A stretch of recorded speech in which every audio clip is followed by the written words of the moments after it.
The video is right there. Now laugh won't kill me when I give this full transcript this afternoon. Laugh won't kill me. You see, the area, although somebody don't tell me say we cannot talk go that area again. The role where Justice Samani play, But one thing I want to let everybody understand is this. I want you all to understand that everything is going well for us. Everything is going well for us. In case you're not aware, I'm telling you, everything is well. Don't let anybody deceive you, and don't join any kind of group that is trying to discourage you directly or indirectly. You might be in any group now. Somebody will say, "Oh no, Nigeria Watch and not that media they deceive you now. Tinubu don't go. Just move out of that group." I'm telling you because some of you, or rather, let me say some of us, our minds are weak. And when your mind is weak, some kind of information that will come to that mind might discourage your journey. What we show you here is 100% legitimate. The transcript that I announced today on this platform this afternoon, the reason why I came to play this again today is that for you all to see that there was nothing different. Let me see if Madam Nena is with me here, because she was with me and my brother Give Us Amadi was with me. Madam Nena, please, is anything different from this on what we read this afternoon? No. The only difference is that you were reading and this person is saying it's basically the same thing. Well, we already heard it and we already analyzed everything. Exactly. No difference. Thank you very much. The reason why I have to call Madam Nena, there are many of them here who was with us today, even including Mr. Alex and all. But what I'm trying to say is that we can never deceive you. Some of you are too clever than us for us to deceive. We don't be satanic Nigerian government who will be deceiving the citizens. They will still think that, oh, they are smarter than every one of us. This is what led them to this generation, because they are messing around right now with this generation. This generation is not the kind of generation you can mess up with. They've been doing all these things for decades and they get away with it. Trust me, they cannot and never get away with this. A lot of things will be involved, which we are not praying for. If the judges pass their rightful judgment, everybody should respect the judgment and let's move on. Just do the right thing. But at the end, you not say no, and all that. The country, now only God know how it will be at that time. I'm not part of that. I will not call any kind of violence in my country. It's not my duty to do that. It's not my stand. It's not my person. I just want us to do the right thing. The reason why you see I'm here every blessed day, I want a better country because I love my country than where I am today. I get a comfort life here in the United Kingdom, but I love my country with all my life, all my life. Then we want it to work, where many of us can move back home and live a better life as a citizen. Not the way we are living. Look at one of us that called in today into the afternoon show that she's right now in Nigeria, that nothing is working in the country. Many of you have been deceived already by the pen to paper thing. We can't continue like this. Press on the like button, my people, and let's take more for you. God bless you all. Kai. Now, wow. All these people are simply playing to the gallery. Nigerians are not. People need to open their eyes and see and know what is going on. Sanusi All these stole things more than $50 million. That was what the Bullock administration was about to probe him. He's number one corrupt man too. Oh my God! You're telling me they were about to probe him. He bought himself into royalty because there's a law in Nigeria that you cannot arrest or probe any first-class royal king in Nigeria. That's how he became emir. And when their deal was done, they kick him out. Look at Nuhu Ribado. Nuhu Ribado was the one that made the list of the 5 most corrupt governors in Nigeria. In that list, Tinubu was in the second in his list. I see the whole thing, eh? It's so ridiculous. Criminals all over the place. Tom Turn by turn Nigeria Limited is what we This have to is call them. why the judiciary must do the right thing. Things need to change. Because you can see the people that is surrounding us right now. We go nowhere. Listen, guys, APC, we never, I repeat, read my lips, NEVER, we never give you anything good. I'm telling you, APC, I'm not even focusing on the candidate right now. Forget about the candidate. Okay, Elvis. All of them. What you are saying is, this guy Sanusi is going for job. He's applying for job. This is what they do. They will go there with courtesy visit to go and show face, promise what they cannot, and you don't even know why the campaign was. Yeah, what you're saying is correct. What you're saying is correct. Why the campaign was going on, you don't even know what he has contributed. And you see this man, Kayode this afternoon, cried out openly to say he does not know why his name has not been mentioned in the appointment so far. No, FFK. FFK. FFK will start crying out. Mr. Elvis, did you hear the comment of Sanusi? He said, I'm a man that wears many caps. First of all, I'm an economist. That is a message starting right there. He's telling you it's not just about anything. I am an economist. Sanusi that removed a commissioner from a position, was he a commissioner or chief of staff, who just because that one addressed him as the former emir, just former. He said, for you to use that word, I will let you know by tomorrow morning, you will become former as well. The next thing in the morning, the person was removed from office. Listen, guys. If they pay me for my people where they support APC, I don't know what to want. Just like people, all these people supposed to be they're supposed to give them mass celebrating mass party. Listen, guys, APC can't give you anything. I just want you to understand that we are fighting for you. We can't have a better country. Look at all of them all now. my life in United Kingdom. I don't enjoy my life anyhow for a year. No disturb. Listen, I don't even have protector in my house in the UK. I don't have fence. I'm living a good life. I can stay in my garden, put mats like that for my garden, sleep in the next day. Nobody goes to stop me there. I'm telling you. My neighborhood, you don't even need to lock you don't need to lock your car. No. You don't need to. Nigerians, please. After I do barbecue, finish my garden, I go put like down there, sleep the next day. We can't continue like this. Nonsense. Even though these people offer to give you money or they have given you the money, ask yourself, if you build a mansion today in Banana Island, will you live inside the Banana Island forever? Within a week or two, you go drive outside your estate, right? In case you are not aware, Banana Island is an estate. We they live inside the same estates. We know how it be. It's an estate. If you stay inside your estate, if you two stay, you'll stay inside for 2 weeks, say you get everything for inside house. But you go drive, come out. If you they go airport, you go drive, come out. Airport not there your estate now, right? If they go other place, you'll drive, come out. Then when you don't drive, come out, at that time you go know, say you did Nigeria. Anything can happen to you.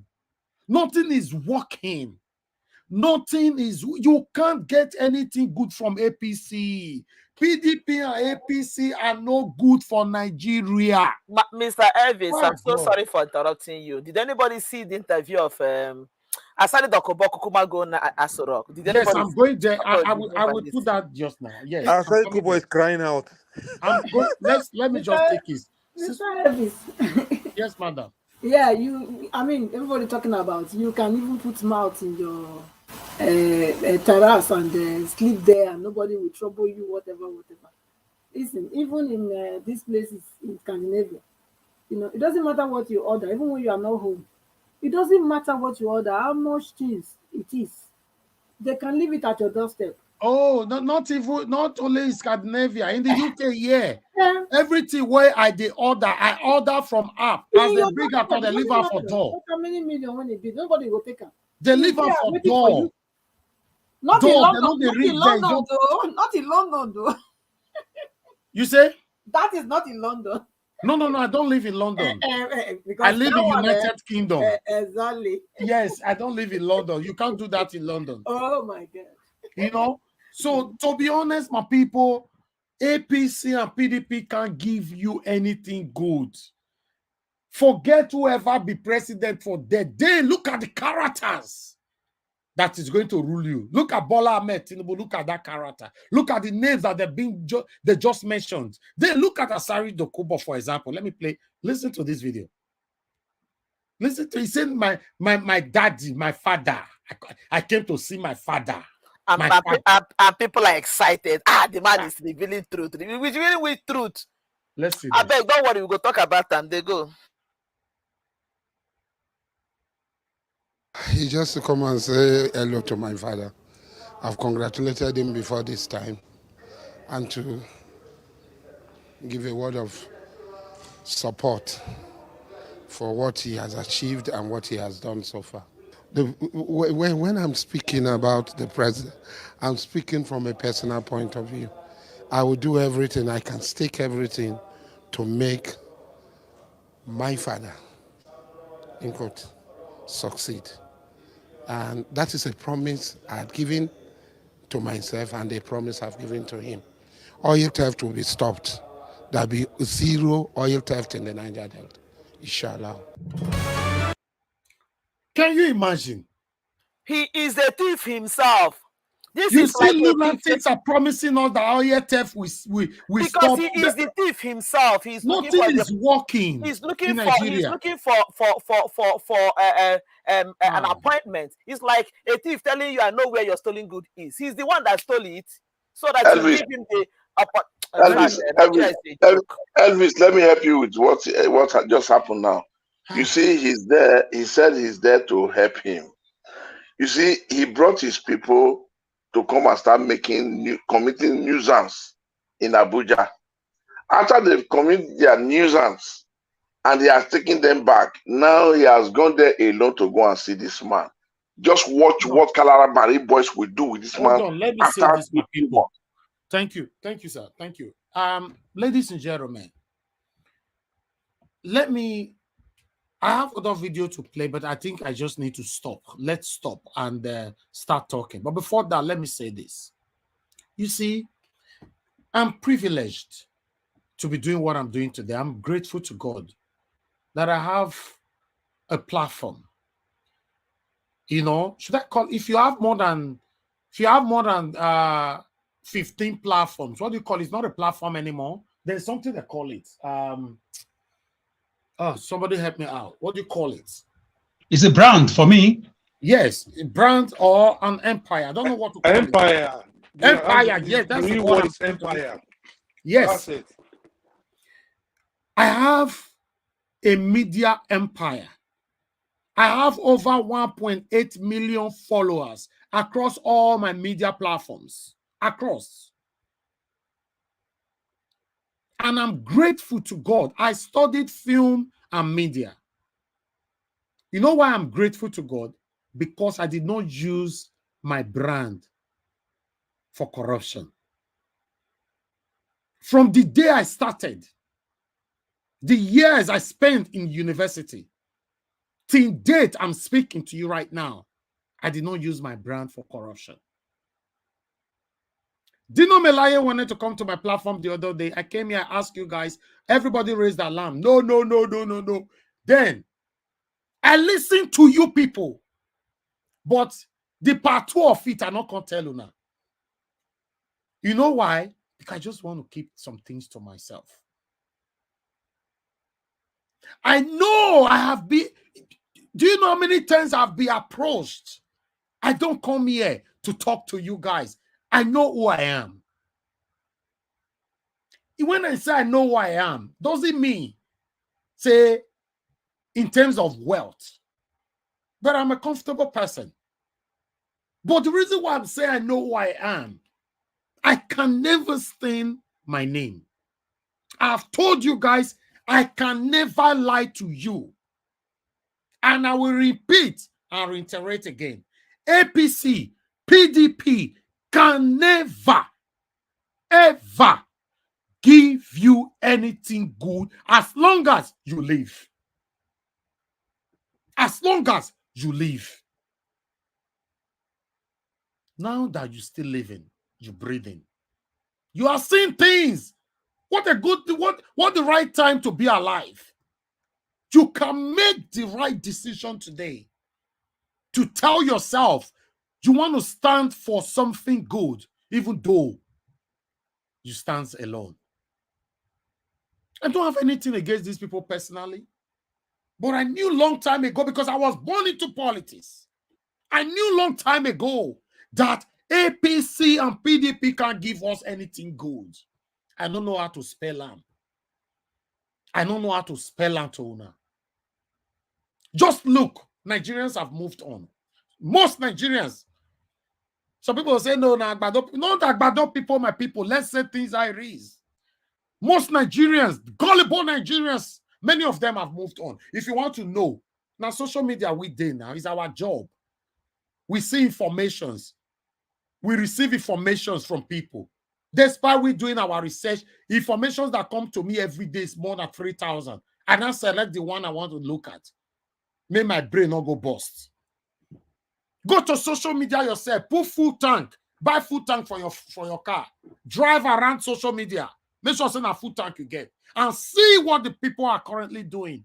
As they all post this one now, be like say, this person I don't vote for this man. Be like say he's doing well. Even today I not. I was surprised today I not posted yesterday saying that I'm beginning to believe on this man. Tinubu. I was like, I messaged him. I called him 3 times before my message, which I will not disclose here. Say, Tunde. Say, wow. Just like that. Just like that. We can't continue like this. I can choose to live in the United Kingdom the rest of my life. Many of the people watching me right now that lives abroad can choose not to go to Nigeria. In fact, I have friends who normally say to me, well, I don't understand what they talk about. How on election they go safe? Who can win now? Somebody just asked me yesterday here. Say, because this thing that the noise of an election be as again. Who they say who win? I was like, wait till they worry. You know they this war. You know, see what they happen. See, my brother, I know they follow it and they do. I don't know what anybody they do. Anything concern Nigeria, I'm not just interested. No Nigerian platform that my friend is following. None, including mine. It doesn't follow any Nigerian platform. But if I talk and you're saying I lie, they see them. Now, where they follow, you go see things. Many people have given up. Then I'll come back to my own blood. I have an uncle who have been in abroad for the past 40 years. He's extremely rich. When I mean extremely rich, he's a doctor in America. A wife and a daughter, in a doctor. Both of them are receiving more than $250,000 or almost $300,000 in a year. They receive more than that, so Mr. Okay, thank God. Thank God. His wife is a doctor, in a doctor. Brother Osaigi, how they talk about you now? They follow me. He told me 9 years ago. He said, how come you have never asked me why you not get single land for Nigeria? I said, hey, brother, they let me go that area now. He said, yes, if I want to buy 100 houses, sophisticated houses in Nigeria today, I can pay for all of them. So, but I don't have anything to do with Nigeria. So I don't have anything to do with Nigeria. To the extent, I can't reveal more from my brother. If I die, nobody should bury me in Nigeria. You know what that means? And then, let me come back to the public. Do you know there's a lot of Nigerians in abroad today that is in that same category? They are vowed never to have anything to do with Nigeria. I know many of them. Many. Okay. They are vowed not to have anything to do with Nigeria. They have told their wife or children or their husband, say, if I die, bury me in America or UK. Now, this is the only time. Have you guys also noticed during the time of the election, because it was too obvious that Peter Obi will certainly win. Most of the people that I know that communicate with me privately on this platform, they stopped coming. Not be say because say I offend them all. Some of them told me privately, say, no, Elvis, you were the only one that managed to pull me out of my comfort zone before. But now I jit Nigeria forever. Because many of them don't give up. If you see some of them just wanted to, okay, this thing looks like it's working, let me come in. Until the judiciary declare Mr. Peter Obi the president of the Federal Republic of Nigeria, many will be awakened again. Many. Probably including my own brother, my blood brother. I'm not talking of a distance, my blood brother. Many of them. So you wait, they rush. Might go buy land. I'm in that category. Go buy land. Go buy house. Go buy car for Nigeria. Go do this one for Nigeria. How many of you, I've been asking this question for so long, how many of you sleep in the same house when you visit Nigeria? The only way you can sleep in your house, if you go to Nigeria, you must spend extreme to build that house in a very, very good environment, estates. I'm talking about in case Lagos, Abuja. But how many people fit buy land for 50 million, for example, now? Land, oh, not be house. How many people go fit buy land for 50 million in a good estate, they not start building? Just because of insecurity, I'm going to look for 50 million to buy land. You don't know what insecurity is causing us. Tell me, which business is working in Nigeria due to lack of electricity? Nothing is working. We they talk. Una say we too they talk. Some say we they come here to deceive you people. Like say they carry information come from my bedroom. Some say no, I'm deceiving you people. I don't already know, so Obi don't lose. Now Jawa just they come out to deceive and say, oh, hope they. Now like hope not they. Now me they tell them say hope they are seeing it with their eyes. If you are not satanic. I want to say this today, my people. I've never asked you people something directly like this. I want to ask you guys something today. I want to beg everybody that is dedicated to me, my channel, my movement. Please, if you have anybody in your life who speak negatively to this movement, it doesn't matter if it's your mother, your father, your brother, your sister, whoever they are, for now, temporarily cut them off. They're not trying to reach where I did now.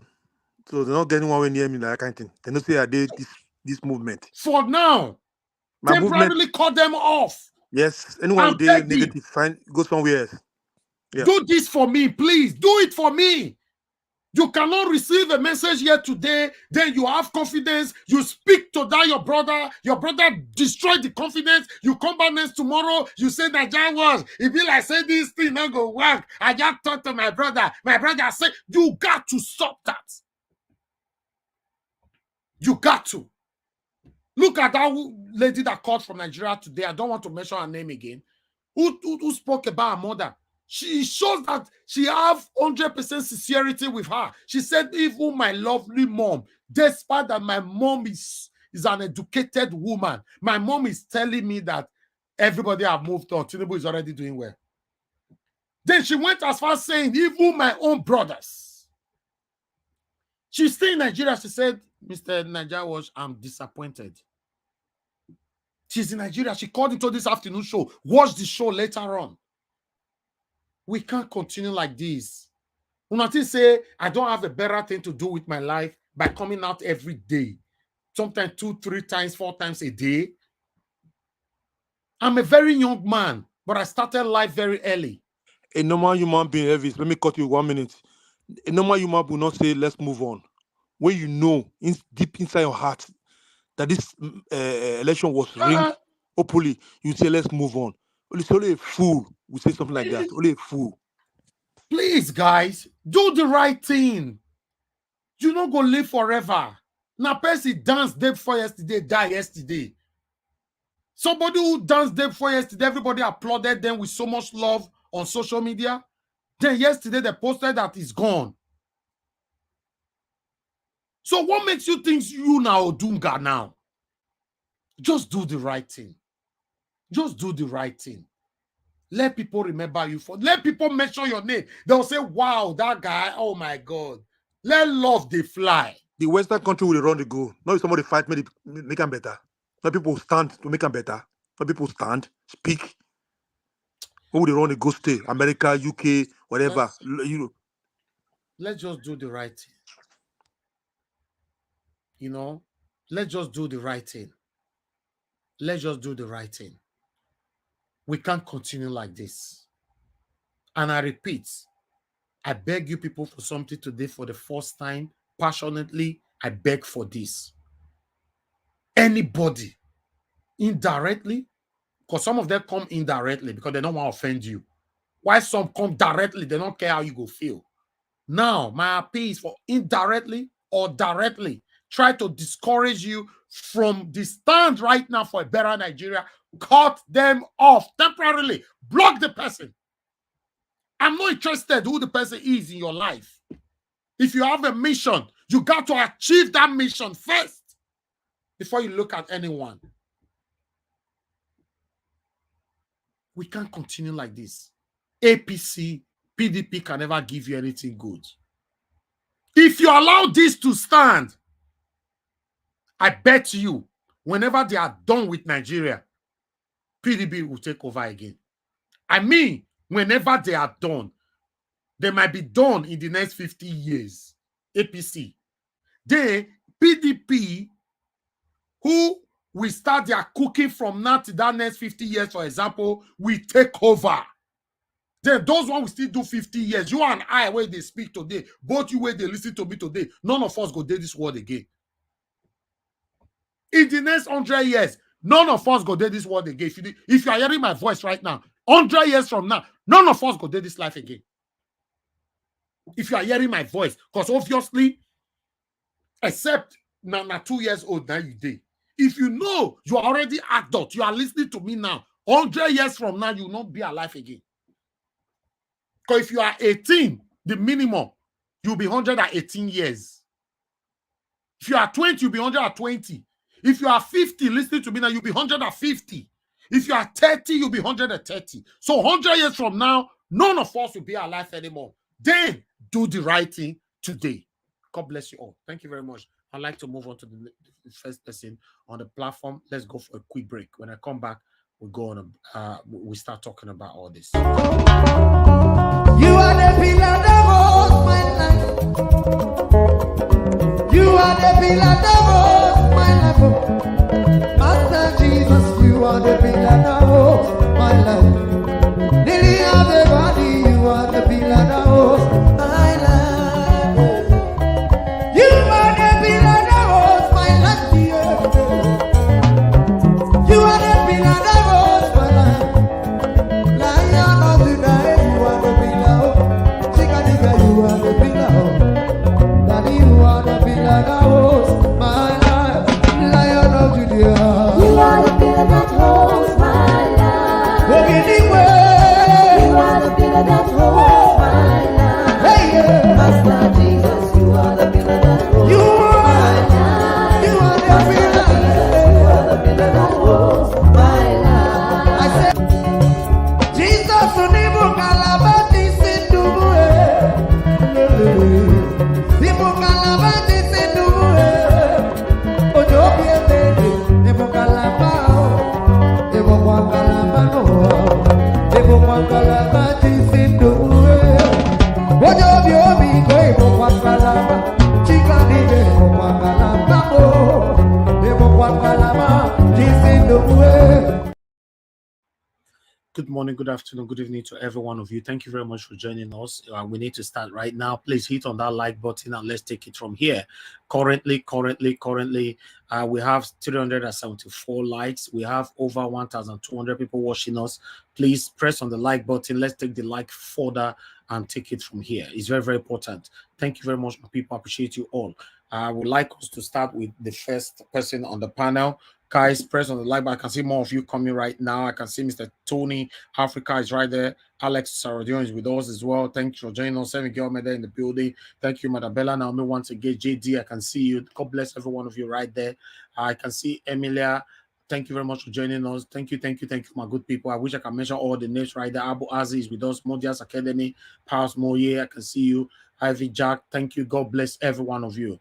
Press on the like button and let's do this. Share, press on the like button, and press on the dollar sign. Support what we are doing here. Encourage us. It's not easy for us to be. Just yesterday, I bought a computer for £2,149. Yes, I bought a computer for £2,149. It's good sometimes. When you support us, it goes a long way. My computer was moving left and right like that's the way Junko Gogoro. I have to do everything possible. I showed the computer on air yesterday. I paid 2,100. Let me even see if I can put the specs here for you to know what I bought. Some people might be saying, which kind of computer I go buy for 2,000? Yes, because of our job and the software that we attach to it, we need a very, very good computer. That is what I bought yesterday. MacBook Pro 14-inch. You can see is £2,149. This is everything that comes with it. We need it, because if you go buy cheaper one, you cannot do this job because of the software. That's why the things that we carry, you need a very, very good computer to make this happen. Meanwhile, I'd like us to call on, give us a mandate. Give us a mandate. You're the first on the panel. Please talk to us. God bless you for your patience. Thank you very much. Good evening to you. Thank you for all that you do. Good evening to people in the same time zone with you. Good afternoon, good morning, depending on your location, people. Comment section, greetings to everyone.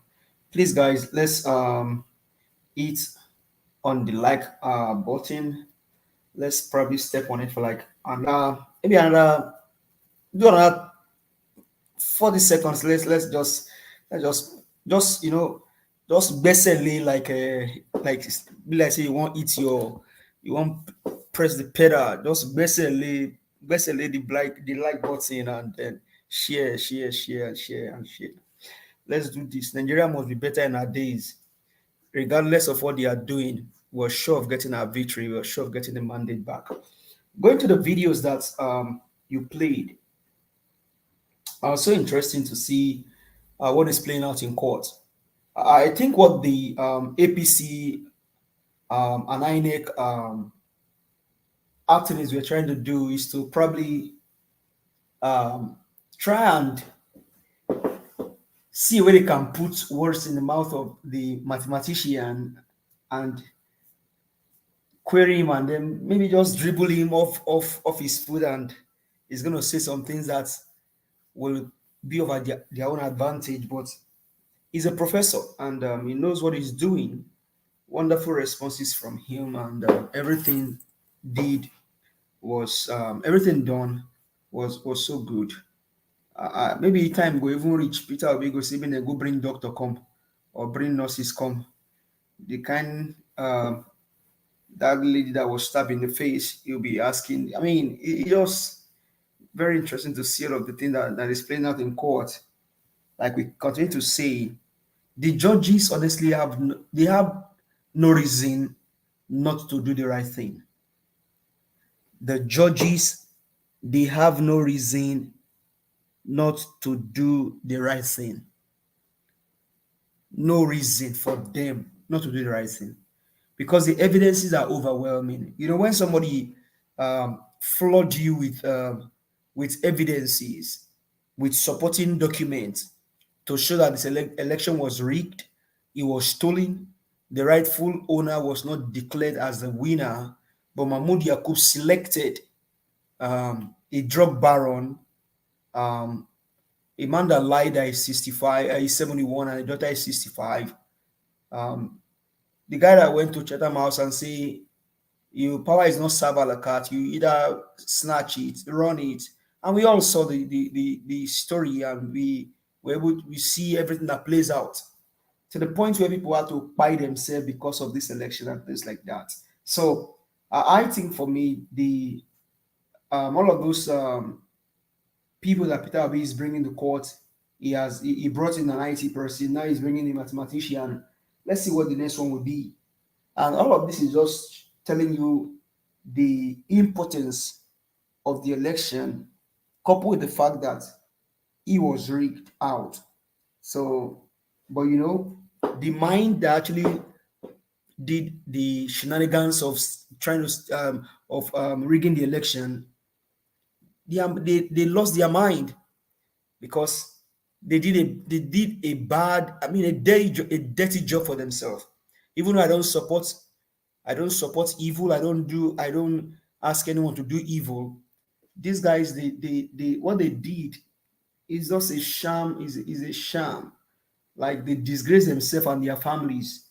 They disgrace themselves and their families. So on that one, Peter Obi and Labour Party is doing well. The athletes are doing good. We'll continue to pray and to encourage them to continue in the path they are going, and we're sure that victory is sure for us and then for the whole world. Now, when it comes to the issue of I'll Lami, give us a mandate. I'm sorry. There's something I wanted to take. Please, I need to pause you right there so that you don't miss out on it. I'm go sorry, ahead. guys. A statement from Obasanjo. I forgot to put that in there. Let me quickly just take this sharply. Obasanjo said Peter Obi remains candidate for a better Nigeria. So, according to Obasanjo, I would like to quickly just take this because it's part of our topic. I forget before. Former President Olusegun Obasanjo has said the presidential candidate of the Labour Party in February 25th presidential election, Mr. Peter Obi, is still the candidate for a better Nigeria. Daily Post reported that the Independent National Electoral Commission, INEC, declared the then candidate of ruling All Progressive Congress and now President Bola Tinubu as the winner of the election. The announcement was tailed with legal suit from the opposition parties and their candidates, including LP and OB, challenging the process that produced Tinubu as winner. In a recent chat with media personality Chude Jindio, former President Obasanjo insisted that despite President Tinubu being declared as the winner of the last election, Obi remains candidate that the country needs. He said, unquote, for the Nigeria that I believe we need to have. At this point in time, Mr. Peter Obi is still the best candidate. That's unquote from former president of Nigeria on what he considered his greatest legacy. For the former president said that I came here health, and God was immeasurably kind to me. I showed his grace on me. Okay. Yes, that's the most important thing about this article is right there. I'm happy to see this though, because for me, I was already a bit sad what is happening and all that. This man is not saying anything, but for him to say this, that despite that Tinubu is declared the winner, Obi, if we really, really want a better Nigeria, Obi still remain the better candidate. That is it. That is the truth. I understand that a lot of people are going to lambast on him because of this statement. From today on, you see many satanic APC people that will lambast on him, but that's fine. Say the truth. If you watch you standing alone, then stand alone. Back to you, my brother. Quiet.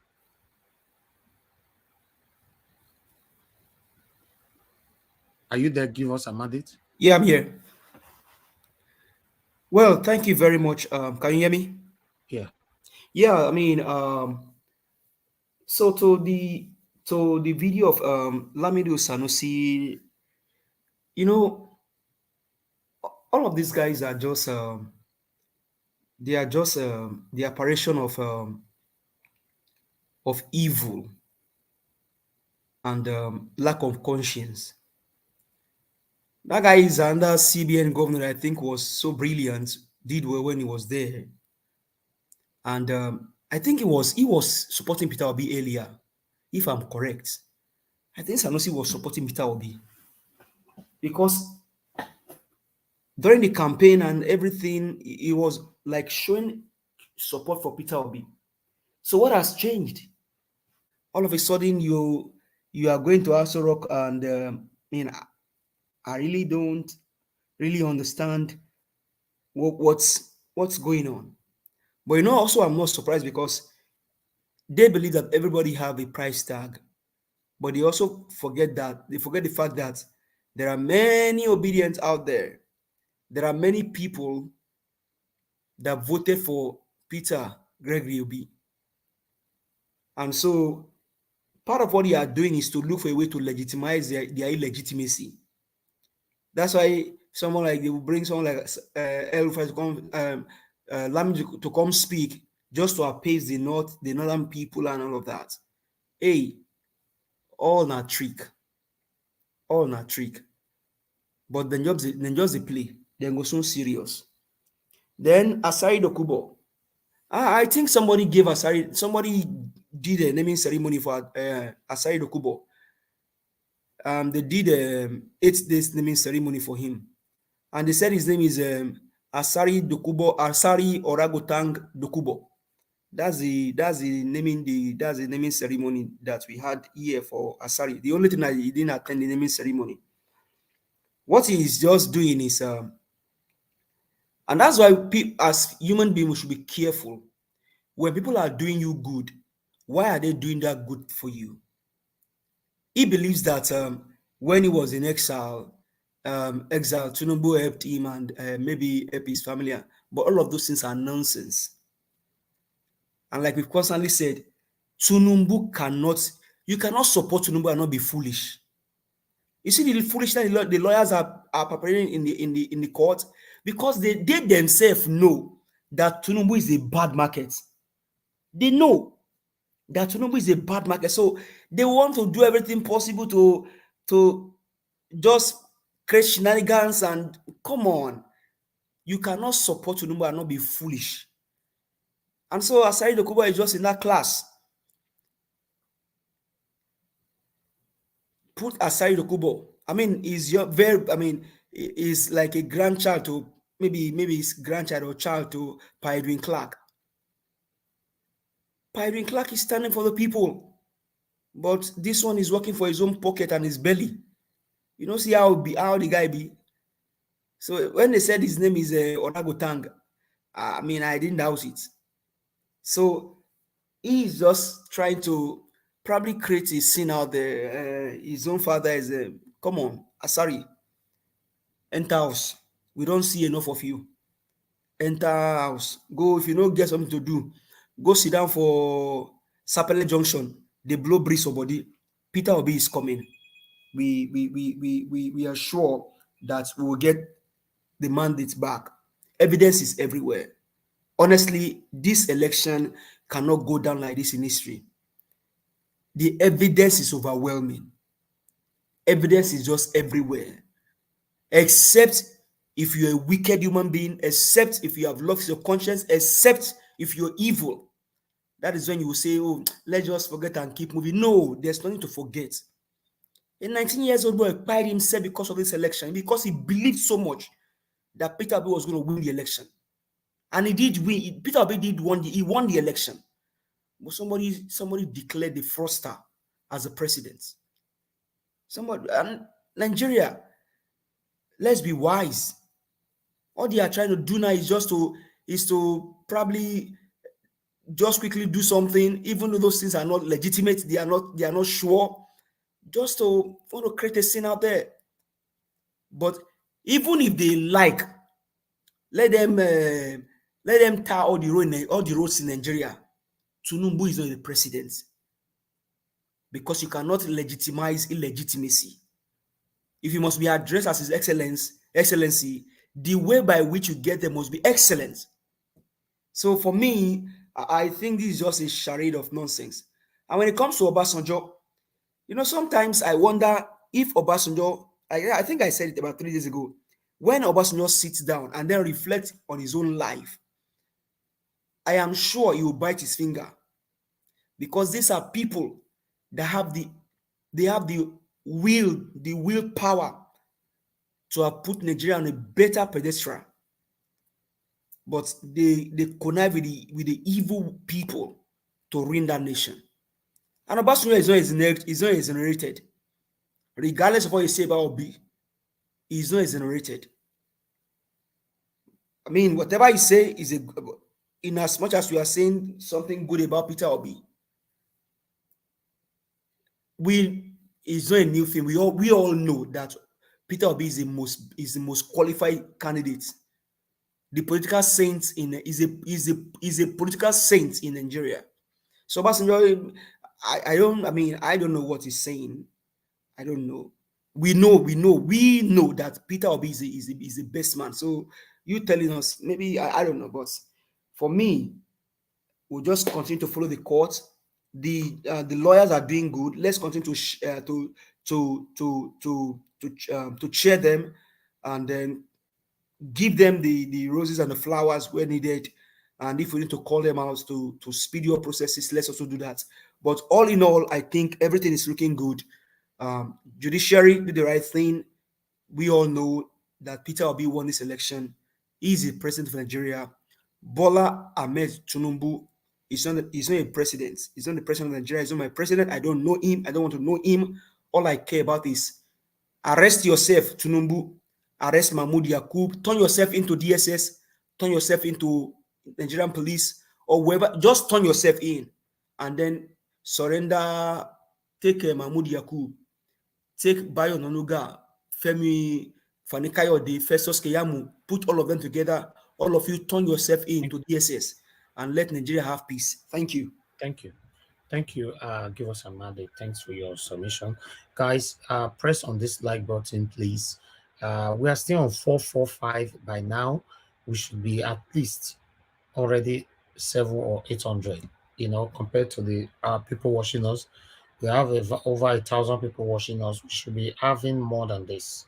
Press on the like button, these are the things that I beg on every day. Okay, let me move on to the next person quickly. Madam Patricia, you are the next on the table on the list. Please talk to us. 8 minutes. Thank you. Yeah, thank you. Good evening, everyone. Welcome to the broadcast. Um, yes, want to the whole thing. Nigeria moving on already is something to be worried about, to be concerned about. Because that lady that's called in today, giving her own experience. Yes, but thank God we have people like us here and other ones like Chooks and Williams, Winner. I think he's also calling from Nigeria, and some other people that are over there, and we can see that they are still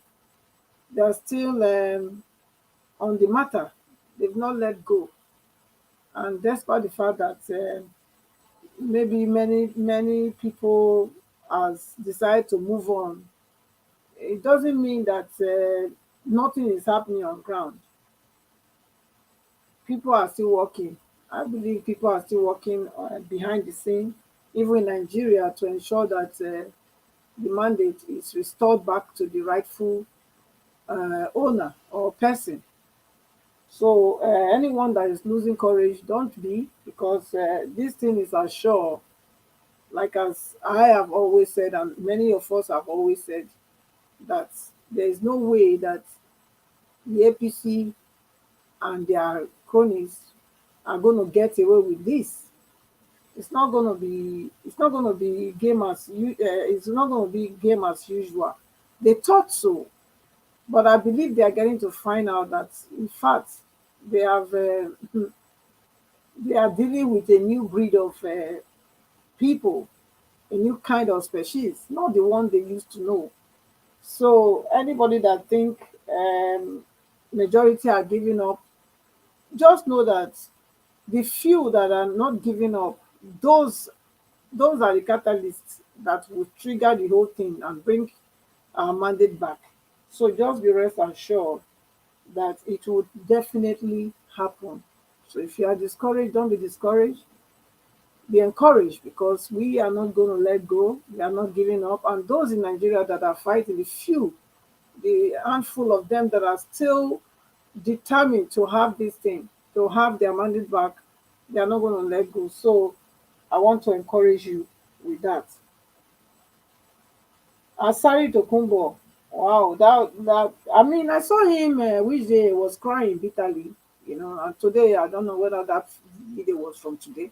Now he was already there, calling him his father in quotes, So I feel sorry for him, not knowing the danger that awaits him as well, because Tinubu is not just somebody that uses you because he wants to use you. No, he use you for a purpose and dump you. There's something about using people. You can use people to achieve something positive, and then also help the person in another way to also become what they want to become. But it's not like that with Tinubu. It's use and dump. He lures you into doing what he wants you to do for him, and after you do that, then he dumps you. So I think he should have known by now, for him to be coming out to say that there should not be any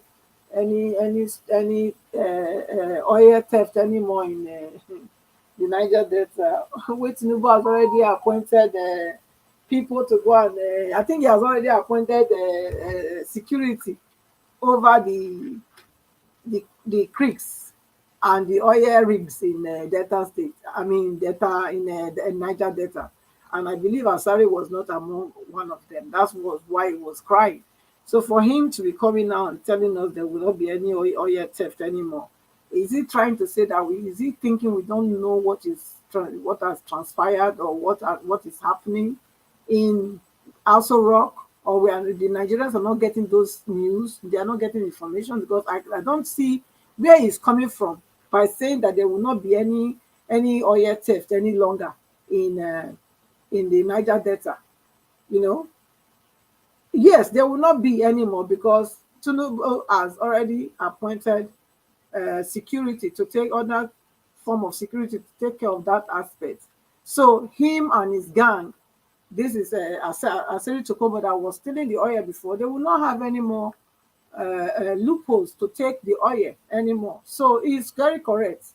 It's very correct to say that there will not be any longer oil theft in the Niger Delta, because yes, Tinubu has cut this. He's already blocked him and his gang not to be able to do so anymore. So what he's saying is that he didn't tell us, he didn't want to tell us that he's been blocked. He's trying to make it look like, oh, because he is there, the oil will be safe. But excuse me, that's not what it is. He's been cut off, he's been used and dumped. That's what it is. And it's good for other ones like him to look and learn.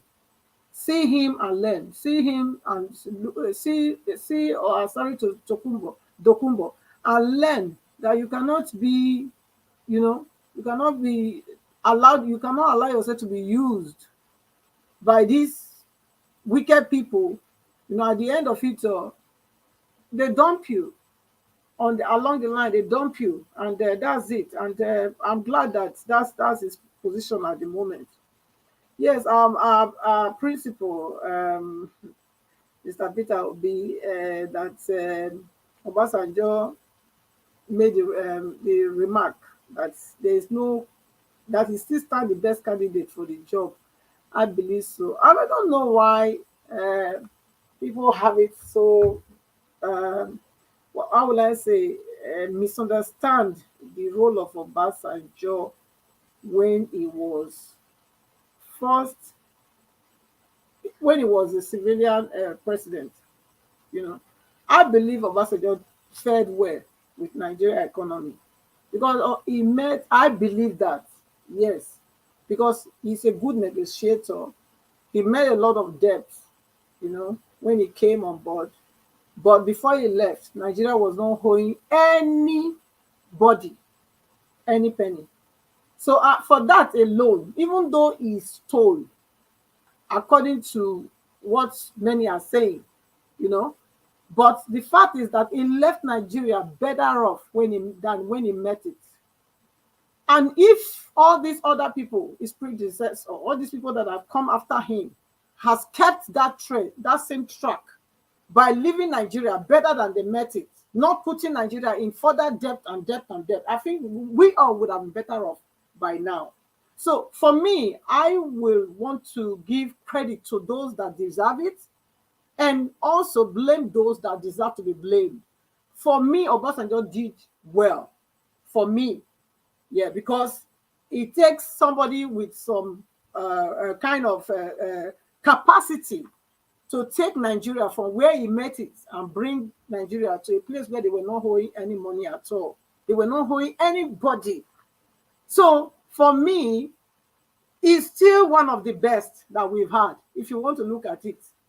I know many will not agree, but I do agree because I know how much he traveled around the world to broker, to negotiate with these people, these powers that be, that want to keep Nigeria suppressed all the time.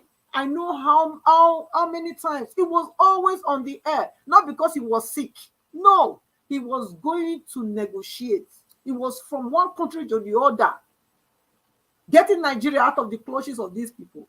And he managed to do that during his time. And then from after that time, all we saw was now we are owing 77 trillion. 77 trillion. So so what do we say? If we say Obasanjo is bad, so what do we say of the rest before after him? So we should I believe we should give credit we should give honor to who honor is due, and also blame those that really messed up. Everybody eats, yes, all of them they eat, but it's about how did you. Yeah, madam, I wanted to respond to you. I will just wait until it's my turn because I have a lot to say about what you're saying. Thank you. Thank you. So it's about okay, everybody eats, yes. And no one that goes there that doesn't eat. But the one that left the country better than they met it, we should also commend such. And ever since this whole thing started, he's been consistent. He must have made his own mistake during his time, yes, but he's repentant. He's letting you know that okay, I might have done a lot of things wrong during my day, but he's willing to correct the status quo. He's willing to challenge the errors that has been there, and he's been very vocal. He has not been quiet over this matter. So I think we should, when we have people like that, we should also, be quick to commend them and also to forgive and move on. Because what about, just imagine now, look at the one that left now. He said nobody threatened before he left, so nobody should come and look for him to come and give any what they call it account. He said anybody that come after him to come and give account, he will be dealt with. That's somebody that was living. He was a president that was going to become a civilian. He was threatening that if they have to call him back to come and give any account, that the person calling him will be dealt with. So what will you say about that? So please let us commend those that are doing that are showing themselves as elder statesmen, that are still on the track, even though they made mistake, and let's move on and Thank you. condemn those that really need to be called out. Thank you. Thank you, Madam Patricia. God bless you. Thank you. All right, guys, press on the like button or make on press on the like button. It's so very important. Let me go to Madam Nena. Madam Nena, thank you very much for your patience. Please talk to us. 8 minutes. Hello. Thank you so. Thank you so much. Elvis. Thank you, everybody. Thank you, Niger Watch family. Once again, I just want to say again, I know we discussed about this issue of Nigerians moving forward. We touched it a little bit in the earlier broadcast that we had this morning, and I made my own submission then, and I want to just touch a little bit of what I said before, where I was saying that I'm not too surprised that a lot of Nigerians are like that, because majority, not every Nigerians, majority of Nigerians are very gullible, and Nigerians are used to eating from the crumbs. So all Nigerians need is just to give him a little bit of, tiny bit of what you're eating on your table, and they will salute you. They will walk around, like people coming out to celebrate that they now have 6 hours of light. and people are excited about it. You know, Nigerians get, I don't know, Nigerians get excited over every little thing. Sometimes I ask myself, is it because they've not seen another side of life? Like Mr. Obis was saying early in the morning, maybe because some of them have not really seen the other side of life. And I was giving the analogy of maybe it's people, somebody who is in the field of play. Sometimes you don't know your mistakes, but people outside will see the errors that is going on. So when you have the opportunity of going outside the shores of this country, you know, the level of decay in Nigeria begins to get clearer to you. You know, just like somebody who live in a, there's one language they use in America here. Maybe when somebody is living in a place that is very dirty, at some point you become nose blind, that you don't even perceive the smell of the dirt around you, probably because you've been there for so long. So sometimes I feel like that is where Nigerians are. Nigerians just get excited over every little thing. So because, and I asked myself, what is exactly is that thing that Tinubu has done that is everybody's got? Oh, for the first 14 days, he as if Nigeria has suddenly turned to Venezuela overnight, or maybe Nigeria has suddenly turned to Malaysia overnight. I don't get it. Like I'm still trying to figure out what exactly is that thing. And again, let people not get it twisted. These people are playing the game that they know how best to play. They know the people that they are dealing with. They know the population they are dealing with. I said it in the morning that promises are made to keep the opposition in a vulnerable position. That is where a lot of our people have found themselves at this point, because this man has made promises. He's signing this, he's doing this, he's doing, and he knows why he's doing it, because the case is in tribunal. He's doing it because he wants to subject people. He wants to bring people to that point where they will completely forget about the tribunal, forget about Peter, and begin to say, oh, even though he stole the mandate, but he's doing well. Let's leave him to, I think he's doing well, even though the mandate is stolen, but it's okay. Let's just move on with him.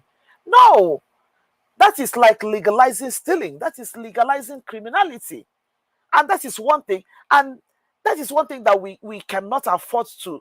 For me, for one person, I can never bring myself to accept. I don't care whether I go to Nigeria tomorrow and Nigeria turns to Dubai overnight. I begin to see the kind of magnificent things I see in Dubai. I can never, for any reason, applaud Tinubu, because, like I said before, it's like somebody coming to my house, steal my property, renovate it, and I'll be applauding you that you're renovating my house. Oh, you've made my house look more beautiful than it used to be. It still doesn't take out the fact that you stole my property. That is just the point. It doesn't still take away the point that you said. So I cannot legalize it. Look, I said it. I can never, as long as Tinubu is, I don't care what he's doing. And I told I don't even want anybody to call me and start telling me, oh, did you know, before rice used to be, as at when Buhari was going, rice was 40,000. Now it has come. I don't care whether it comes back to 1 naira. I don't give a damn. The point is that the man who made it is a thief. It doesn't take away that fact. And if we smile at that, that means it is, everybody can go ahead and start stealing. Whatever you can lay your hands on, grab it, as long as you take good care of it. So no problem, no wahala. Magana. That is what we are telling ourselves, and that is what we are telling our children. We cannot, and this is just for the sake of argument, but I know, and I say it over and over again, there is nothing good that will come out of Tinubu and his bunch. It is not possible. I don't care what anybody thinks, because I say it and they say it over and again. Who are the people around it? People think that most times leadership is all about maybe just Tinubu staying there, making all the decisions. There are people around him. There are people around him. At what point will those people stop being the criminals that they are? It is not possible. It is in their DNA. They cannot change, or they're not possible. It is not just possible. So I don't know why people are getting, I don't know what they are getting excited about. When I was even watching this, what is it called? This orangutan they call, what is it? Asani Dokubo. You know, because apart from the small video that Mr. Elvis showed, I watched an interview. I think he visited Tinubu. Then he granted a press conference, which to me is even appalling, that a criminal is holding a press conference, and someone like Asani Dokubo is giving a seat in Astor Rock, and he's actually holding a press conference. Now he started talking about how the military are the ones that are been stealing. He was saying a lot of things. And I saw people say, oh my God, this man has goals. He's really revealing a lot of things. God bless you. And I'm like, what in the world is wrong with that? Why is it that our people are not thinking?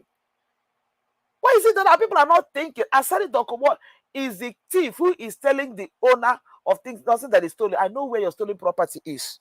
Because when he goes to show you where the stolen property is, you will not suspect that he's the one that stole it. That is exactly what he's doing. He went there. He wants to make himself the Lopolo of our time. He went there to vouch for opportunity. Everybody is trying to see what they can grab from this. I'm looking for the best word to use for this thing they call Tinubu's administration. Everybody is just looking for what they will grab. That is why Asari Dokubo went there. Asari Dokubo don't give a damn that Nigerians are hungry. Asari Dokubo do not care that Nigerians are buying fuel at what. Asari Dokubo don't give a damn that Nigeria is owing how many trillions. He does not care. He went there because he wants to collect his own share. His so-called father is in Aso Rock. So it is his time to go and collect. I was having an argument with somebody, one of the people, because most times when you people say this is, sometimes I try to challenge them, by making my own comment and everything. I asked the person, what does Asani Dokubo do for a living? This is a man who moves around. He claims that it is the military, the whatever. Why is he coming now to say it all these years? Why is Asani Dokubo coming now to tell us, oh, that the military are the ones, they are the ones that are doing the oil theft, that in fact he knows them, and he was even indicted. These are people who speak from the two sides of their mouth. He even indicted himself when he was talking, and he said that most of the cabals that are sponsoring these military men are coming from Aso Rock. And you ask yourself, how many people in Aso Rock have changed from the people that are, according to Asani Dokubo, that are stealing, that are coming from Aso Rock? How many of them are no longer in Aso Rock? How many of them are no longer in Aso Rock? Nigerians, wake up. What these people are doing to you is, the more you look, the less you see. This is just a paradox they are playing on you. This is basically, they're just playing Nigerians the mind game, where they give you the impression that, oh, we are here for you. So everybody will suddenly relax. By the time people will relax and forget about it, maybe at some point, some people will even be people who are even supporting people, some of them will start clamoring, and Mr. Peter, we can leave this in our rock. We know we will love you, but forget, this man is doing a good job. Let's just, have you asked yourself, what would it have been? So I saw somebody, one of the people that I was trying to say, that was making some stupid comment on I'm sorry if that word is not supposed to be used here, on Asani Dokubo's interview. The person say, we look at all the revelations that Asani Dokubo is bringing out. This is what we wanted Yes Daddy to come and handle for us. I said, that is an ignorant human being talking there. First of all, give Peter Obi the opportunity, first of all. And secondly, you are here praising Asani Dokubo. Who is Asani Dokubo? What do you know about Asani Dokubo's biography? What do you know about Asani Dokubo's pedigree? Who is he? This is a man who has benefited from the oil stealing. When Asani Dokubo was the leader of the militant group, how did the militancy of Asani Dokubo stop? People have not asked this question. How did they suddenly stop? Because at some point, he began to get proceeds from the stealing that initially they came out, they said they want to protect their territory, they want to protect their oil industry, so that, and until then, when they enter into negotiation with them, that whatever the proceeds they are getting from the stealing and from the illegality that is going on there, he'll be getting a proceed. That was when he put his dogs, the people he had as his boys, he put them on leash. So that every month something comes to him, he gives them peanuts, and those are the people that he gathered, those smelling things that he took to Aso Rock in the name of trying to protect Tinubu's inauguration. They were the same people. All of them, go through all of them. Those boys are all criminals, robbers, kidnappers, all of them. These are the people that he's using. So it was when they started giving him share from the stealing. That was when Asari Dokubo showed up and became this person now that will sit in Aso and give press conference, telling us the people who are doing the oil theft. Hello, since you know the people that have been doing the oil theft, what have you done about them before now? What have you said about it before now? You were getting now. You want to tell Tinubu, yes, I know that all these theft. I know the people who are selling it, but I'm going to help your government to stop them because you are one of them. You are one of them. You are that you know now. After all, people should not forget that the likes of Asari Dokobo walks around with military men carrying gun behind him, in the name of protection. And so somebody made a comment there and said, "Look at Asari Dokobo is doing press conference. Tomorrow, MC Olomo will consider and do his own press conference. I will be listening." These are the kind of people, thugs. These are thugs and dark barrels that are occupying our Asorok. And we are getting excited that Tinubu is going to do something good. How is that even going to happen? Nuhu Ribadu, was the EFCC man. I remember when Nuhu Ribadu was the EFCC. This Tinubu was one of the people that he pointed out as the most corrupt governors. Oju Sokalo was part of that list. Akume, the one that Tinubu appointed, was in that list. Tinubu was in that list. The same people that this same Nuhu Ribadu pointed out as the criminal governors. Oh Okay. God, Nigeria is laughable. I mean, everything that happens in Nigeria is very hilarious. Nigerian people need to wake up.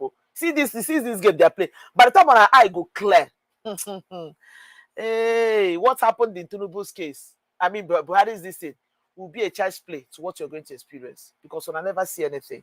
Most of these people they know that they are at their last lap, so they are going to collect their last lap. When I never see anything, I guess I better wake up. Thank you. As for briefly on Obasanjo, anyway, I don't know what to say. Thank him. So God bless him for what he said. This is something. It's some information we know already.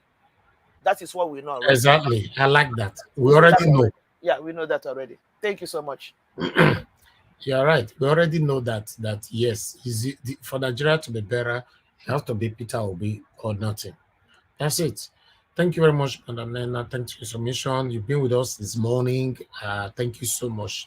All right, let me go to Madam Rita. Madam Rita, good evening to you once again. Thanks for your patience. Please talk to us.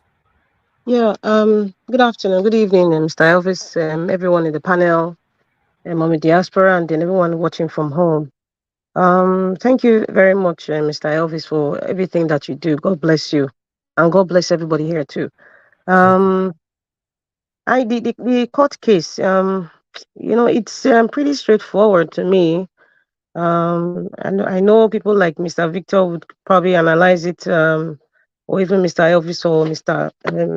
Epa Edwin might actually analyze, everything. But the only thing I would say is that I think the INEC lawyer and the APC lawyer, I think they were just trying to establish that the mathematician was selective in his analysis. I think that's what they're just trying to do. The bottom line is they want to just make him seem, they want to discredit him or discredit his analysis so that, the judges would not see him serious. And, they're very careful with the words that they say. And I think the mathematician was smart enough because everything is written. Because going to the Supreme Court, they're going to see all the court proceedings and everything that was said. So that's why everybody is careful with the terms and the words that they use.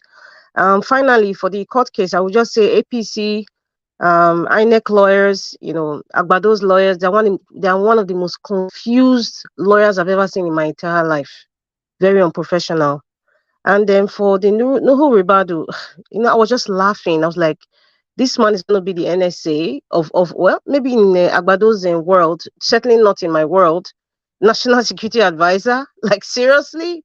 What does Nuhu Ribadu know about national security, for crying out loud? What in heaven's name, what experience does that guy have? If you want to, every country, in the UK, I don't know how UK works, but in America, we all know, when you see the national security advisor, when you see his database, you know this man is worthy to be in that position. What is Nuhu Ribadu's position, for crying out loud? What does he know about national security? Hi, man, wow. I don't know what adjective to use, but I know the adjective is there. I mean, the ones I really want to use, YouTube will not allow it, and Nigeria Watch will not allow it. But it's such a pity. Is just a pity, even with, like, I think Madam Nena said it, all the people he named, including the Agbadoas at that time, even during the Halliburton scandal and all that, is the people that he's going to be working with. It's like, this is a den of thieves, for crying out loud. We are working with a den of thieves. It's a conglomerate, and Agbado and the caliphate and the unseen state actors that we don't see every day, they're all part of all these things going on. And I also have a feeling, I may be wrong, but I have a feeling that the caliphate had a reason why they subdued Agbado to pick a northerner on heading the NSA. I just have a hunch, because if you look at everything that's to do with security, it's usually a northerner. I know some people out there will say, oh, why she's trying to be sectional, or she's trying to be tribal or whatever, but this is what is going on. It's just enlightenment. We just need to know it. Are you trying to tell me that there's no other Nigerian outside from the north that is not, conversant and, experienced with national security? I remember there was a gentleman that came, I think it was Arise or Channels TV. I mean, he said, he sacrificed his family, everything. Nobody know who his family is, and he was talking about what he has done for Nigeria. I don't know, and Nigeria Watch. I don't that tape. Anyone can remember?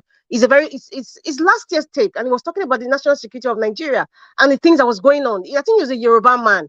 He wore a suit, but I know he has done some things for Nigeria. He has spied for Nigeria, has done everything. So they know all the nooks and cranny, all the crevices of security apparatus or whatever is going on outer space about Nigeria.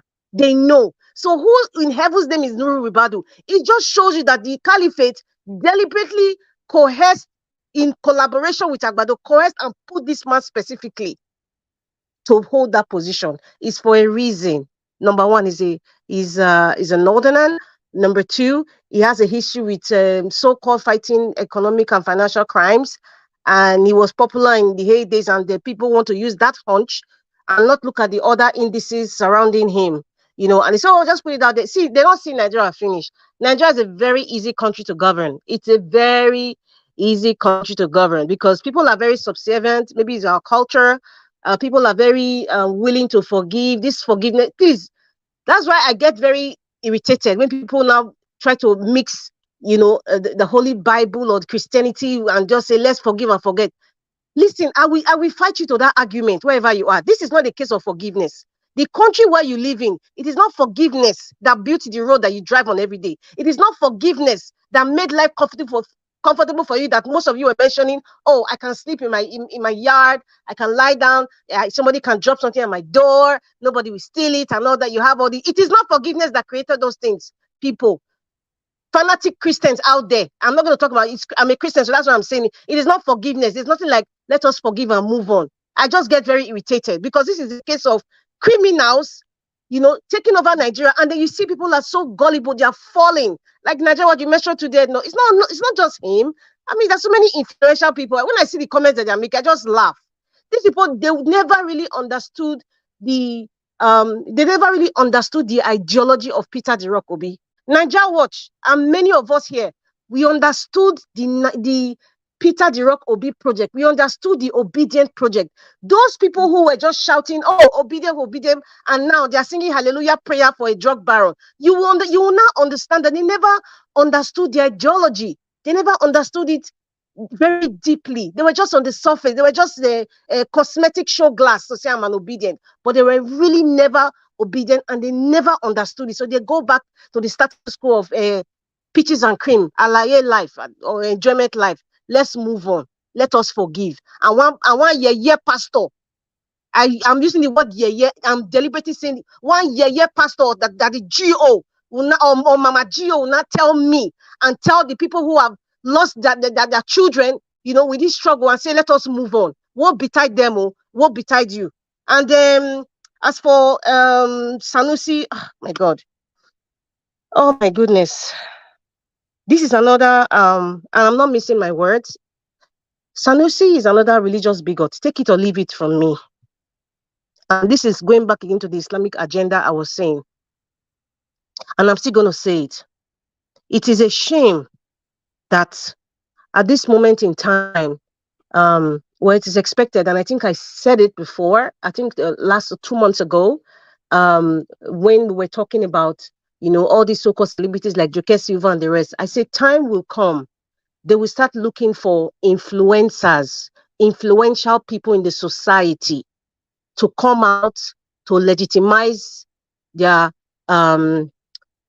illegitimacy. Let me use give us Armando's words. That is what is going on now. It's Sanusi that has come to visit.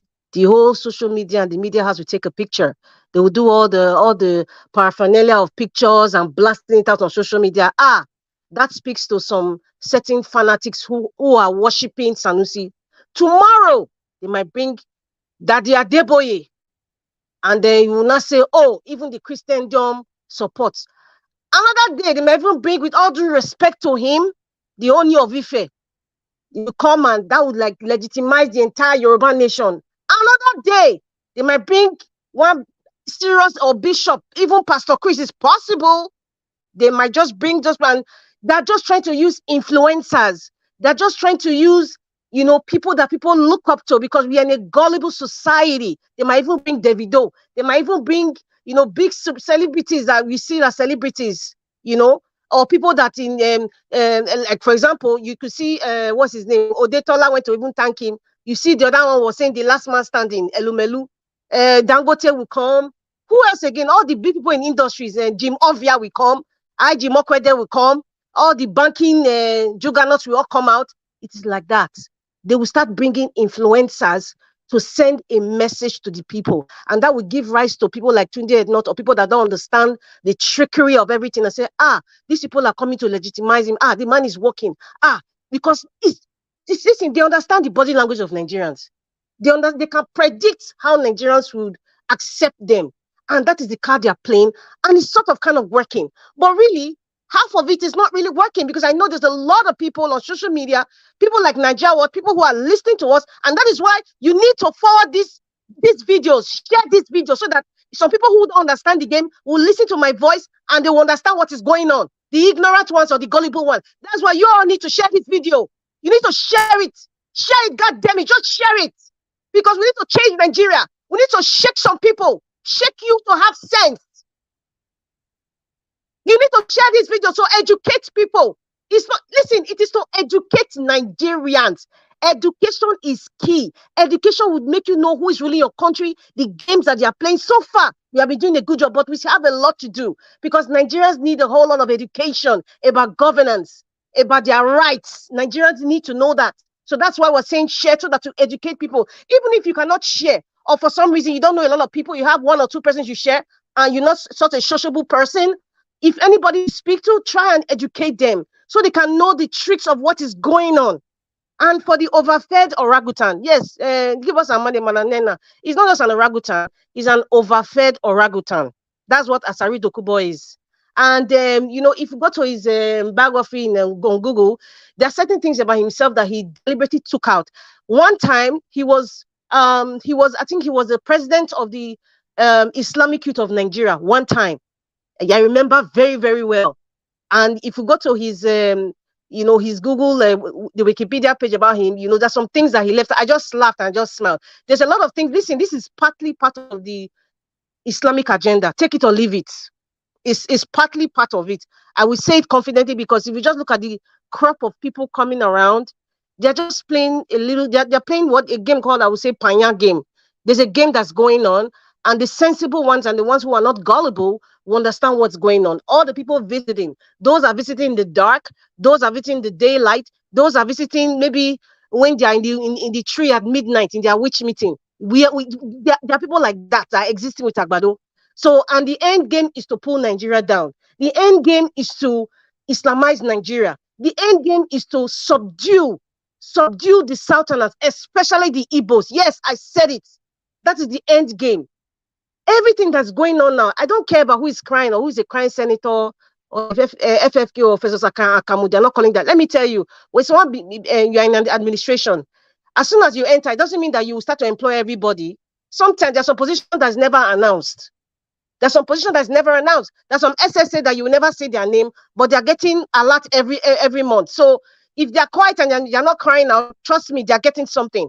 And they will tell you in the next 1 or 2 years, they will do rotation. Anyway, it's not going to last that way, but I'm just telling you the kind of corrupt system. 1 or 2 years, they will do rotation and put one of their goons that was working for them. That's just how it works. It's just unfortunate that when I see Sanusi talking, I really don't want to talk because I really don't. I'm just laughing. It's just unfortunate. Same thing with your overfed orangutan. And finally, about OBJ. Finally, oh no, finally, Naija Watch for Okay. OBJ. I actually watched. I kind of watched partially when he was having that interview with Chude, and like Manaruna said, whatever he's saying now, we all know, and it's a fact because this time in this generation, this Gen Z generation, we need somebody who connects to the people. We need somebody who is tech savvy. We need somebody who is compassionate, who is clean, who has a at least 90% clean record. Somebody who is known to, stand his ground. Somebody who is humble. Somebody who is just Nigerian and somebody who just loves Nigeria and somebody who doesn't love money more than human beings. That's what Nigeria needs at this moment. Somebody who understands the economy of Nigeria. You understand the body language of Nigeria and the body language of how economies work in the world. Somebody that that is going to the world to make business for Nigeria, and it's for the benefit of Nigerians, not for themselves or their family members. And that is Peter Gregory Obi, my president. Period. That's just the person. So Obasanjo wouldn't have said it any better. I'm not even going to go about Obasanjo's past or whatever he has done, because to me, it's not relevant right now, in what we're fighting for, because what we're fighting for is making sure that Peter the Rock Obi becomes president. So whatever Obasanjo has done in the past is in the past, but if you want to talk about it, that'll be another day. To me, I'm not going to talk about it. Thank you very much. Okay, finally, Madarita, thank you very much for a wonderful submission. After Madarita don't use all the minutes for this, so it goes, okay, finally. I say, wow. All right, Junior Ken, yeah, good evening to you, sir. We know say you did backstage. I bet on your camera. Man, know whether my brother and I did inside there, whether they don't go use your name, open another account now, consider Junior Ken. I did there. On your camera, Junior Ken, if you can hear me, I know you're on the backstage scenes, and I can see more people trying to come in. So thank you. Not you, Mr. Jonathan. I don't first see you, sis. Hey, God, I don't see you. I better offer. Thank you, sir. Thank you. So I'll let you in now. You can turn it off. Thank you. All right, my people, let me quickly take on this before I call on the next person. This just coming in from the same Asari Dokumbo. You can see, oh my God, he went to Tinubu to tell Tinubu not to release Nnamdi Kanu. I'm surprised. I just see this one right now. Another thing maybe see since I don't know. Say he talk from his both side of his mouth today. He go tell Tinubu that why you shouldn't release Nnamdi Kanu. Asari Dokumbo tells Tinubu. Meanwhile, let me read from here, but I'll put that on the screen for you guys in case you can't see it, but I'll read it from here. Why you shouldn't release Nnamdi Kanu, Asari Dokumbo to President Tinubu. Prominent Niger Delta leader Asari Dokumbo has urged President Bola Tinubu against releasing the leader of the outlawed indigenous people of Biafra, IPOB, Nnamdi Kanu. Kanu, who is standing trial for terrorism, has been in custody for the Department of State Service, DSS, since he's rearrested 2021.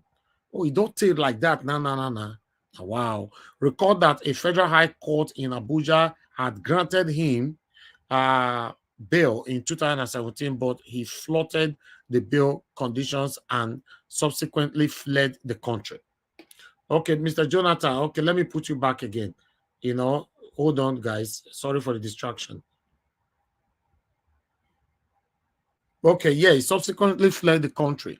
Speaking with reporters after a closed-door meeting with the president on Friday, which is today, June 16, Dokumbo said releasing Kanu will be tantamount to rewarding criminality, adding that he should be made to face the law. Jesus, I can't believe this.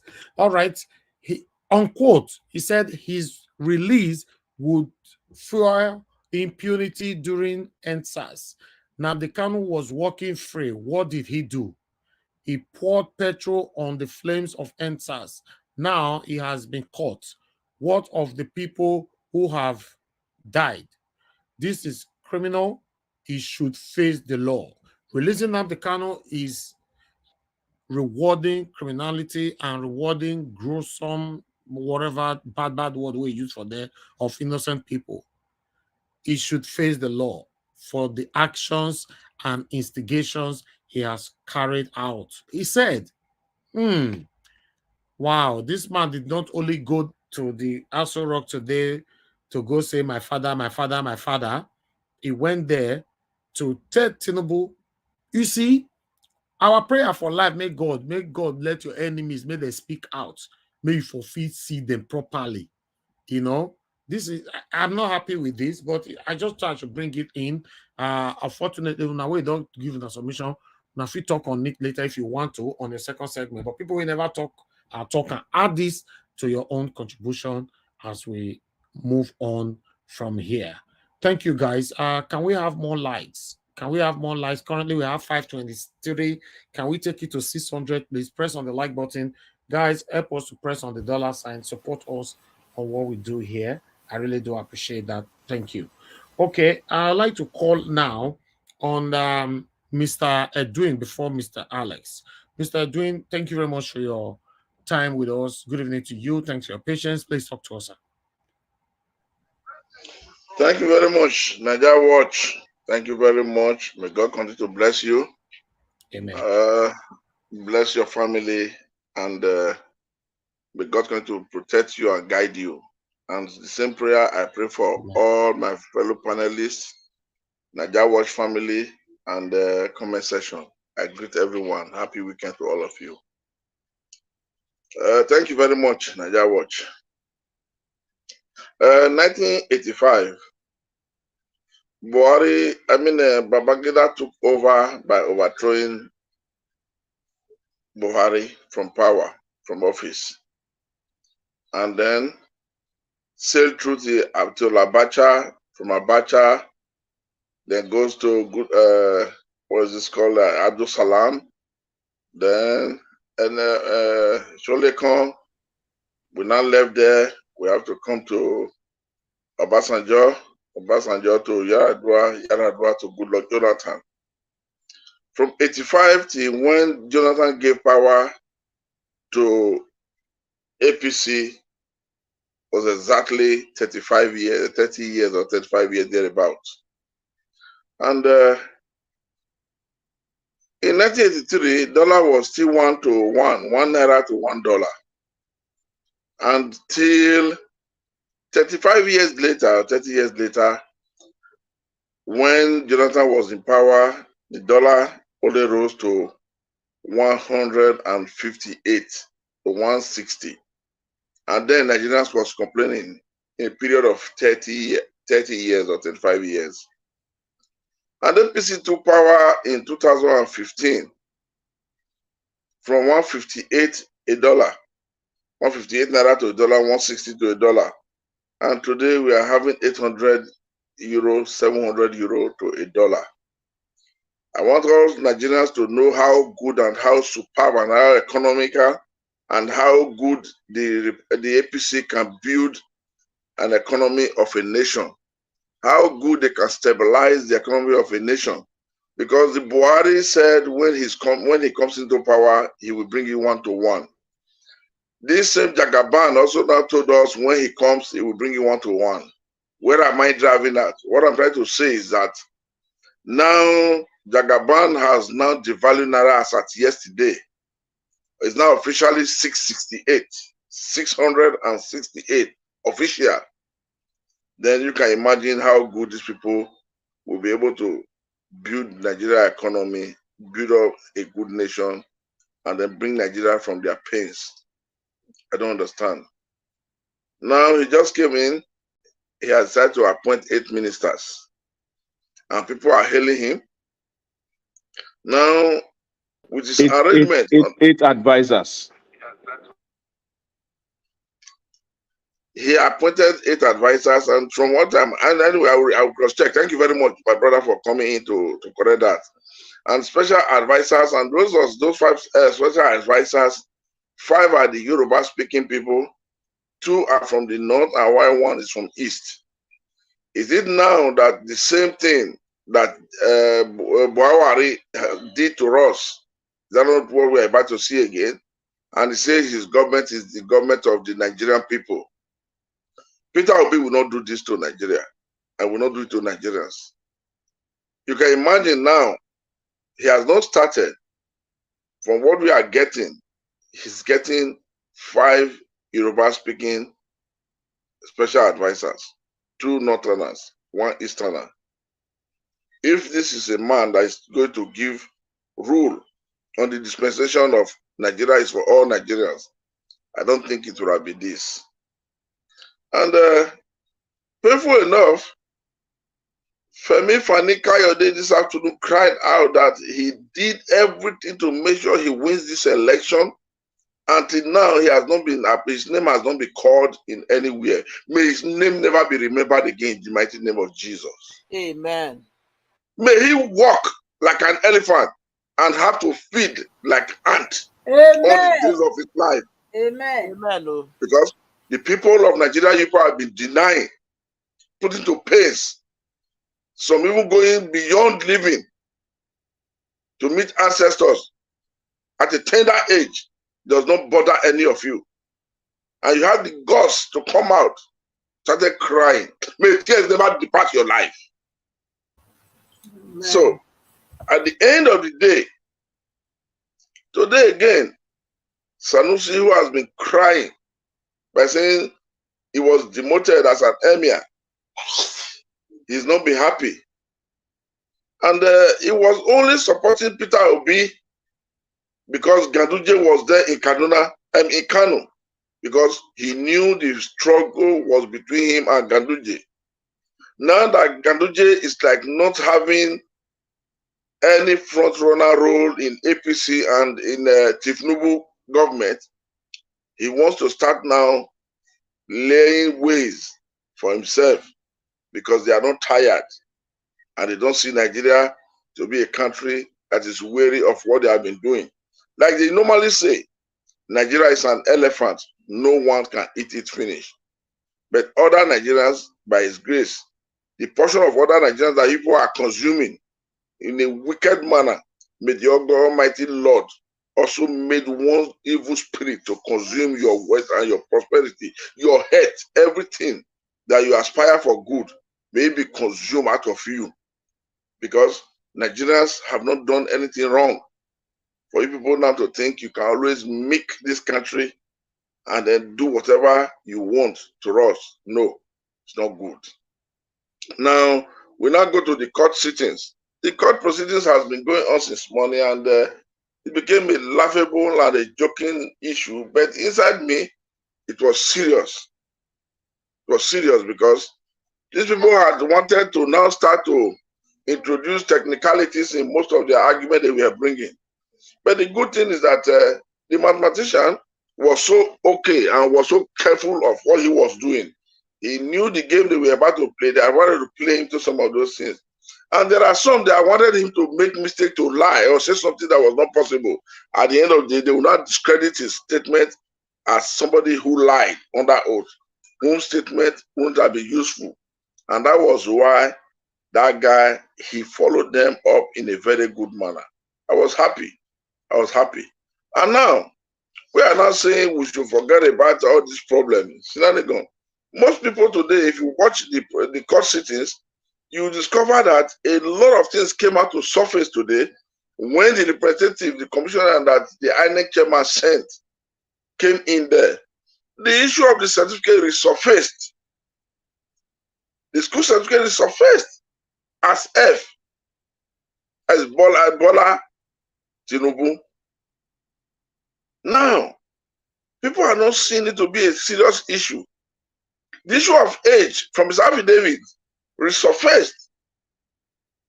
Because if you both watch carefully, when the judges were taking notes and they started marking it down, if you watch, they wrote for at least a minimum of 45 seconds. That's tell you it's serious.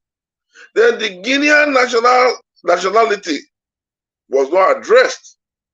Now, last week, the issue of 25% surfaced. And the whole of these things is telling me one thing, that is giving me the confidence that things are going the right way. But these people right now, the way they are attacking those people now is that they are attacking them now for technicalities.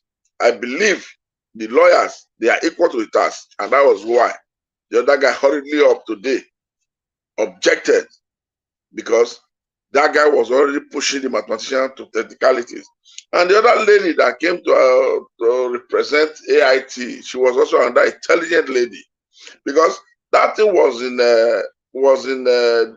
Tribune, I don't know, but what Mahmoud said was completely different from the way the lawyer was trying to place it. Had that guest come to it, that guest statement today would have been very, very invalid at their closing remark, because that was why when the lawyer objected and then the judge now saw it and he now said, how will you expect her to know when she's not a worker under the Tribune? I don't know their newspaper. And then she now said, why were we not invited? The AIT, the Arise, and the channel. So what they are now trying to do is that at this present in time, why they are trying to even respond to question these people that is coming today, that's coming now, is because there is discovered that these people are very, very essential. The news media, you cannot keep them as party issue. All the people like the mathematician that they brought in, they are ready to keep him as party issue. That was why they were asking, how many states did you work on? And the guy now said, it differs and it depends. But it's like the particular thing we are talking about now is just on these particular 2 states. But a follow-up is there. And that was that he just said, okay. So these people now, why am I saying this is that I'm begging our lawyers, Bennett lawyer, Obi lawyer, Labour Party lawyer, they should watch out now for the way now they are trying to switch over to technicalities. And they should not give them chance.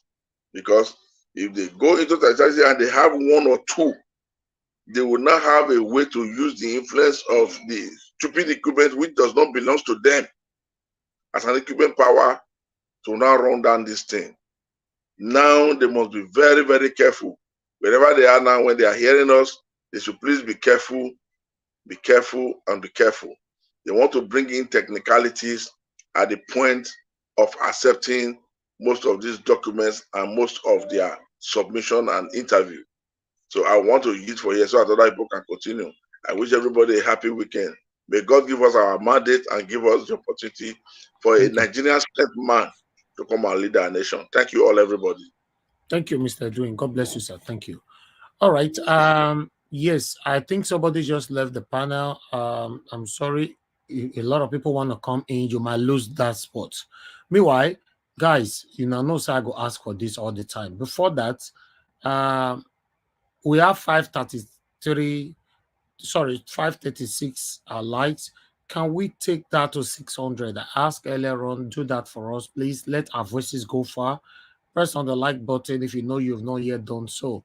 Let me appreciate Freedom Simple. Thanks for the super chat. Sam Gelmed, thanks for the super chat. Amazing Grace USA. Thank you. Adolai Watch and Mr. Joseph Orji. I want to appreciate every one of you again. Once again, guys, press on the dollar sign. Support what we're doing here. Help us to share this broadcast. Let our voices go far. And like on this particular broadcast, currently, let's take it to 600. It's on 549. Press on that like button. God bless you all. Mr. Alex, please talk to us, sir. Good evening to you once again. Yes, thank you, Mr. Najawash. Yes, I sound a little bit tired. I've been on a trip. I'm not around. I'm not even in Nigeria at the moment. So it's very challenging to join you guys sometimes. Oh, wow. Thank you. It's a sacrifice I've told myself I'm going to make wherever I am. If I cannot make it to the platform, I will join you on the backstage. If I can't be on the backstage, I will watch the replay. In any way I can contribute to the restoration of this country called Nigeria, or to the division of the country to our separate places, I will do my best. Thank you. So, yes, I thank you so much. If you don't see me on the platform, gentlemen and ladies, know that I tried my best. It's just not possible. So, but somehow I'm always behind the scenes. And most times I watch the replay in the morning. That's how committed I am to this cause and to this great platform. It's a privilege to God bless speak you, my brother.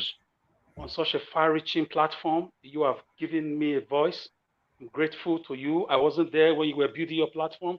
I wasn't there when you were putting your visions and dreams and aspirations together. I wasn't there when you were suffering for it. You know, a lot of times you went through a lot of bottlenecks and potholes, and but you still kept on until we came on board. So I should be able to say thank you to you and to your technical team. And of course, my Thank fellow you. panelists, I thank all of you for always being here. Those who are not even here now, I thank you all. Those on the comment section, I thank you. Thank you so much for your flowering statements sometimes, and even for your corrections sometimes too. Viewers worldwide, I thank you. Thank you. Thank you. We God have no bless you, other my brother. country. Yeah, thank you. We have no other country to call our own. We have no other country to call our own.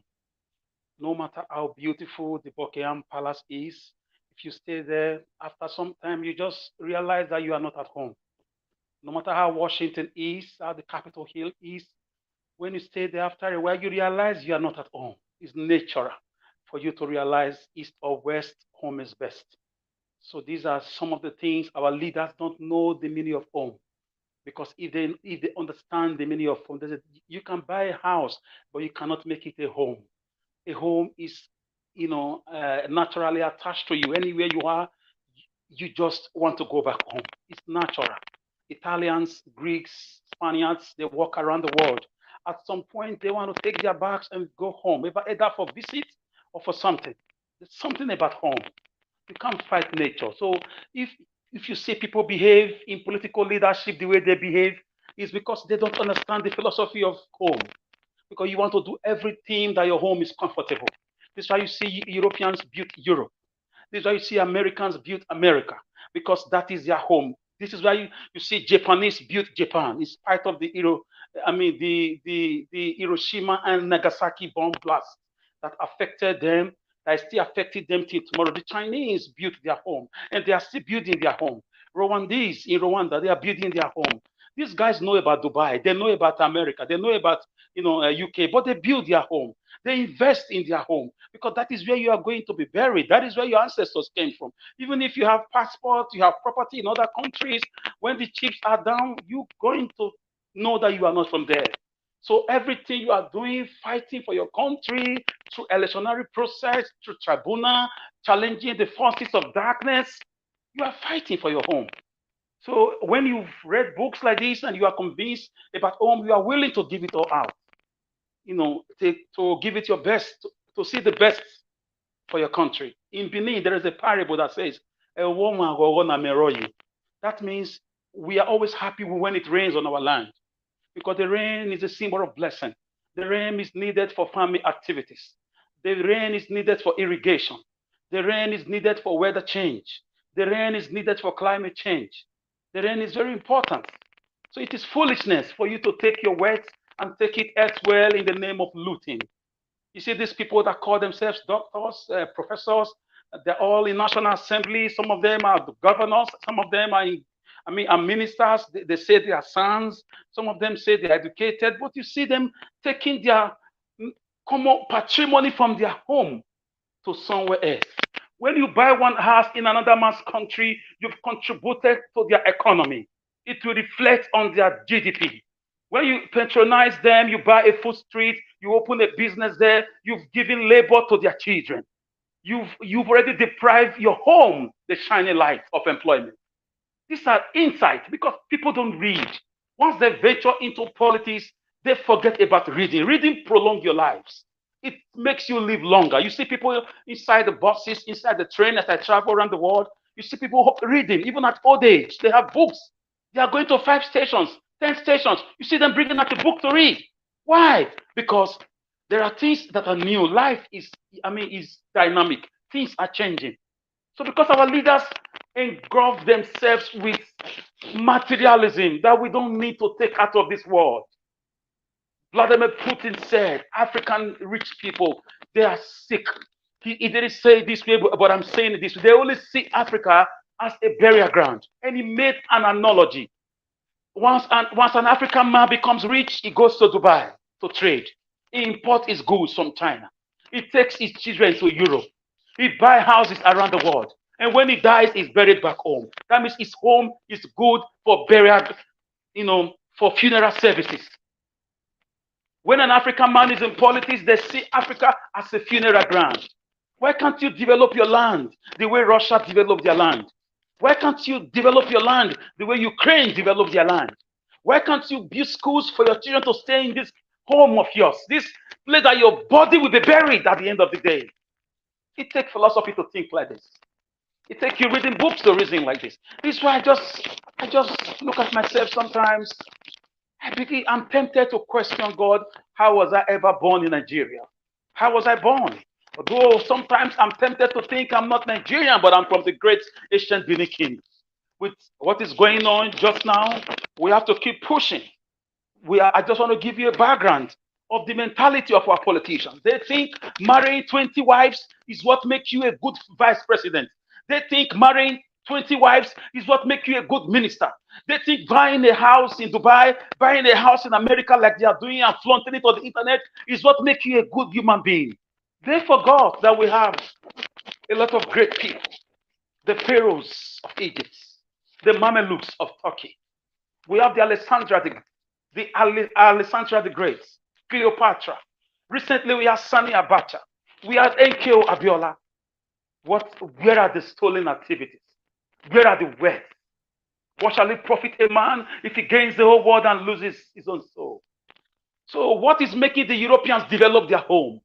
What is making the Americans develop their home? What is making the Chinese develop their home? What even making the Arabs develop their home? Recently, Morocco asked to be part of the European Union due to geographical, nearness. Morocco asked Brussels to include them because they believe they've developed their land. Morocco is in Africa. They call themselves Arab people, but they're in Africa. They were asking because they wanted the European Union to come and inspect their land, that they've built enough infrastructure. Give it to them. It's true. That is why they were able to become the first African nation to reach the semi-finals of the World Cup. Many things were put in place. But the Europeans told them, guys, you are still in Africa. We cannot accept you. Why can't we aspire to do great things? We need to have a leadership school in Africa. I'm dreaming to open that very soon. I want to have a leadership school for just 3 months. You don't need 4 years, 5 years. 3 months diploma course affiliated to maybe a big uni abroad to get your certificate abroad, but you study in Benin. It will be in Benin. You know the meaning of leadership. It's a call to service. It's a call to make history, not to make money. Because you don't necessarily need all this money. But what are you going to do with $5 million? Stolen money from poor people. What is your gain when people don't have infrastructure because of you? What is your gain when people are dying because of lack of hospitals? What is your gain when bad roads are killing people and you are busy buying houses around the world? How many years do you have on the planet to live? Why are you not inspired with the selflessness of Nelson Mandela, who left his family at a very prime age? He went to jail for 27 years because of his convictions. And he came out of office. And apartheid, wicked, repressive regime was abolished. Election was thrown open. He was elected 4 years. He had another 4 years to run. He said, I'm tired. I've done enough. How many leaders can talk like that presently? I'm tired. I've done enough. That is a point of selflessness, a point of political tranquility, a point of political, patriotism. Why are we not inspired by Kwame Nkrumah of Ghana, who went to America to study the life of Marcus Garvey of the Black Stars, lines?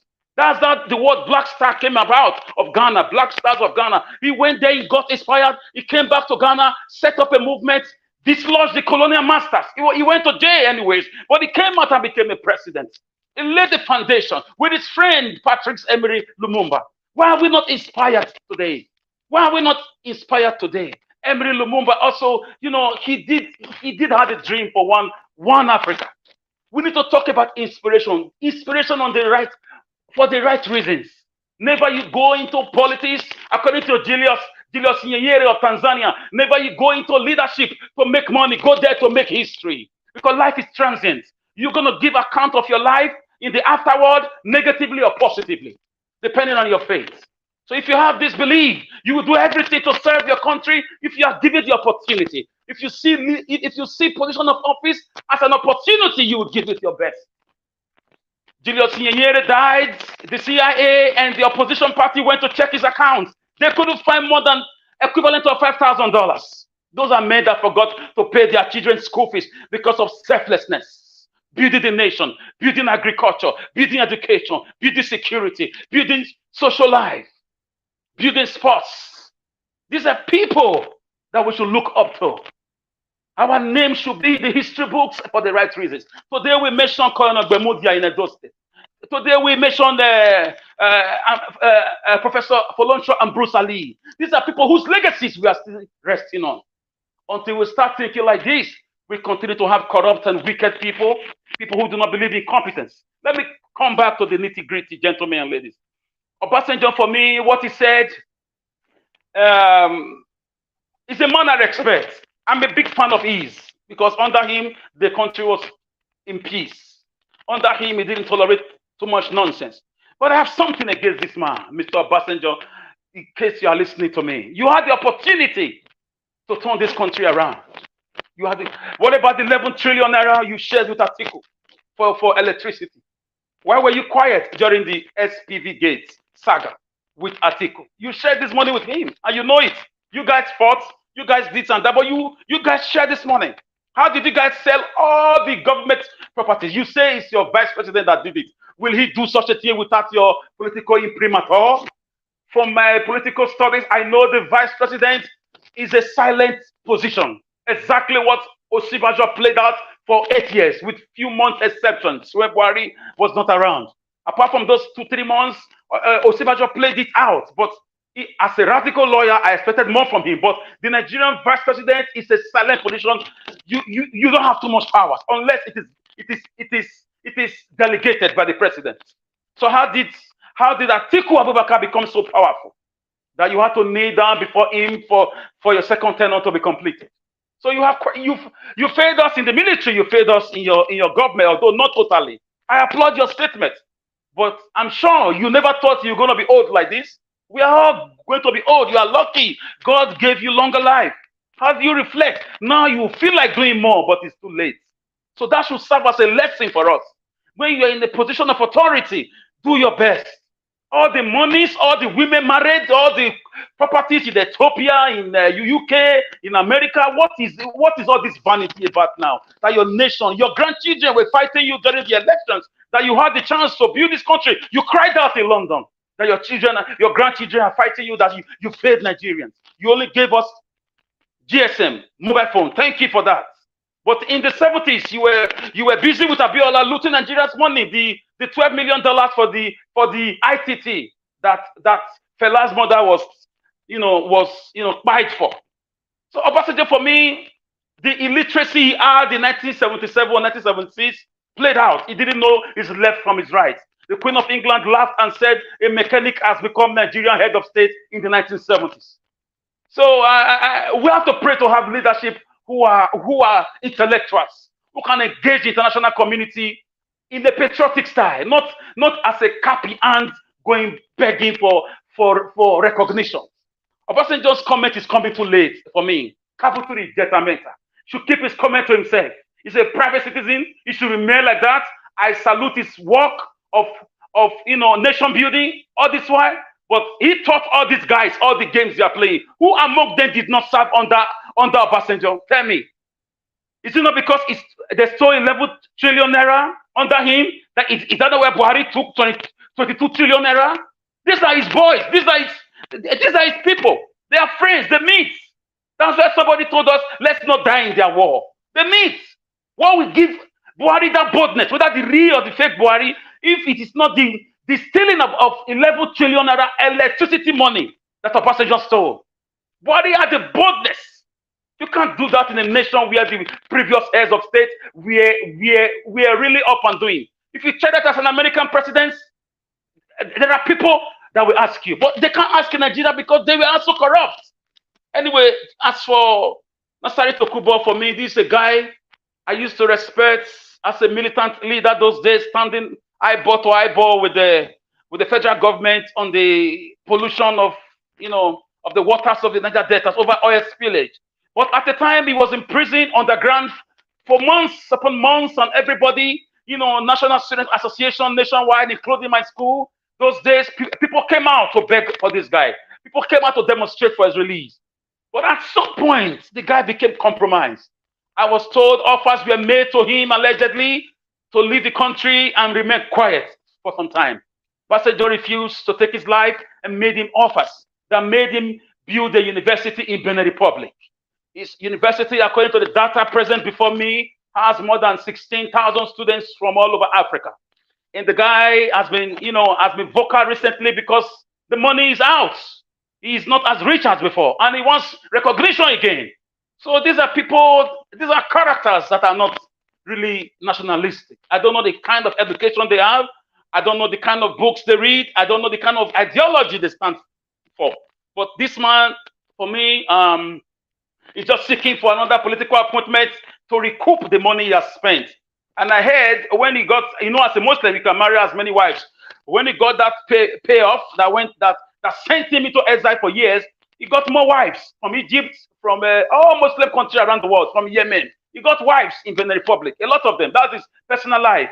For these people, they don't care. They just want their talking for their selfish reasons. And I see in Nigeria that people like this will no longer matter because we don't need these guys around. Sanusi, for me, is a corrupt man. I know how he became the emir. He was not, even if his family had the lineage of the emirship, but information that I have states that Goodluck administration was about to arrest him after the mixing millions of dollars, millions of pounds, and millions of euros, and billions of naira. The Kanu, Kanu mafia, the royal house, they were able to quickly, they told him that emirship to make him immune against, to make him a first leader so that to avoid arrest. And when the game was over, they kick him out with one frivolous activity or the other. So Sanusi for me also is a Kabuturi Jetamenta. These are people that were quiet when Deborah was speaking. Where was Sanusi when Deborah was speaking? These are people that were quiet when Buhari was busy ravaging the country with insecurity. They were quiet. These are people that only condemn the marjorie proliferation of having children that you cannot take care of. But when it's time to face the nitty-gritty of corruption and the wickedness and the excess cost of running government, they vanish into political oblivion. So I don't take him seriously. I'm not sure any government will take him seriously. Jonathan Goodluck is alive. He knows what went wrong. Even him is not free. Jonathan Goodluck allegedly has a $13 million house in a country called Greece, and he only visits that country once or twice in 3 years. Is only that house is always occupied by cats and rats and security personnel. As a former president, when you enter any country, cameras will be on you. So these are all a bunch of thieves, like somebody just said. So I still believe in Peter Obi's mandate, and I still believe that the court will do the right thing. And I thank the statistician, the mathematician rather, who spoke, and I love the way he handled them. I love the way he remembered me of Nelson Mandela standing before the apartheid judges and justices. You have to be polite with them. You have to be smart. You have to, Mandela was a lawyer, though. Lawyers are very smart and sometimes cunning too. So I love the wisdom the professor of mathematics displayed. It was a great one. And let me round up with this. Gentlemen and ladies, Nigeria is now or never. The reason why they are signing all sorts of things is because of the fire in the tribunal. It's because of the case in the tribunal. They are looking for legitimacy. They are looking for acceptance. They are looking for recognition. They are looking for a pedestrian that they can use to unleash their satanic activities. These guys have been in power. Where was Tinubu when people were crying of insecurity in this land? Where was Tinubu? What has he done all this while when the herdsmen were busy doing their things, burning up churches, publicly executing people, and nobody was talking. And now it's election, they came out. And how did he even become a president? How did he win elections? How did he win elections? What the minimum requirement of Nigeria political positions, it varies from councillor to presidency, is primary six. Tinubu could not present anyone. Primary six or SSE or junior WAEC or whatever you call it. It could not present anyone. It said they were burnt down when Abacha was after his life. So the guy has been stealing. He has been, a drug peddler. America brought out documents for that. American judicial system. And we have papers to that effect. So what kind of country are we building? Are we telling our children to go into drug peddling and dream to be president someday? I leave that in your conscience. Nigerians have not moved on. Don't deceive yourself.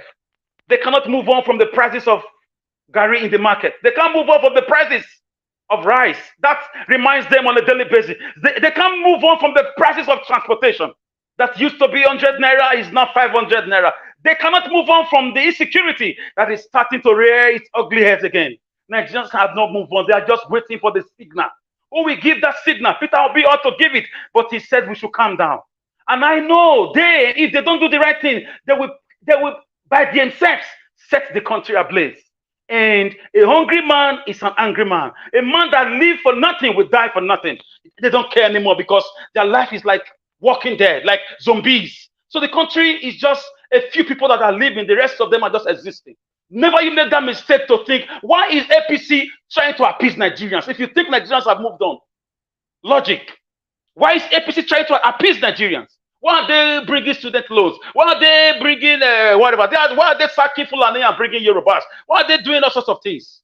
As for the person they just appointed as national security, whatever, for me, it's just to cover up all the killings that took place under Buhari's government. It's to cover up the insecurity orchestrated by APC for the past 7 years. It's to cover up Buhari himself from being arrested. Because Buhari needs to be arrested. The man in the jail, the fake or the real Buhari, allegedly, he needs to be arrested. He needs to be brought to books. El-Rufai needs to be arrested. Kayamu needs to be arrested. This man, Laya Mohammed, or Truthful Mohammed, whatever, he needs to be arrested.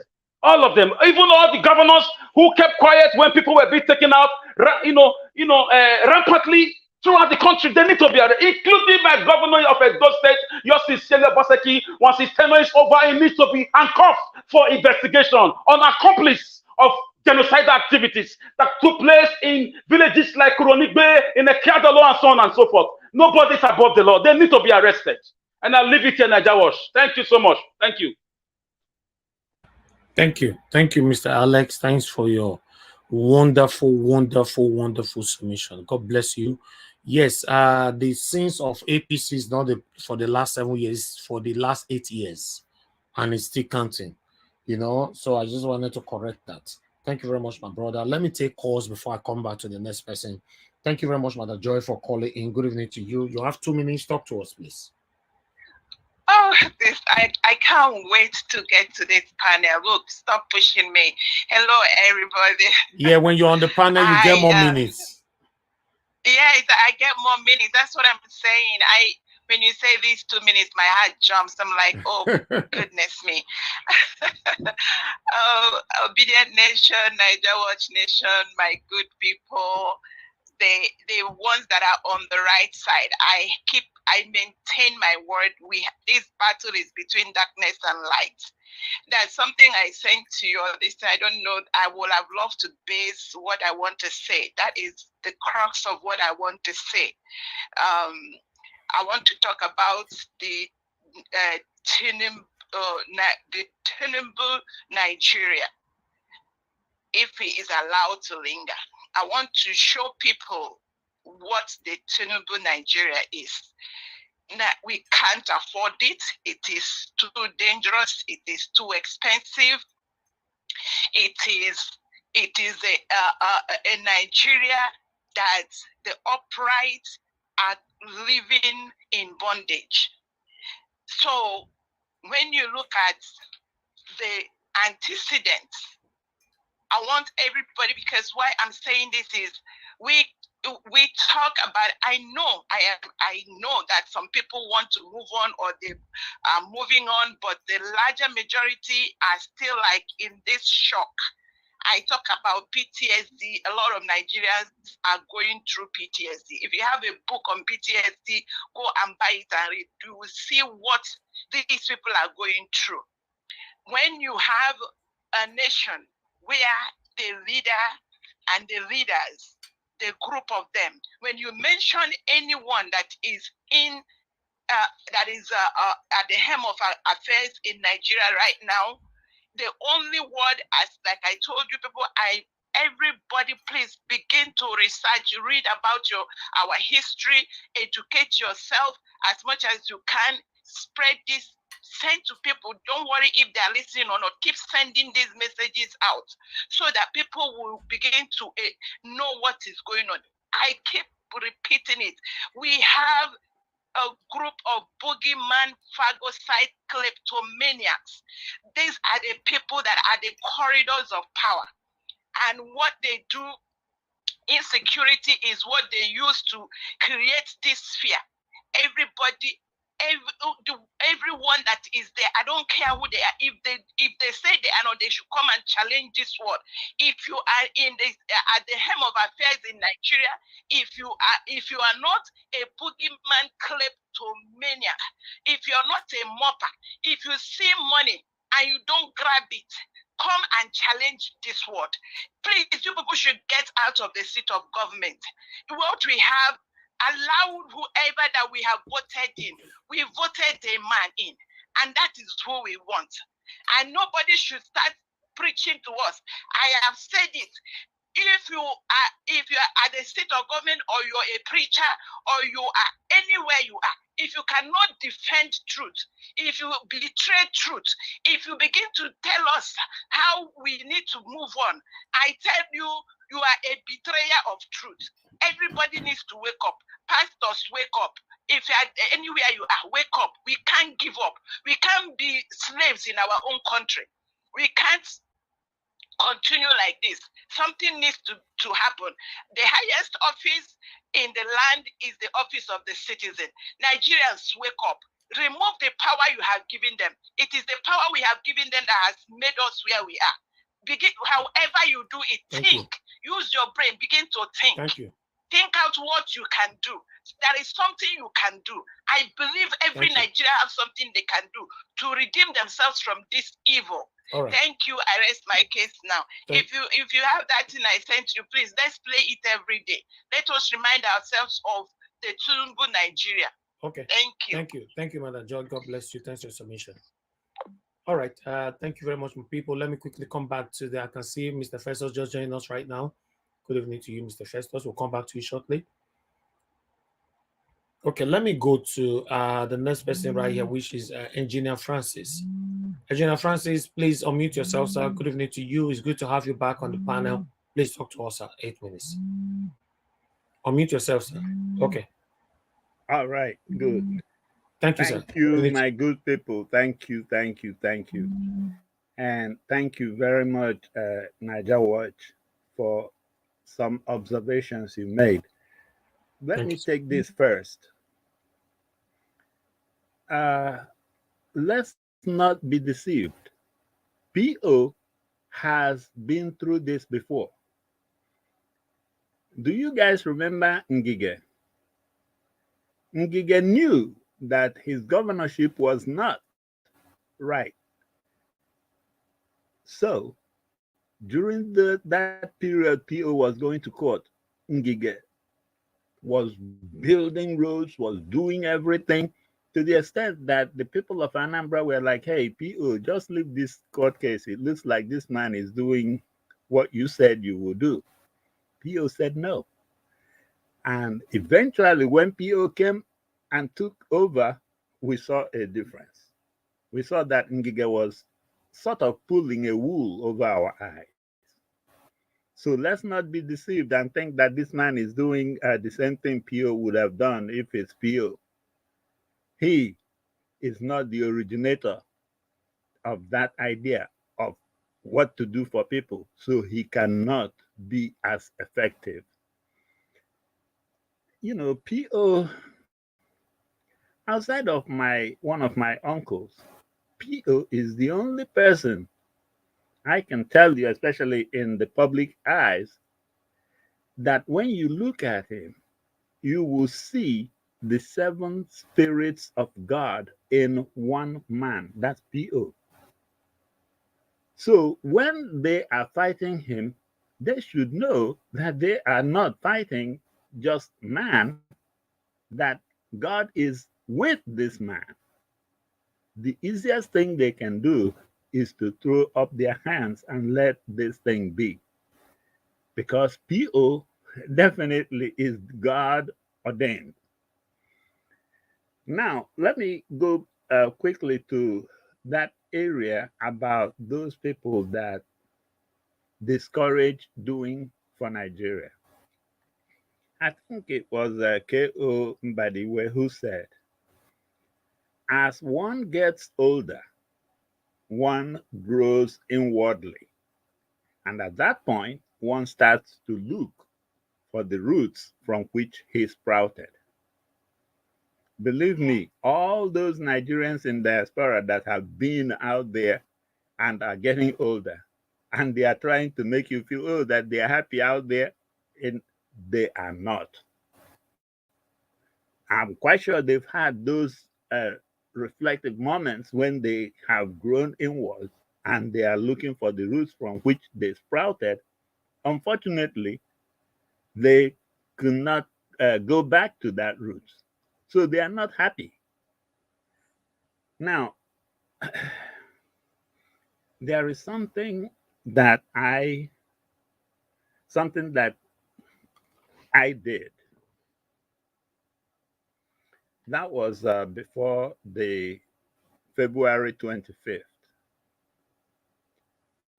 I'm actually a software engineer, and there was a program I sort of developed, which would have really put this whole thing we are going to into nullity if it was deployed by that 25th February. But I listened to like my nephew that's even a politician in Nigeria and some of my friends here, and every one of them were all negative, negative, negative. Just like what Niger Watch said earlier, those people I should have cut off and not stopped at listening to them. Do you know that software is sitting here with me, not deployed, and on February 25th, midnight, no results. That was exactly when I went into mourning. I started blaming myself for having this in my hand sitting here with me when it would have helped Nigeria. And especially when I did it, I did not want 1 penny from it. I was going to donate it, but I didn't push. Now I hear about a youngster in Plateau State that died himself because of the hopelessness this brought. Somehow I even felt responsible for that because I did not push to get this thing into the country. And then when I hear about this commitment letter that was signed with this mathematician on the 20th of February, knowing that I finished this uh, program by, I think it was on the 18th, which means I really had enough time to deploy it to help Nigeria, but I didn't. Now, I feel, as a matter of fact, for 2 weeks from that February 25th, I have, it's like I went into mourning, like somebody that lost his mother and father the same day. I did not go to the office for 2 weeks. So, definitely, in support of what Niger Watch said, those Nigerians that see Nigeria as the S-hole, like Donald Trump, those Nigerians, stay away from them. they are not Nigerians. They might be Nigerians in name only. Now, I say all this to point to one area. With what's going on in the court now, please, Labour Party, P2B, all those lawyers, please, I hope that you guys are going where I am thinking. You have brought out about 18,000 polling units that were blurred in the IREF, and I bet you if they were APC favorable units, they will not be blurred. So we know where it's going. At an average of, let's say, 100 voters per polling unit, you're looking at 1.8 million votes. I hope you guys have already subpoenaed either the CPs, the Commissioner of Police in those states, or the IG to bring their own copy of those results, so that those blurred ones, you can now fill it out with. And I know that's exactly where the APC and the INEC lawyers are seeing. Maybe you've given them a hint that you were going to subpoena that. Because when they keep objecting to even their own documents, that means that even when the police commissioner or the IG comes with his own copy, they will object to it too. In this fight, we need a KO, knockout. We don't even need a TKO. We need a complete KO. If you leave it for the judgment, that is, if this fight, we don't knock them out flat cold, it would be a dangerous situation. If you have a kitchen, grab the kitchen sink, all of them. Let's make sure we knock them out completely. Well, I guess that's enough of what I have to submit for right now. But God bless please, you, sir. Thank you. Please, guys, let's not lose our sight. Let's not lose sight of that goal. Thank you, Engineer Francis. God bless you, sir. Thank you very much for your submission. Thank you. Guys, make a press on the like. Press on the like. Miss Anjawa, please, can I quickly answer a question somebody asked? Okay. I don't know. Okay. Yeah, somebody said, Abi, you don't jackpot like this. No, I'm just traveling. I do travel regularly like this. It's just a trip. I'll be back in a week by the grace of God. You know, as a government critic, you can't just review your activities every time for your safety. So, and you have to be safe to fight the fight. At some point, you have to expose yourself. At some point, you should know when to fight and when to keep your identity. So it's just a trip, and I never jackba. I'm a regular traveler. Thank you. No, even though let's not go jackba, if let's want to come out for Nigeria now, migration ain't go. I want to come meet Nigeria watch or UK.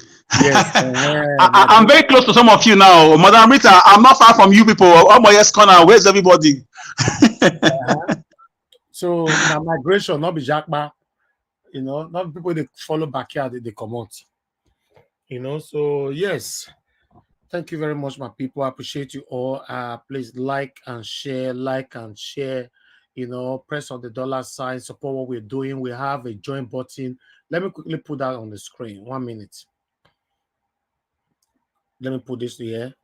That is the join button. You can see that I circled it right there with the yellow hollow. If you click on that join button, you know, you join our membership program, you know, and I also circled the subscription button. Hit on it, and there's a bell close to it. Hit on it and put it in all, you know, and there's the other one up there. That's a PayPal to support us. Some people like to support us through PayPal, while some like through Nigeria account. I'll put down the screenshot there as well. Why some like to just do super chat straight away. Anyhow you take Duam is a support. If you subscribe with us, you're supporting us. Our new subscribers, you are listening to me right now. I want you all to know that we love you. We are here fighting for a better Nigeria. That's why we are here. We are not against Nigeria. We are only against our satanic government. We love our country. We are calling our government to question. We are calling them out every day, exposing them, telling the world who they are. That's all we're doing, respectfully, constitutionally. So support us, my people. Yes, and for the Nigerian bank account is right there. Depend anyone that is convenient for you, but nobody don't ask me one day, say, wait to be your UK bank account. Because paper don't cover that area. And I make people never ask me that. Paper cover that, So yes, I wish we have something like paper in Nigeria as well. I'm not sure we'll be putting a bank account everywhere. If you notice, we that lives in the UK, our bank account, for me, we are the total now. So I don't know my bank account for my head. For Nigeria, every single person within Nigeria know their bank account for their head. As they talk, what's your bank account? They go say 277-888. Say, what is happening? How will I memorize all these things? For me, all my life for UK, I don't know any of my bank account for my head till tomorrow. Because there's no need to. I don't know. Maybe some of you know. No, not judge me wrong, but me don't know. Till right now, I don't know my bank account. None of my bank account I know for my head. So you know what that means? So for more than 3 decades, I don't know them. So you're right, Mr. Niger Watch. You said me. The thing that surprised me, the way Nigerians have their account number on their head. Exactly. I just say only me. Anybody go reach old mama, old papa, it's small picking. That account is their life. Their life. Mr. Jonathan, you are right. Because if you ask them, maybe I call my air conditioner man come and repair my AC. Okay, what you say one by gas? Okay, what you your bank? You go say 12202385009. You day your brain go say, Oga, in case that one don't go, you feel try another one, might give you 2.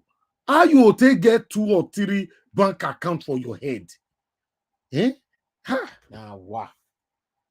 So meanwhile, let's move on, my people. Support us, encourage what we do here. I appreciate you all. I would like us to go to Mr. Jonathan. Mr. Jonathan, it's your turn. Please talk to us. It's good to have you on the panel. 8 minutes, sir. Yeah, thanks. Thanks very much. Thanks, Mr. Elvis and all the panelists. Thanks for the opportunity. I want to take off your TV, sir. Off your TV. Yeah, I want to take on the issue, the case at the court today. We all know that the whole strategy of the APC and the INEC team is just simply to discredit the witness, this proof, this mathematician professor. And at the end of the day, for me, what I just see there is just a complete, time wasting. The time wasting, strategy, and that's the game plan, And because if you see their cross examination, it's like you will just see Nigerian in them. They're taking Nigerians for granted, even including those son themselves. Because I don't know how you will come and say the man, the mathematician, the witness is not an expert in electoral law. So my question is, you need to be an expert to interpret electoral acts, to interpret the law. But a mathematician has no role to play in election analysis. Anything that has to do with statistics, he has no role. But when it comes to law, that's the exact reason why they don't want this thing to be transmitted live, so that they can play out all these their shenanigans out in the court in the secret. Thank God for social media. Thank God for this age and time that we are right now. Other than that, everything will have been shrouded in maximum secrecy. We will not even know what is going on in court at all. Because right now, what they don't know is that they are leaving digital footprints all over the place. Everything is not, this is not the presidential petition of 2007, 2011, no, this is 2023. Everything they are saying there is, even though it's not transmitted, I'm today on your show, you read out all these transcripts. It's all over the place. They are leaving digital footprint with all this nonsense. They go to court and they approve. They are trying to prove all this legal, legal nonsense, in the court. Again, they went on to say that election results, they are questioning this witness that he only focused on 2 states, Rivers and Benue, if I'm correct. As if we don't know, as if we are fool, that election results are not done state by base, state by state basis. In fact, polling unit by polling unit. If you are analyzing election, it's not that they just take the whole of Nigeria, at once. It starts from the polling unit. When you analyze, when you are putting the result together. And the man said that once the polling unit result is faulty, the entire thing is rubbish. Because that is the starting point. And the lawyers are trying to prove to us, they are trying to tell Nigerians that using just 2 states, rubbish is statement, is witness statement. See, that's another, they just take Nigerians for granted. And then on that also, is it the AIT, or is it the AIT staff that came today? She was just spot on. INEC chairman went to Tribune. They used Tribune only as if Tribune is the only media that we have in Nigeria. Because they know at that point in time, if they use the entire mainstream media, this thing will come to light and question will start, people will start raising question. That was like 3 days or 4 days to election. See? So they just take us for granted, in that country. So that's my comment on what happened today at court. So this is all that the witness did excellently well. Their cross-examination at the end of the day will hold no water as far as I'm concerned. I don't need to be a lawyer. You cannot come and tell us that we are not lawyers, so we can't read. So the electoral act was just made for lawyers alone, not for Nigerians. Are you kidding me? They just come to court and think they can come there and just say, just come there and as if Nigerians are illiterate. We don't read the electoral act. This 2023 has even made people to go into that thing and study it. Some Nigerians now even know what is in the electoral act. Even the constitution now, they have gone into it and read it all through. So that's that about that. With respect to the appointment, the advisors, as I've always been saying, in Nigeria, this is what I've been waiting for. For me, this is what I've been waiting for.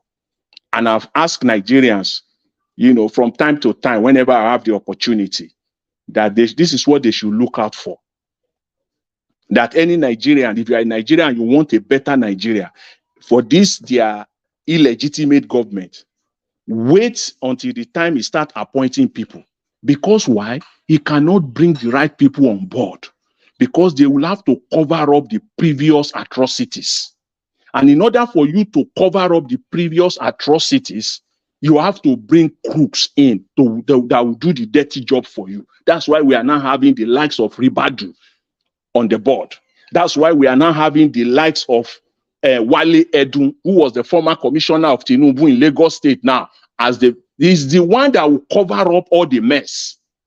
They can't bring in quality people. As a matter of fact, they have no capacity to bring in the right people. Who on earth now? You want to tell me that they will come to US and pick quality Nigerians, even Nigerians in diaspora, even in Nigeria. Do you think any Nigerian will want to waste their entire career on this government? Because there's no way you can get into this government and not become, and you will not be stained. All your career will be rubbish. So they have no option that to continue to work with their mediocres, all those people that they have used in the past.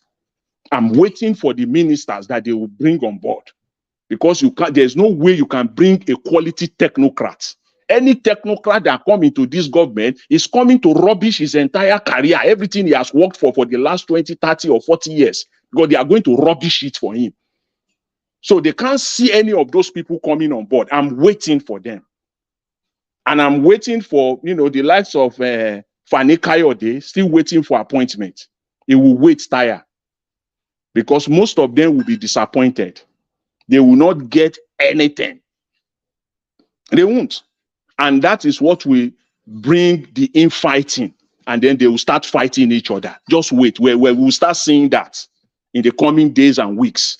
Because most of them are now staying in Abuja now, waiting for the roll call, for their names to be called for one appointment or the other. And frustration will start setting in when they are not getting into this, when they are not, their names are not being called for any appointment. And then the infighting will start. We will see that. We will see that. And that is the hand of God. It's not that is how they will see them. They will start fighting each other. Because all they are doing right now, all this homage that we see, all of them, Sanusi, Abdul Salam, Jonathan, all of them going to Aso Rock to pay homage. It's just, I believe, one of the panelists have mentioned, is just a way to legitimize their illegitimacy. And it is Tinubu people that are arranging all this meeting, all these Aso Rock appearances that we're seeing, And this is just the beginning. We're still going to see more of them. They're still going to bring in more people. Just to do what? To legitimize them. They need it. It's just an endorsement. Endorsement after election. Because guess what? They couldn't get all those endorsements prior to the election. They couldn't even get all those endorsements after it was selected. But now they think they can now use the power of the presidency to get these people on board now. And that is what they are doing. Because they can now manipulate them, they can suppress them, they can oppress them, and bring them on. We're still going to see more. Don't be surprised. The people that you don't even expect, you will soon be seeing them in Aso Rock. Because that is just the way to legitimize themselves. As for Baba OBJ, for me, for that, elder statesman, I would like to give him that. It's better to be late than be delayed. At least he's saying the truth now. He's on board. And history will speak, for him. He's on record, So that's what I can say for him. The man is trying to make all the wrongs he has, made in the past. He's trying to set the record, to set the record straight. And on top of all this nonsense that is going on in Nigeria now, what is annoying to me of all of them? All this is not annoying. We all know that. We know these people can't do anything good. We know that they have no capacity to do it. They are just trying to, they force themselves on Nigeria, just suck themselves down the throat of Nigerians. What is sickening to me is the media, because the media, is now the icing on the cake for them. The media will be sucking all this nonsense down the throat of Nigerians. Even most shamefully, you will even see educated illiterates. Those educated illiterates that litter the entire, nook and cranny of Nigerians. You will see them coming out and giving legitimacy to all this through the media. Through the media. That is what is sickening to me. For what Agbado is doing and all that, we know they are losers. We know. But it is just the media that is the part of it that is sickening to me. That they can't call them out. As if governance is rocket science. As none of them, they've not even questioned all these people that is appointing. They have just started. Nothing. Nobody questioned them. Nobody goes back to check their track record, their antecedent, all these people that is just putting on board. Because if you just do a simple Google search on each and every one of them, just look at their past. And so this is the best they can come up with. Ribadu, well placed now as National Security Advisor. To do what? To cover their tracks. We all know that. What is the experience of Ribadu in national security that you want to bring him in? A former police officer. And then EFCC. We're talking of national security here, for crying out loud. But the whole idea is just they need somebody there to cover up for them, and that's what is playing out right now. And with respect to Asari Dokubo, for me, see, Dokubo's telling Tinubu not to release Nnamdi Kanu is just that guy is a mediocre. He's just a mediocre. Who is to be in jail if not at Asari Dokubo? The likes of people like Asari Dokubo, it's not what Nigeria need now. I think it's for him. He's just looking for food. That's what he's just looking for. He's just looking for food. He just want to, gather as much as possible for now again. That's all he's looking for. That's all I can say, with respect to Asari Dokubo, But finally, thanks very much. Finally, I just want to say that, what Nigeria need now is the determination for development, determination for truth, for honesty, for transparency, to shun all this nepotism, all this tribalism, and to embrace transparency and integrity. And that is what PO is bringing on. That's it. Thank you very much. I really appreciate the time and the opportunity. God bless you, Mr. Jonathan Kingsley. Thanks for your submission. God bless you, sir. All right. Let me go to Nigeria. Before to Nigeria, let me come back to you guys again. My people, I have a support from Peter Ife. Peter Ife, thank you very much for the support. I really do appreciate the super chat. May God bless you, sir. Thanks for the text as well. The encouraging text. Thank you, guys. Help us to press on the like button. I wish that's a bit sync, sha. Okay. All right. The like is currently lock your let's don't mute themselves for you. They eat. Mr. Jonathan, don't mute yourself again, I beg. Mr. Festus, please tell us where you joining us from, sir. I live in yes. Oh, okay. Yes, I can hear you now, sir. Where you joining us from? I live in US. Oh, US. Okay. So, please, you be Texas to be precise. Precise. Okay. That's fine. I'll come back to you at the next. Okay, after to Nigeria. Thank you, sir. Thank you. All right, got to Nigeria. Good evening to you. What happened today to Nigeria this afternoon? You join us.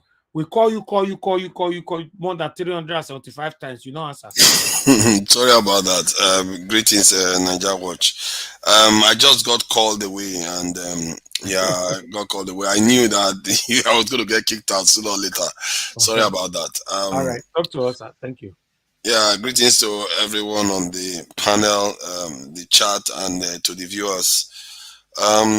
I guess even from this earlier on today and this evening too, I think some of the stuff that seems to be coming through is that some Nigerians are thinking that Tinubu is doing the right things, and maybe they should let go of the OB petition and stuff like that. I'm not sure they're actually saying they should let go of the OB petition, but they're just saying that he's doing well and stuff like that. And if that is the case, so be it. Who cares?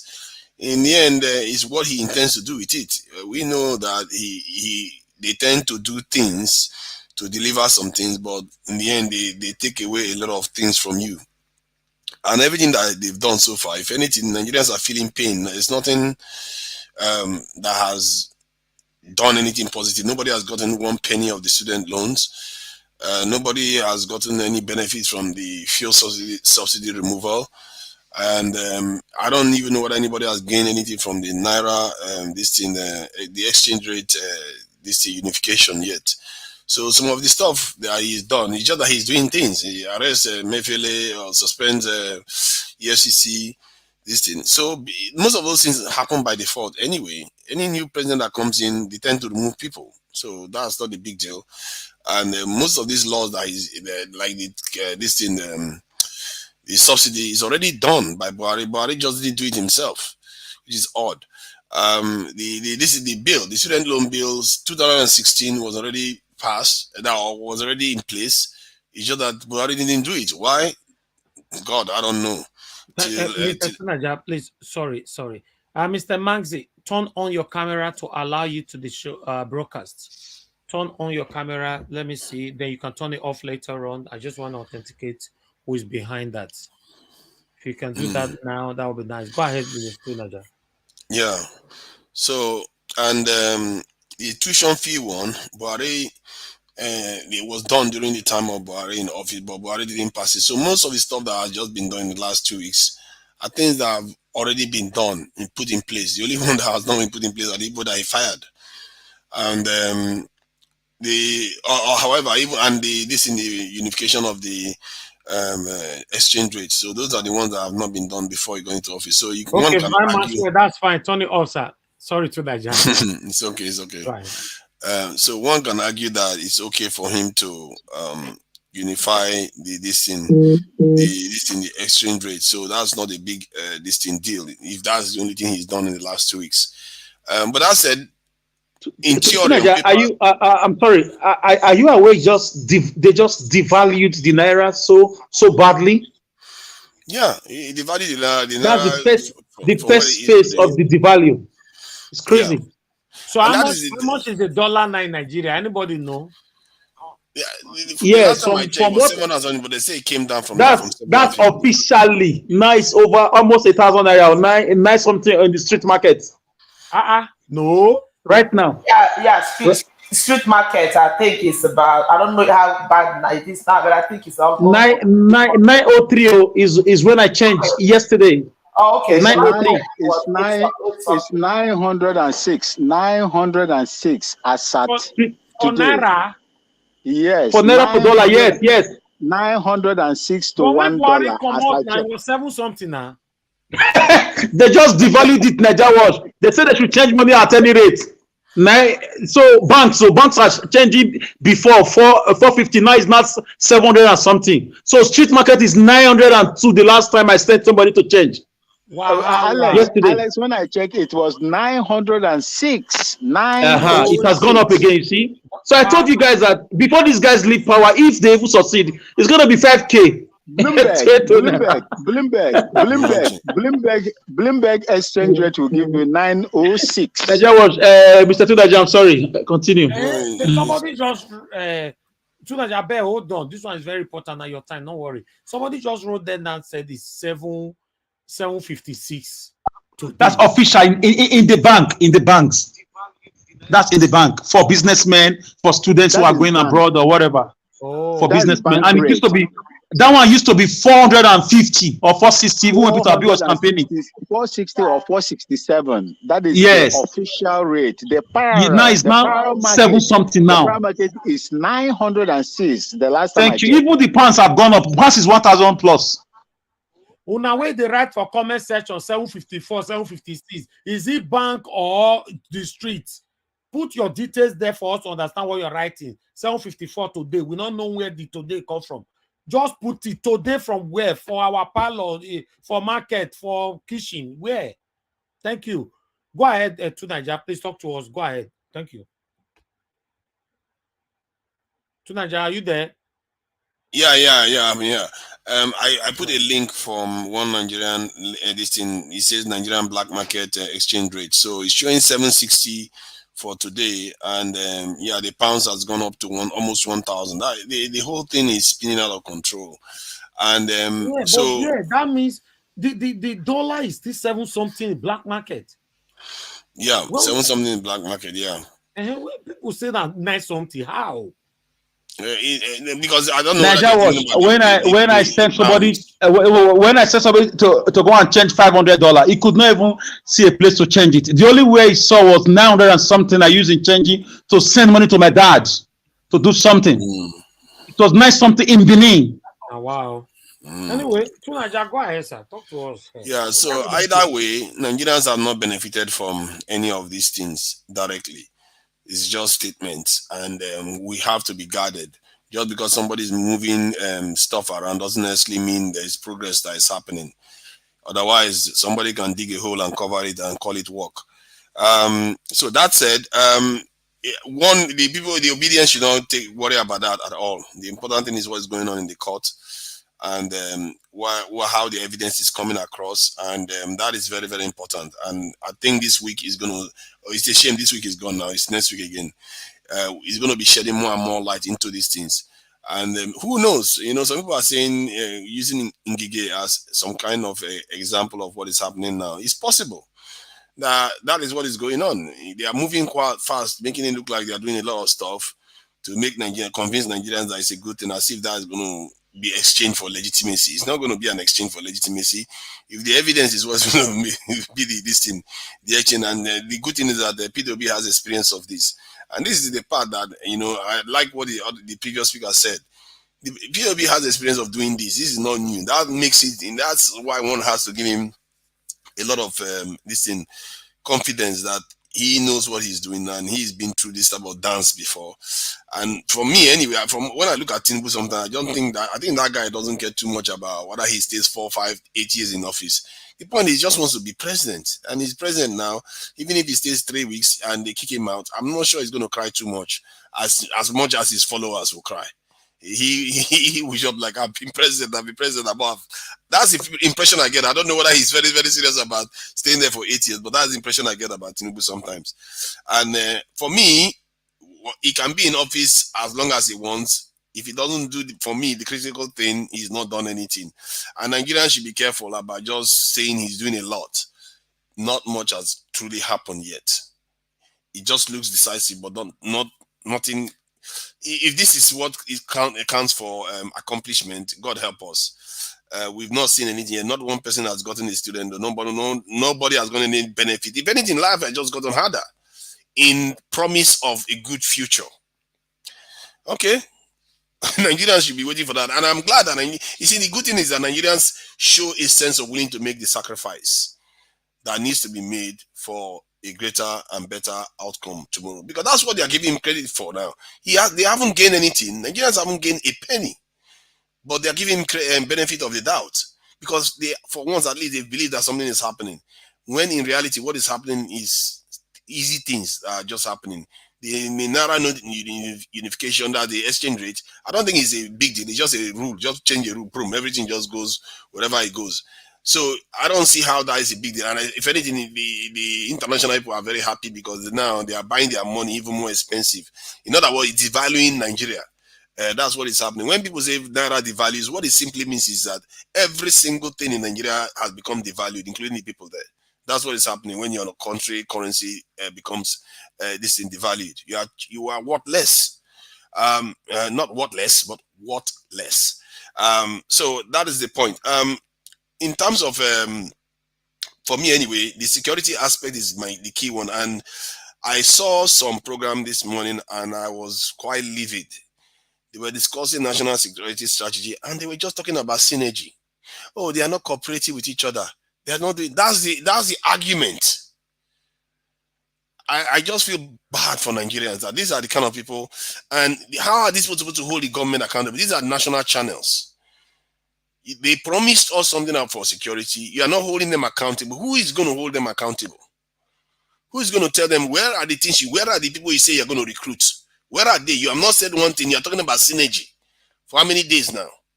I think I see Buhari didn't talk about synergy. Or the ones before that didn't talk about synergy. It won't change anything. And no matter what they build, it's not going to change anything. And Nigerians should not make that mistake. Just like today now, we've not, all we see is masking stuff. No real gain for individual Nigerians' outcomes.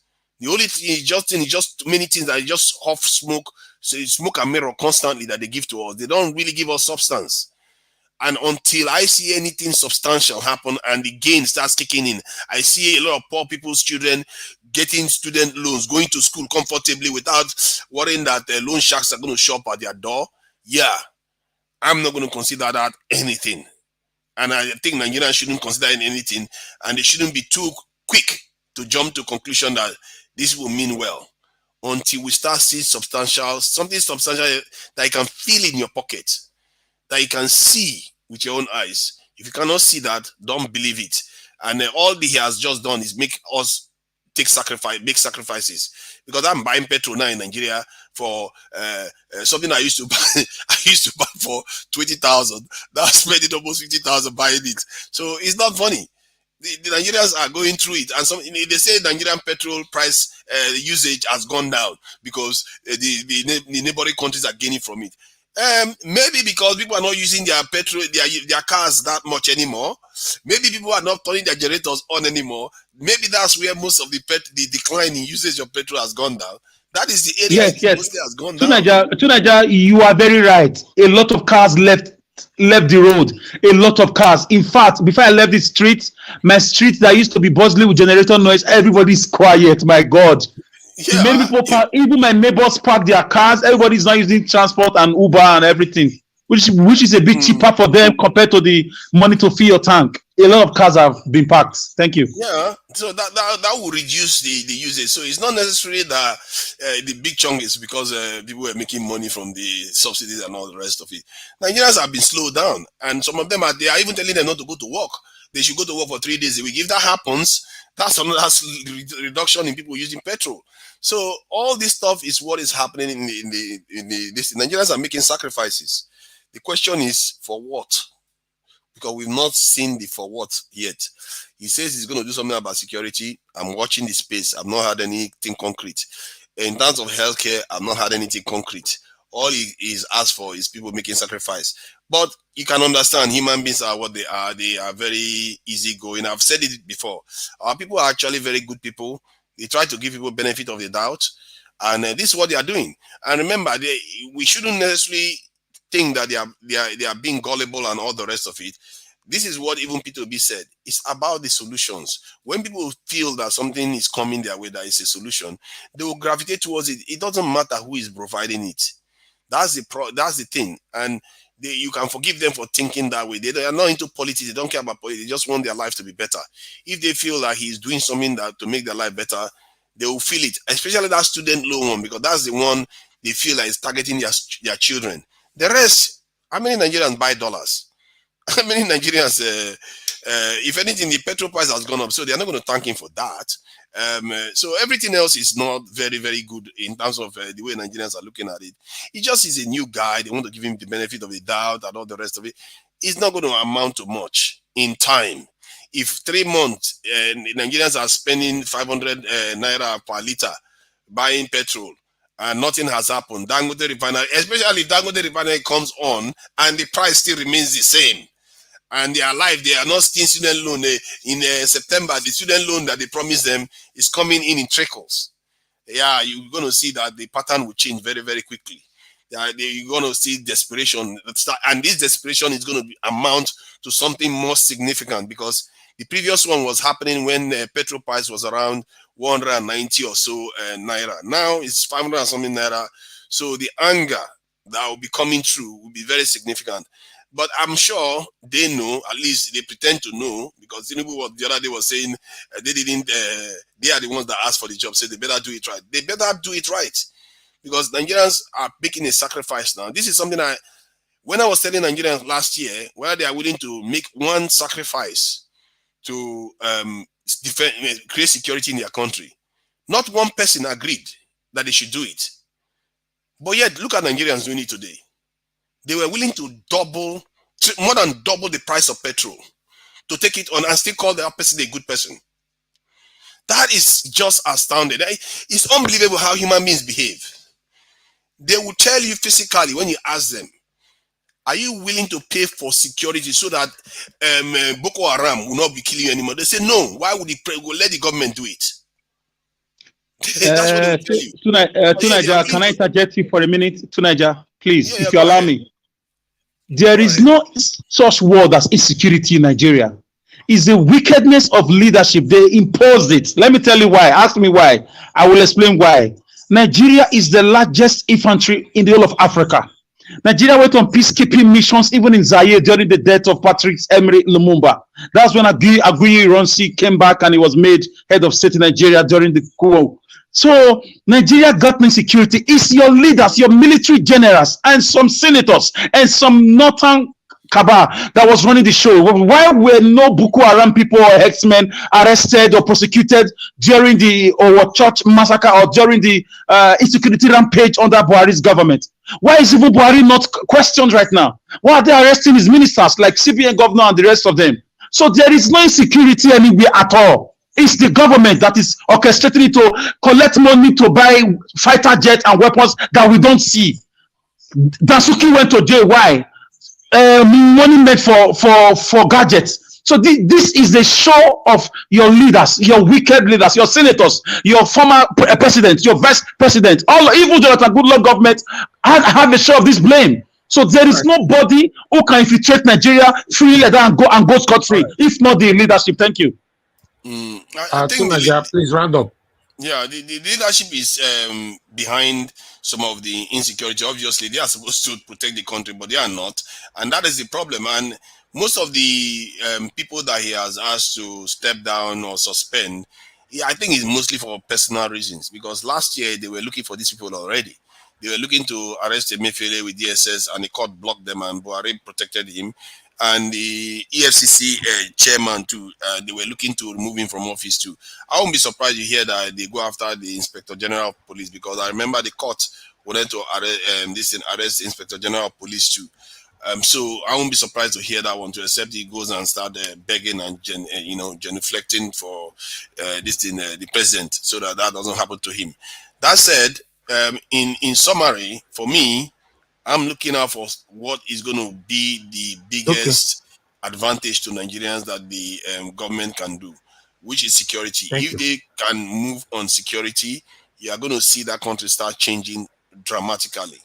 IDP camps will be closed, kidnappings will come down, Nigerians will start returning home, development, business activities will increase. The improvement you're going to see is going to be very, very significant. But are they going to do it? I'm not holding my breath. Thank you.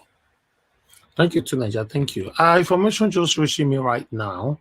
As you all can see, is already on the screen that the Lagos State government and the president allegedly asked the Igbo people to move out of Lagos. Now they are giving them quit notice in Alaba market and all that. That immediate velocity they should be moving out of Lagos, all of them. So I don't know how true is this, but I have a video here where they were speaking Igbo throughout. So I have my Igbo brothers here as well. I have Madam Nena here. I have CM with us, and I believe some of us, I have Mazi with us as well. So I believe some of us also understand Igbo language. So let's play this video, then before we can judge, like I said, allegedly. Let's see this. I now report live from Alab International Market, Fancy and Furniture Section. Auto the table, I go to Alab International Market, na Fancy and Furniture Section. And Ochicho Bodabo, Lagos State government, Gareba. Yeah, all the people known at this plaza, quick notice. Immediately quick notice that demolition, now get demolition ever at any given time. Or wherever go to your banaya, I want to Alaba news no ever. Did you go see here from the bridge of Fancy and Furniture down here, down to Canal, that everybody can see people parking all their property. It's not a small something. We are begging on the state government to have mercy. All this plaza will go down at any moment. Oh my God. All this plaza you are seeing now will go down at any moment. But this cannot be true. They came in numbers and issued the quick notice that everybody should remove all his property to this environment with immediate effect or face the law.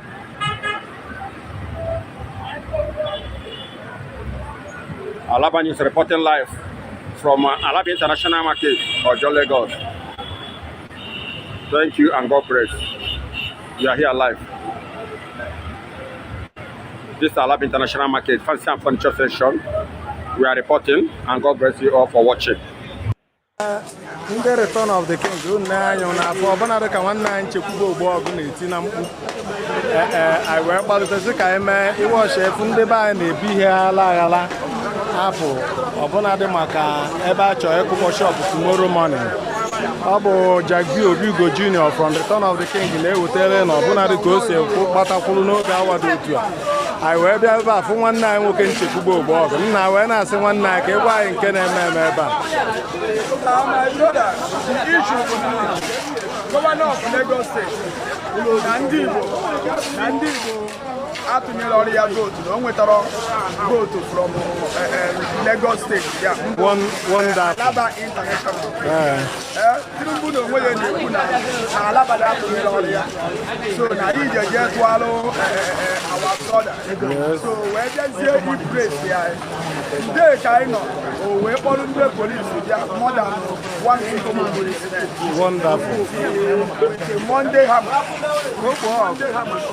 But wee bịa wee si anyị na anyị akpapụ ebe a na onye ọbụla like ngwaahịa ya buru ngwaahịa ya this night. Wonderful. And na onye ọbụla na-like ngwaahịa ya na ibu na onye ọbụla na-like from now to 6 o'clock na ngwaahịa ahụ na ọ ya bụrụ ndị ya ma nweta. Wonderful. So na katapilo ya dị ebe a ife na-eme tata ihe na-eme tata. Ife na-eme kịta 3 hours quick notice ka Lagos State.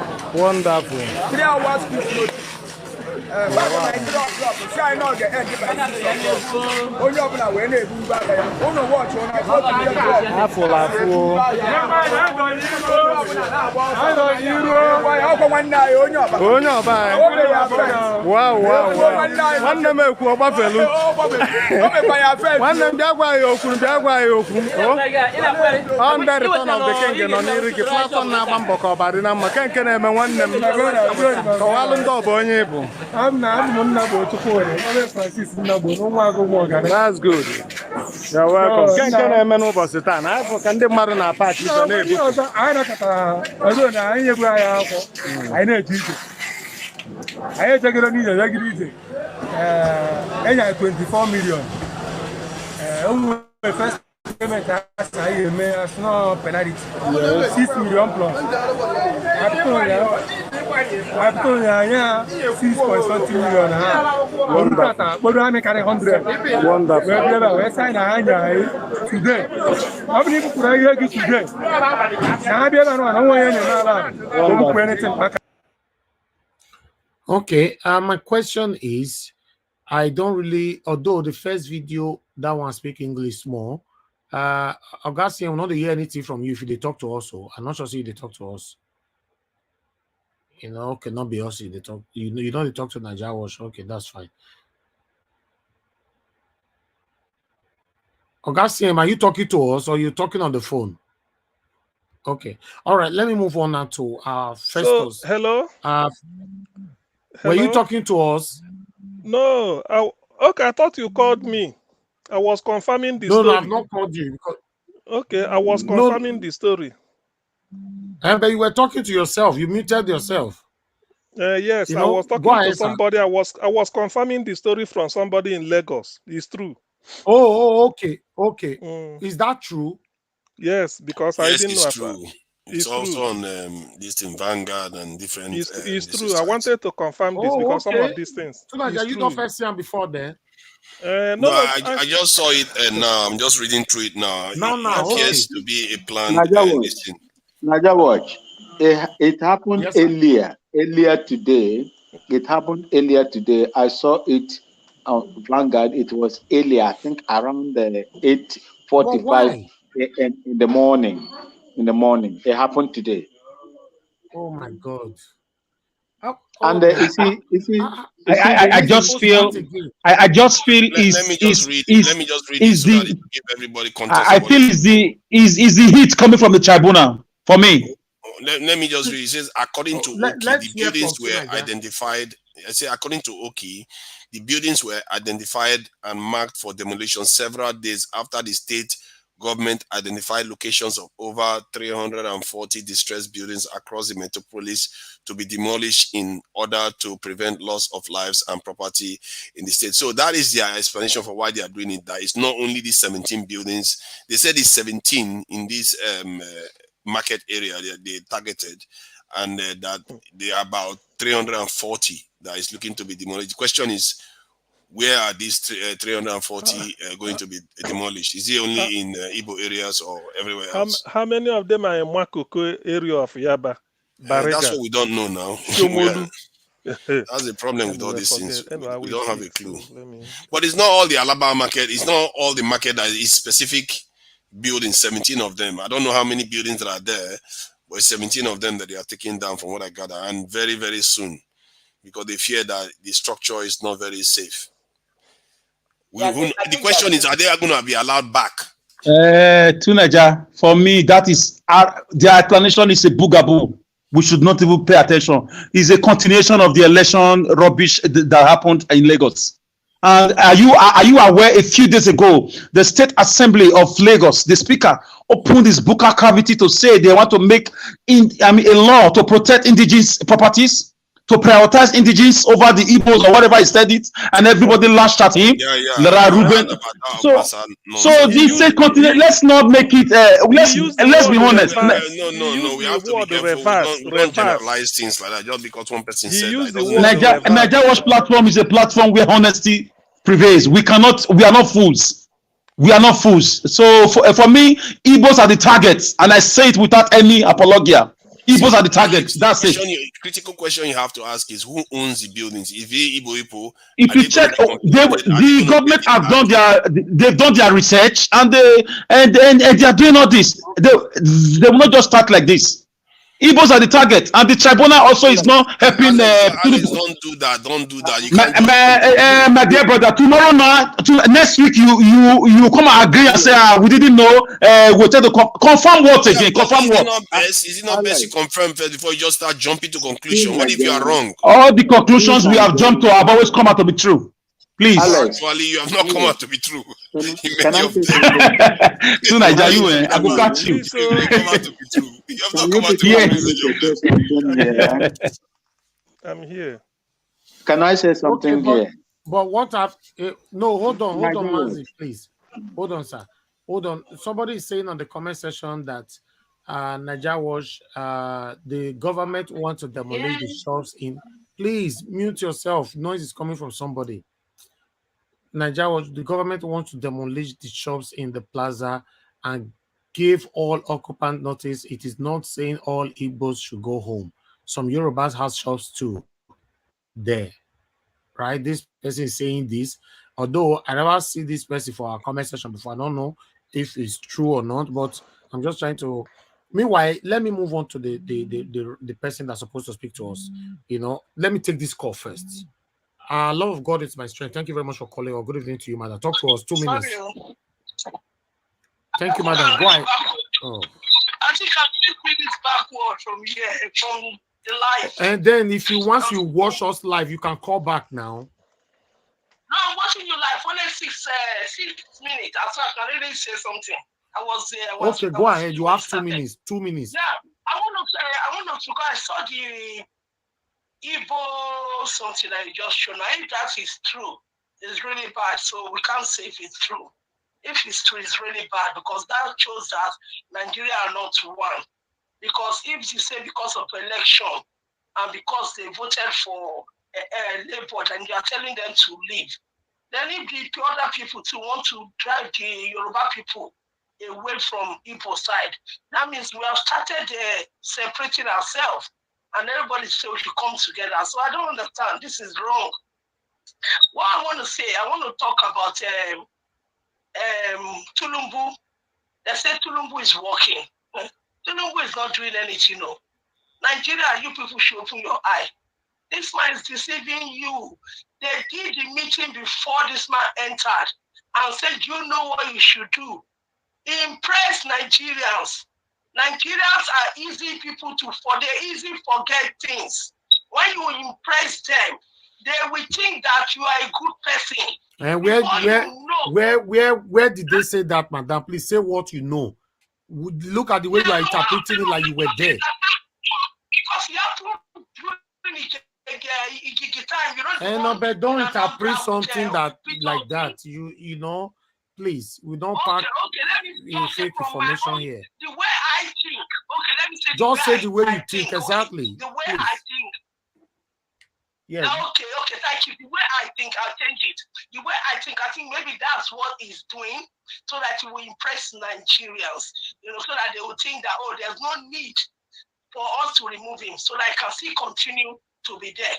Today, allegedly, I saw something that they said they did a mistake on the student loan, that the government has no money to go ahead with it. I saw it somewhere, so that's why I'm putting allegedly. Okay. Because maybe you've not seen it. No, maybe yes. I'm not sure. I've not seen it. Even this one, I'm just seeing this one now. Okay. Yes. Okay. So what I would just say to Nigerians, please, we are still in court. No matter what Tulumbu does, we should not forget we are obedient. We want our mandate back, and that is all we want. If Tulumbu it should change $1 to one naira to $1, and then make it to naira to low. It's Peter Obi we want. All right. Yesterday I changed one pound to naira. 975 pounds. 975 naira to £1 yesterday. Wahala. That's what I said. I did yesterday.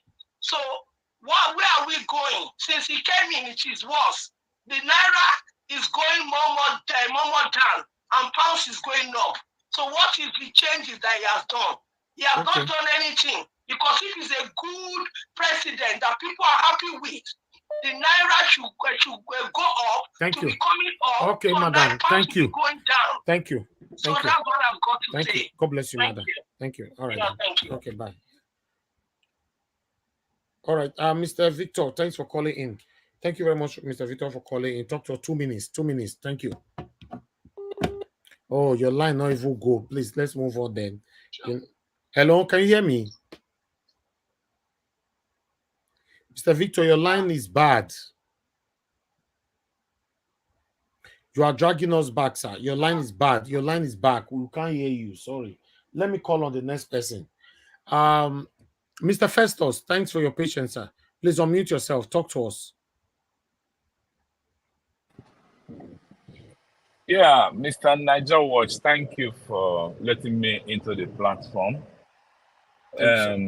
Maybe because you saw my comment, it literally took me about 3 or 4 days to get into the platform. Each time I come, the traffic is heavy, and I'm a patient person. I'm not a forward, a must get it type of person. Thank you very much. I keep hanging around and listening. I know that we are passionate about having a home that is good, because we should know that what we are up against. Yeah, these guys are it's like fighting a monster. It didn't start today. I personally studied Nigerian political history from 1960s to the present day. These people had a long-term plan, and they executed it for about 50, 60 years. And we're seeing it today. Some of us saw it earlier on, but they were tagged all kinds of names. And you could see that no one that had good intention in Nigeria to make things right have been allowed at the center stage since 66 to the present day. Check out the leaders. Okay. Now, what I keep hearing that some people are already pandering to Tinubu that he's doing good. Sure, they'll work on the people's sentiment. That's part of the game. But I said to somebody else, I said, if Tinubu is allowed to be president, Okay? Court cases fell, Nigerians are complacent, and we look the other way, and he becomes the president. Because now he knows that he's not the legitimate president, but he's trying to, solidify his stand, which is what Gowan did in his time. If he's allowed, I'm sounding a silent alarm that the rigging we saw this time around will be a joke to what will happen in the next 4 years, because these guys are smart on the negative side. Mahmoud, if he's allowed, is gentle compared with what the next person will do in the next 4 years. Actually, they will write out their name and announce it, announce the name. So we should have that on the back of our mind. What is happening in Nigeria today, like I said, first of all, they worked on the Southerners, okay, to hit each other. I was listening about 3 days ago, somebody hinted on it. The president leader, you see that most of them that served in the military were part of the game, including our coveted Obasanjo. There was a speaker here that said he loves Obasanjo, but he's part of the problem. Yes, I believe that, because I knew what he said when he was the president. I heard him say that wherever you fight war, that it takes not less than 100 years for the defeated side to be president. I heard him clear. And when he came to US, we sat down and he was talking. All the questions that we asked him about investment in the East. One, about building an airport, international airport, which was marked or planned in the 60s. I mean, he trashed out all those things with the anger and tantrum. Now, what is happening at Lego? It's like me and you. We talk to our people at home. We see that they are like in a crucible. So the suffering is too much, and every day they're adding some more. What do we need to do? I will advise that some of us who have the contact of NSAS people should begin to contact them for us to be organized again. Okay, I said it here last time that why NSAS failed is because it was on one spot, Lagos. And these guys, if you study them, the same plan. Just go there, you call it buy some few people. Excuse me, sir. Sorry, sir. I'm very sorry to interject you for 1 minute, please. NSAS, with due respect, was not on one spot. More than 1 million youth gathered in Lagos, more than 2 million youth gathered in Port Harcourt, across the south or the southeast or whatever. NSAS was everywhere, even in the Yoruba side. It was, apart from the north, it was everywhere. Thank you. It's not in Lagos. Okay. If it's spread around Nigerian capitals, I think it shouldn't have gone the way it went. Because if you check Nigerian armed forces, I said it about 2 weeks ago here. We don't have enough to even police the communities. Not talk of policing the people that will come out in protest. So. What I'm saying is that we should pass some information to the planners of NSAS. Most of us that are here are not home. We don't know. I don't know any of them. I left a long time ago. But I have a heart for what is happening at home. So we should keep the fire going on, exchanging ideas, and contacting who is necessary to have a groundwork. Because these people are not stopping today. They didn't start today. They are not stopping today. I will stop here because I'm tired. from a day's Yeah, work. and, Thank and you. to be Thank you. fair, in my mind, the NSAS succeeded in their objectives, and a third of them probably have jackpot by now. That is the other sickness that is going on in Nigeria. Many people are leaving the country. Those young people that are articulate and that have the mind to do this thing, many of them are either planning to leave the country or have already left. The pace at which they are living. I'm in the UK here. I can tell you that the number of Nigerians arriving in the UK is so much. In some ways, it's good, but in terms of changing the people and changing stuff on the ground, the people that you need to come out, they are not as many anymore. That is the thing. Now you have to be strategic. You have to have people on the ground, go to specific areas to change things on the ground. This is why the other day I was thinking that Alex was in Nigeria. Now he's also escaped from Nigeria. I don't know why he escaped, but if he was in Nigeria, No, no, no, no, no. You are wrong. I'm on a business trip. I no, just no, I know, traveled. I I'm on a know, no, trip. no, I'm on I a just, trip. I've been traveling. Listen, listen, Okay. listen, listen.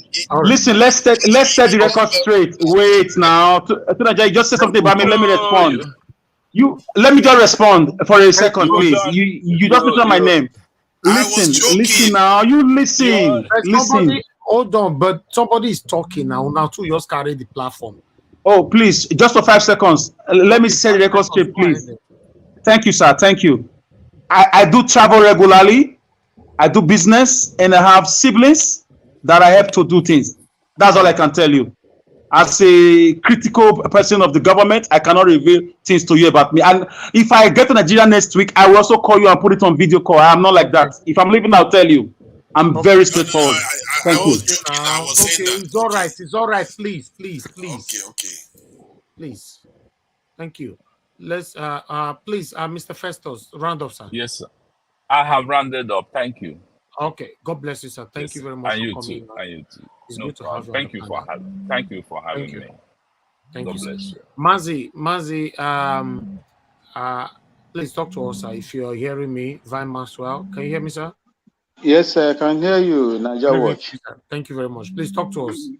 Good evening. I call all of you my uncle, or my cousins, senior cousins, because my mother is from Abia State and my father is a Ghanaian.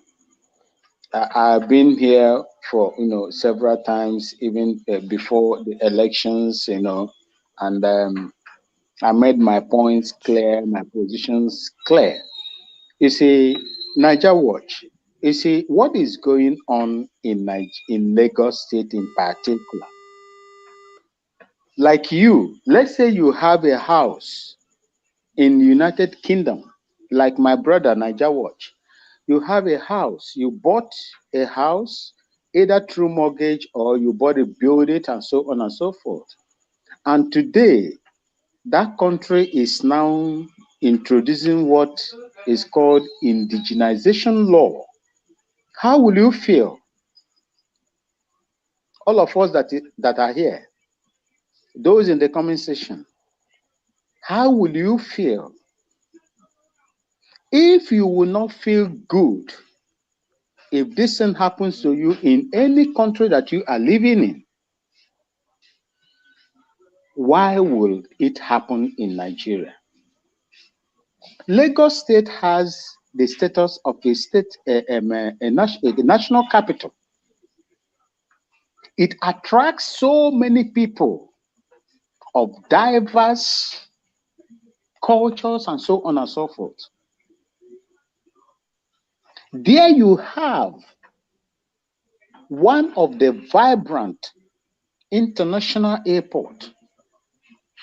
There you have the only seaport, international seaport.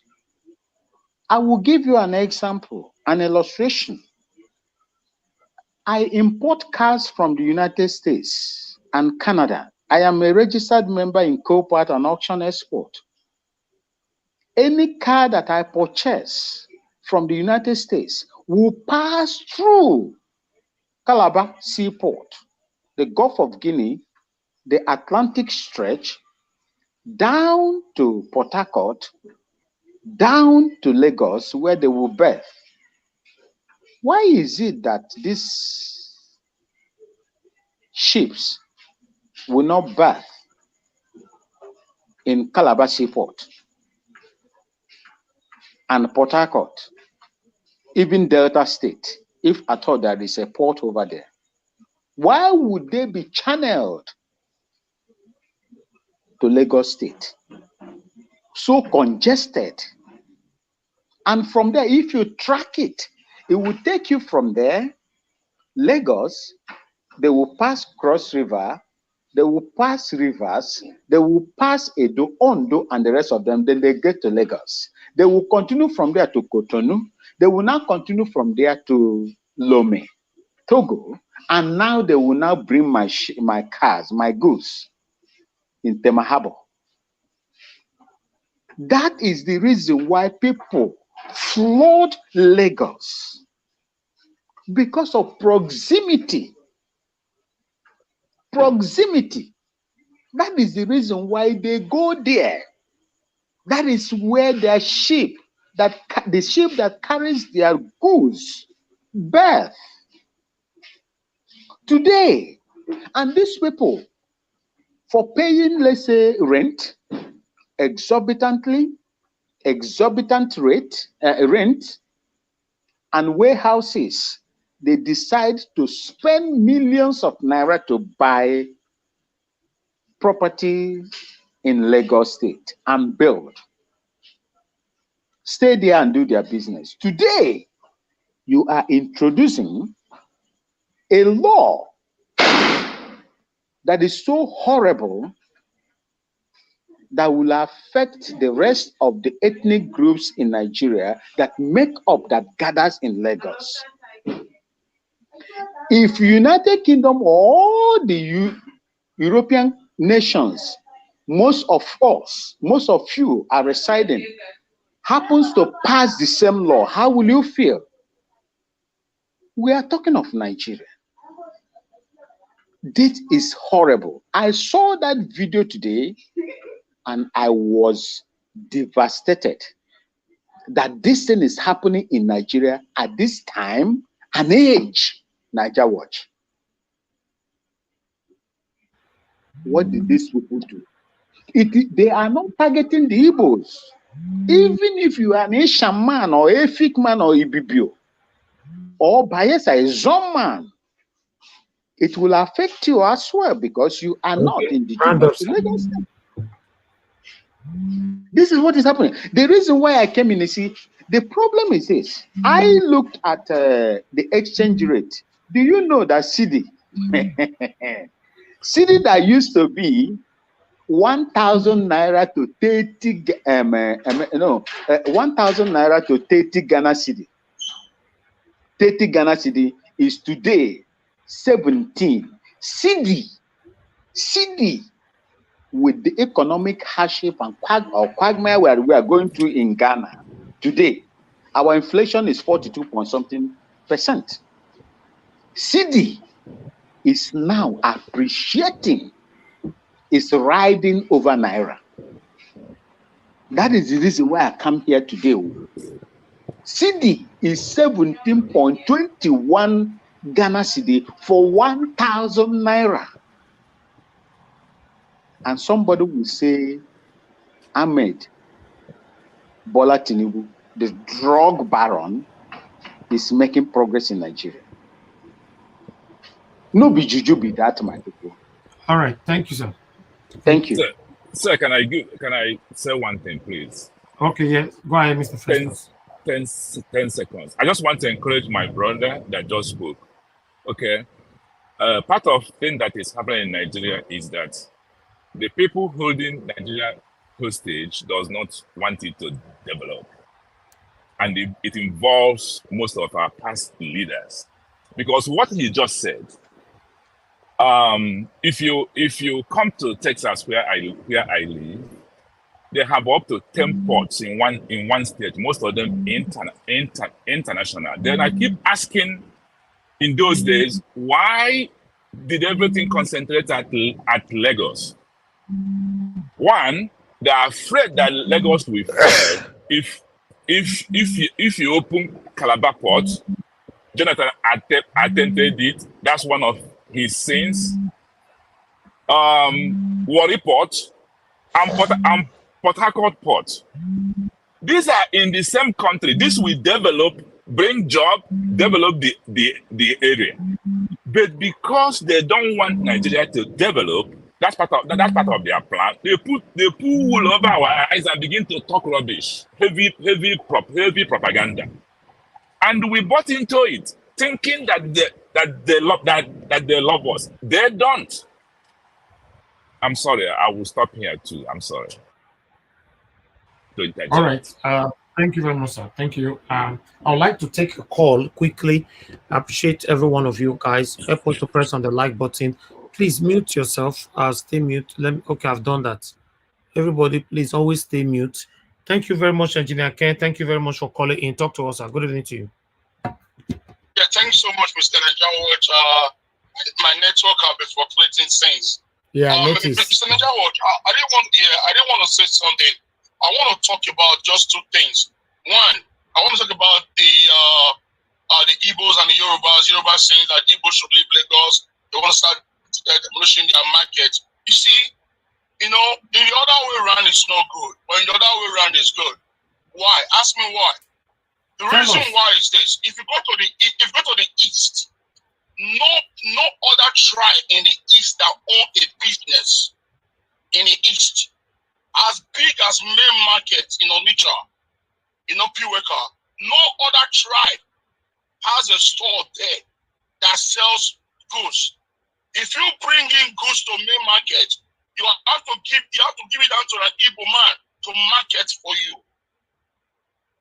So the Igbos has to go back to their closet and rethink. And in other way around, if they want them out of Lagos, let them go back to the east and build the east. If they build the east, their customers will definitely come to the east and patronize them. Okay. They will surely come to the east and patronize them. That is just the fact. That is just the fact. If you do your analysis in the east, no other tribe has business in the east. If you want to land in the east, Can I respond to this? Can I respond to this? Is it a caller or can I respond to him, Mr. Nigerian? He's a caller. Hold on a second. Hold on, let him finish. Hold on a second. Can I interject, please? Can I interject? Hold on, sir. As long as you are not an Igbo man, if you want to buy land in the east, as long as you are not an Igbo man, they will never sell land for you. Once you cross that Onitsha bridge, once you cross that bridge down to Onitsha, it is done. Okay. They can never sell nothing to you. You have to be an Igbo man. Okay, Engineer Ken, hold on. Somebody, a couple of people want to respond to you. Then let me go to Mr. Festus first. Mr. Festus, please, 30 seconds, please. Okay. Well, I'm an Igbo man, and when I finished high school, I did a little bit of business. Why people don't understand that Onitsha that he's talking about?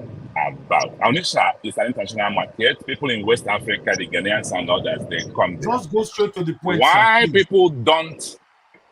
The problem is, one, they are afraid. I've been connected with people. People are afraid of investing in the East. Secondly, the property price is high and the yield is low. Like on the market, I couldn't get a store till today because it runs in several millions. And I'm an Igbo man. Okay. I couldn't buy land in so many cities in the East because the price they will tell you is high. They're not discriminating. The speaker, let him tell me anywhere in the East that he wants land. I will effect it. But he won't invest. How are you going to refer somebody to go get a land? What? As an Igbo man, you said you could not have a land in some places. So no. If you can pay the price, I couldn't. Oh, okay, because of if the you price. If you can pay the price, okay, yes. Okay, because of the price. Okay, that's fine. All right, sir. I couldn't. There's no discrimination there. A friend of mine retired as an immigration officer in the East. Okay, thank you, Mr. Festus. Let me hear from other person. Somebody else will was trying to say Yeah, something. yeah, So, Mr. CM, please hold on. that was me, Mr. Nejawaj. Okay, Mr. I Jonathan, go ahead. just, 1 minute, please. for me, I really wanted to ask the question why the caller was still online. I want to ask him, He's here. He's listening is to there? you. Okay, let me ask him now. You are hearing me? Okay. Are you okay? Hold on. Are you a Nigerian? Yes, he's a Nigerian. I'll answer that. Yes. Okay, it's a Nigerian. So if you are if you are if you are a Nigerian and you want to do business, you have the right to do business in any part of Nigeria, right? It's all about investment. It is your own decision. It is the decision of the people from the south, from the west or other part of Nigeria, not to go to the eastern part of Nigeria to do business. Nobody see. Yeah. Let me ask you a question. Yeah. Let me ask you a question. Do you know how many Nigerians have been to the east seeking to have business in the east, and the eastern people will deny them that business? No, you have to be factual. Sir? Can I answer that? Mr. Festus, hold on, sir. No, there's something in business that he does not know. There's something in business. That's what I want to say. Are you talking? Are you talking of that he does not know? See, are you talking I know of what is your in business? Are you talking of yourself or you are talking of others? Because this years say that you are saying as if we don't know, as if the people you are talking to, they are not Nigerians. Okay, are you living in Nigeria or are you outside Nigeria? Mr. Jonathan, can I say something? There's something he doesn't know. Okay. What the business? I don't think he's a businessman. I don't think he's Mr. Festus, you hold on, please. Okay. Mr. Engineer Ken, you said what? I was asking him. Hold on, please. Okay. Oh, just hold on now. Everybody can't be talking at the same time. Engineer Ken, you said what? You were calling my name now. What do you wanted to say? Yes. Okay, Mr. Nejawaj, if these guys are doubting me, I want us to do a market survey. Let's carry our camera. I will join among the sponsors. Let's go to Onitsha, about 2 hours drive from Benin.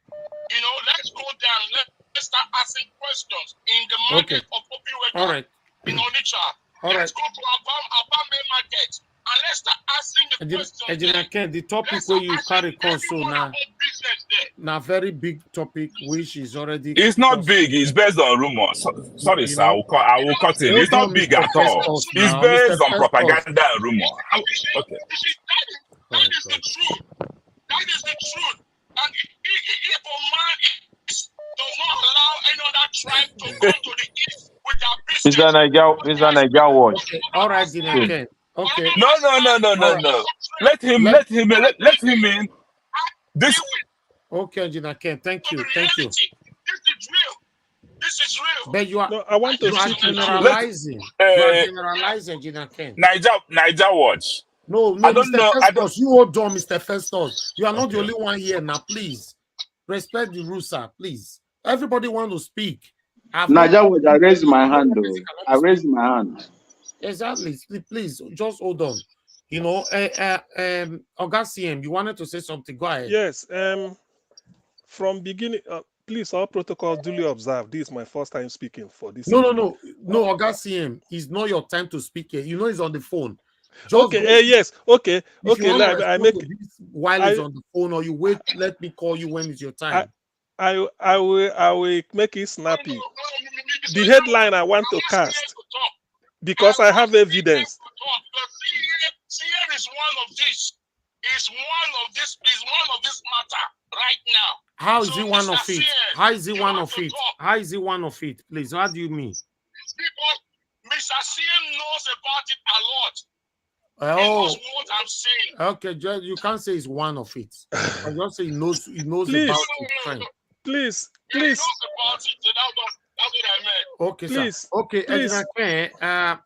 Please continue to listen. You can call back so that we can let you go. Yeah, okay. Yes, All right. let. I wanted to say. when Okay, he's you on want me to phone. keep him on the phone before you Yes, say let me just okay, one okay, Engineer Ken, sentence hold so on, hold that on. we Go ahead, talk. Sam. Engineer Ken, from beginning to the end, Yes, sir, I'm hearing you. what you've said is a very big, fat lie. There are evidence. This has been debated on national TV.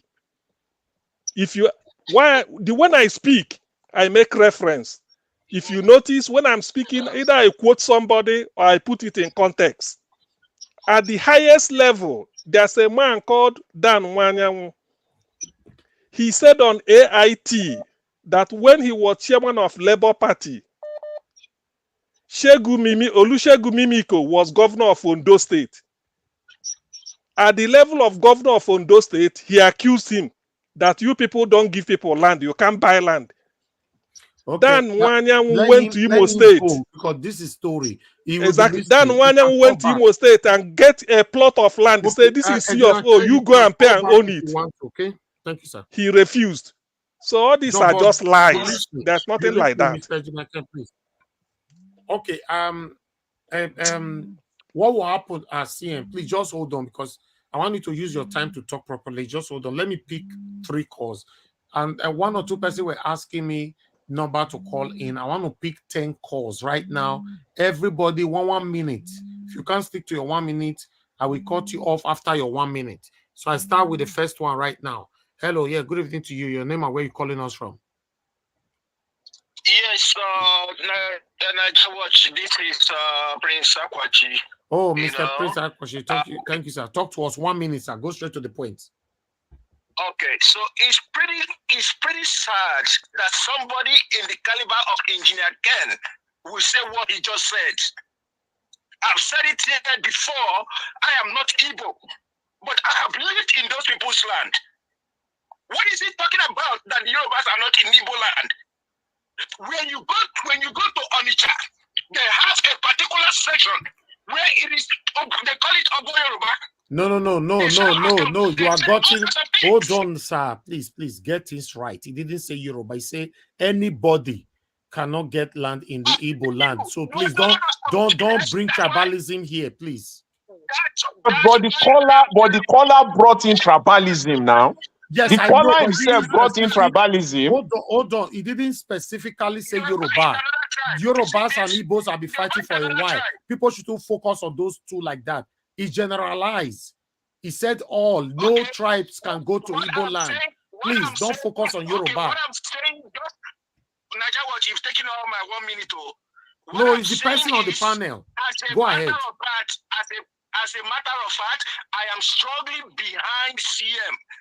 Engineer Ken just listening to hearsay. If he has his money, let him come. Me, I will take him there. Me, I don't know anything about what they are talking about. I cannot interfere on this. But one thing I don't want anybody to do here is to generalize. If you look for a land in one particular area you could not find, it's not enough to say in Igbo land. And you know, okay, can I tell you simple thing? The Easterners don't have land. My niece died a few months ago. We could not even find a cemetery, a land to bury her. We could not find a land to bury her in the east. They had to take her all the way to South.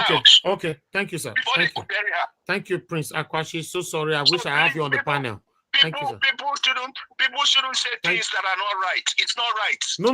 Nigerians really right now. CM will have enough time to counter that soon. Let me Niger Watch, I'm here. I want to respond to Hold on. I'm taking calls, please. Anybody on the panel, just stay mute, please. Thank you. Good evening to you. Your name and where you calling us from? Yeah, I kick against what that caller talk. Say where you dey call from, sir? What will be your name? My name, my name now Prince Austin. I always comment for your YouTube. Okay, thank you, sir. I kick against that thing when that guy talk. You know what I talk? Me in particular, Abishan. I'm from your tribe, Ishan. I stays in Wichibo and I also get stuff for Onitsha before I come abroad. I get stuff for Salas Wars. I get stuff for Nkwo. I can speak Igbo very good. Igbo not discriminate. Igbo are the best tribe in Nigeria as far as I'm concerned. Anywhere Boma go, they develop them. If you want get store for nature, if you get your money to pay for store, you go get them. But the price for nature different for price when you go pay for Unpo. Okay. Or when you go pay for Salas was. Thank you, sir. Thank you. Thank you very much. Yeah, right. Okay, before I pick another call, the only thing I find which was wrong here that I can comment on, that according to Engineer Ken's statements, you know, one, I cannot comment if Igbo people have land or they don't have land. I've not been there. I cannot criticize anybody. I don't know what he's talking about or what anybody's talking about. But the way Engineer Ken came in, you know, to attack the Igbo, you know, is somehow. Because one, if you want me to be honest, Engineer Ken, because I'd like you to call back because you see, I allowed you to speak. I think that was tribalistic. That was a direct attack to the Igbos. You know, you see, when somebody wanted to mention Yoruba just now, I stopped it straight away because I don't understand. You know, I think, Engineer Ken, you will call back after Mr. CM. Because I really want CM to talk on this, but I want to give him enough time. So I'll pick 3 more calls and I'm done. 3 more calls. Thank you very much, God's Power, from calling in. Talk to us 1 minute, sir. 1 minute. Go ahead. Hello, sir. Thank you very much, God's Power. 1 minute. You have 1 minute. Go ahead, sir. Good evening. I think Engineer Ken, what he's supposed to have said, that if the Western governor does not want the Easterner or other tribe governor to dwell and make their business peacefully, they should as well and try to, you know, and develop a business terrain in their area with peace. Though every Nigerian have right to, you know, to trade in any way as far as you are a Nigerian, instead of him, you know, taking it to like a tribalism way. I think that's where he's getting right. But the point you want to make that if the Igbos have been pursued in every other state, they should actually go and develop their place and make a business. Okay. So that Thank you. everybody can come and doing Thank you, God's Power. business. Thank you, sir. Thank you, sir. You know, the traffic is much right now. Please off your TV if you want to speak, sir. Please. What's your name? Where are you calling us from? Hello, where are you calling from? Your name and where are you calling from? My name is Tugo. Stop Lord. Where are you calling from, sir? Just answer the both questions once now. I'm sorry. I'm calling from United States, United Kingdom. Now I just came in, not quite long to UK, but I've been experiencing business over 20 years. Okay, that's fine. Talk to us. You have 1 minute, sir. No story. Go straight to the point. Okay. It's as simple as this. You cannot tell what is happening where you have not tested ground. We take time to go to people's place. Look at do business or they take time to do business there. Let them come to our place and do sell. I have land to sell, even as I'm talking to you now. If the man that is saying, the engineer that is talking, land I'm from Okano, if he's ready to buy land, I'll give him land to buy before this time tomorrow morning. It's just to start, let me just pause there. Thank you, sir. Thank you. All right. Just one more call and I'm done. I think Mr. Victor, you are trying to talk to us. Go ahead, talk to us, Mr. Victor. Black Panther, I don't say they pay you, not for enter panel, you know. And Naija Watch, they pay me say you don't allow me contribute my own side of this story. No, you cannot now. Please, just hold on. I need to manage this well. A lot of people have not contributed. Hello, Black Panther, please talk to us. You have only 1 minute. Yeah. Okay. Thank you, Mr. Naija Watch, and thank everyone. I just want to respond to what Engineer Ken did. Engineer Ken, you are my uncle, you are my brother.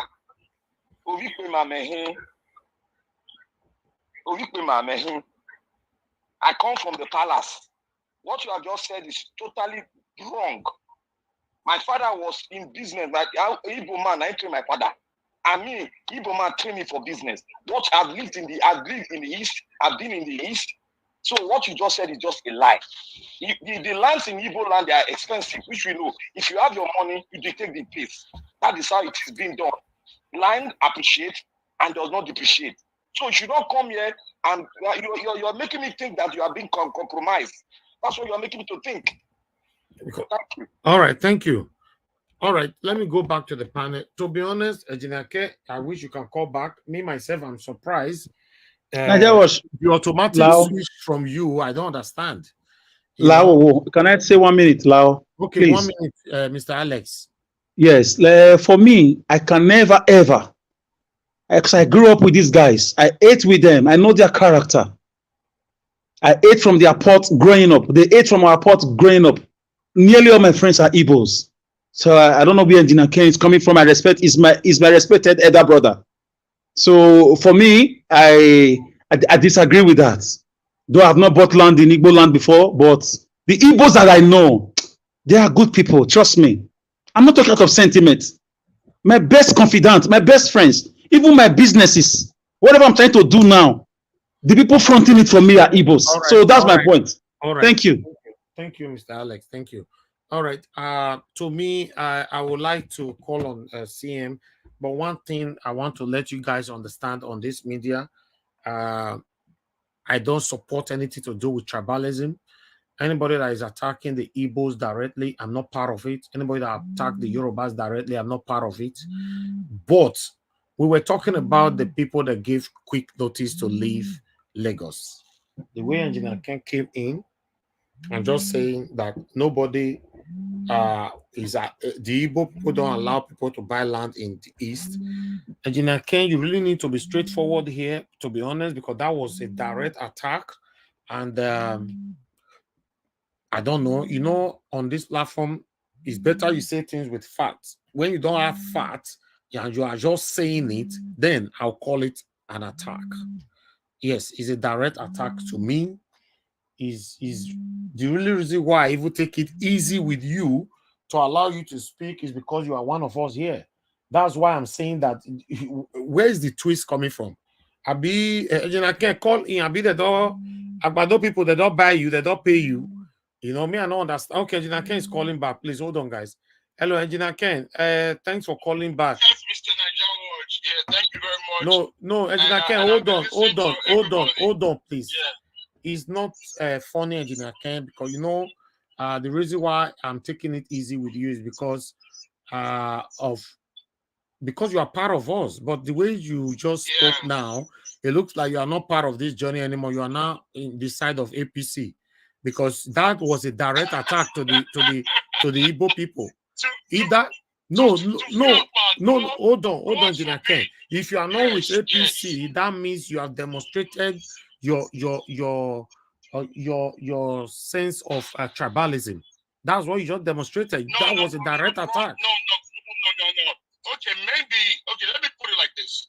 No, Engineer Ken, before that was an attack. It's better you apologize to them first before you put it like that. Let me rephrase my word. No, apologize to the Igbos first. You hold on first now. Would you let me talk, please? I'm not here to antagonize any Igbo man or the Igbo community at large. What I'm saying, if you guys misheard me or you misunderstood me, I'm not with APC or Yoruba Nation or whatever. No way, I'm not. I don't support ugly. I support what is right. Okay, what I'm saying is this. I'm saying it from a personal experience. I've been doing business with Igbos since the early 80s. We used to supply. We don't have time. No, we don't have time for those stories. I don't have that time, please. You can see I'm giving everybody 1 minute since. For my own person, way back in the 80s and early 90s, we applied for stores. What are you talking about? We were denied because we are not Igbos. So without experience, that was what I said. That, and when I went through main market, there is no other tribe apart from the Igbos. So with this position, see, with this position, you can never be articulated. There's no way. It's better you call it off. There's no way. Hold on a second. Okay, Ken, that means you stand by what you said. You cannot apologize, right? It It's a fact. Go and do your survey. You generalize. You attack the This Igbos man, directly. this man, That's Niger, tribalistic. what you are giving this man too much time to spew this kind of gibberish here. Your platform is not known for this. Please hold on, sir. Please don't tell me what my platform is known for. Allow people to speak, please. Go ahead, Gina Ken. Do you want to apologize? Yes or no? I did not insult anybody. No, you generalize. You attack the Igbos. Of what I know. Of what I know. But you know what generalization means, right? I see, my brother. You went to one shop. They didn't allow you to have shop there, but you said the Igbos. I said that in the East, the Igbos don't allow anybody to trade over there apart from their sector. But that's what I'm saying. Are you telling me the whole East? Hold on, Gina Ken, hold on. Are you telling me the whole East, no other tribes have land or houses in the whole East? Mr. Niger Watch, if in the Old East End, only 10% of non-Igbos that have business or houses in the whole is just 10%. Will you call that a pass mark? But then you generalize. No. Generalization doesn't have anything to do with 5%. Jesse, I don't. You never call that a pass mark. Okay, all right then. You will never call that a pass mark. Let me hear from someone messaging again. Thank you. Let me go to the panel again. Thank you. All right. You see, to be honest, I don't support this. You know, I don't support everybody know me that right from time when you come here to generalize and attack people directly or indirectly is wrong. To be honest, if you went to a shop and you could not get a shop there, or you wanted to buy a land, you did not get a land there, it's not enough to generalize that all the Igbos, and you just repeated it. You could not apologize because you think that there's no need for you to apologize. That means you came to attack the Igbos. It was shown that you are not even happy, you know, with them. The way you came in with that is wrong. I don't support that. That is absolutely 100% wrong. I believe you own them apology, but if you keep your pride, you don't want to apologize to them, that's fine. But the world is washing. I'll move on. Let me move on to before I call on, let me move on to Augustine. Augustine, please talk to us, sir. Okay, thank you, Niger Watch. Good evening, everybody. Those listening wherever they may be,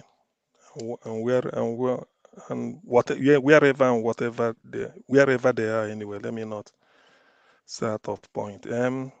All protocols duly observed. I think I wanted to hammer on two major issues, but let me take this last one. You see, the headline I want to cast is this: Engineer Ken, with all due respect, what you said is from beginning to the end a very big fat lie. I can prove it, and I want people to listen. When you say Igbos do not give people land they don't sell, like you said in your experience, oh, they wanted to buy because you are Igbo, they didn't. All those things, to me, these are fab, pure lies. Igbo by their nature are travelers. Let me put it this way, I'm not being arrogant. You can't compete. You can't. You can't sell sand to an Arab, but Igbo man can sell sand to an Arab. It's inborn. If you like, come and compete with them. You can't.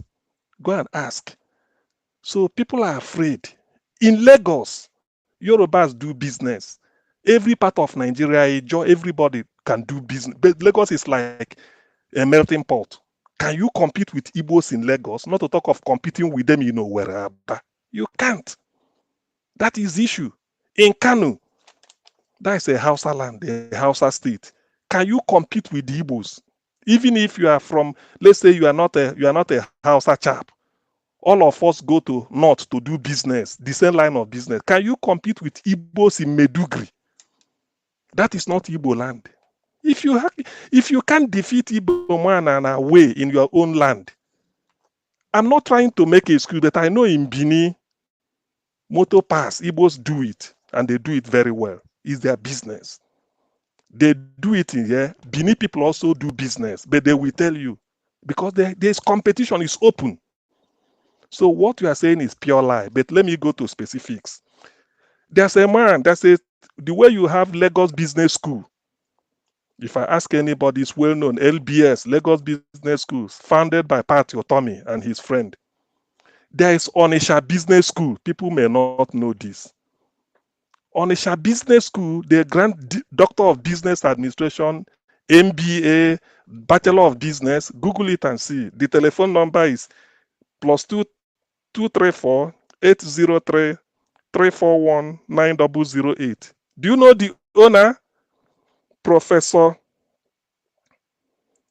Olusegun Dapo Shogbeson. He's a Yoruba man.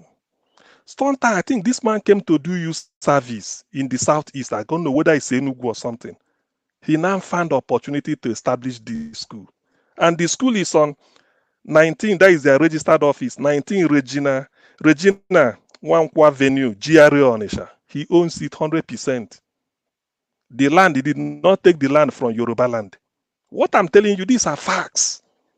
These are solid facts. So that one alone disputes all these things you are saying is generalized. That is a Yoruba man. Why I quoted the phone number is you can phone the man and through him, you can make inquiry. So that one alone invalidates all that you've said. Secondly, in Inewi today, if you notice, we in Igbo do not wear traditional. We normally wear shirt and trouser or maybe a waisiago. Today, we now do a shebi like Yorubas. Who brought it? Go to Newe and see, tell us. Everywhere, sewing. Some are even coming to do apprenticeship. If you don't know, they say the Igbo people are moving abroad. Nobody to do apprenticeship. Even Fayoshe as a governor suggested it. Later, they did it underground. Ekiti. They are all over Newe doing apprenticeship and establishing business in Newe. If you like, you go and verify. Let me say it like P2B. So that alone invalidates your logic. There's nothing you are going to say. Igbos are not like that. Secondly, the thing is, if you come to Igbo land, if you can buy land, if you can afford it, Igbos buy land are being sold for 300 million, swampy area in Lagos, 300 million a plot of land, banana island everywhere.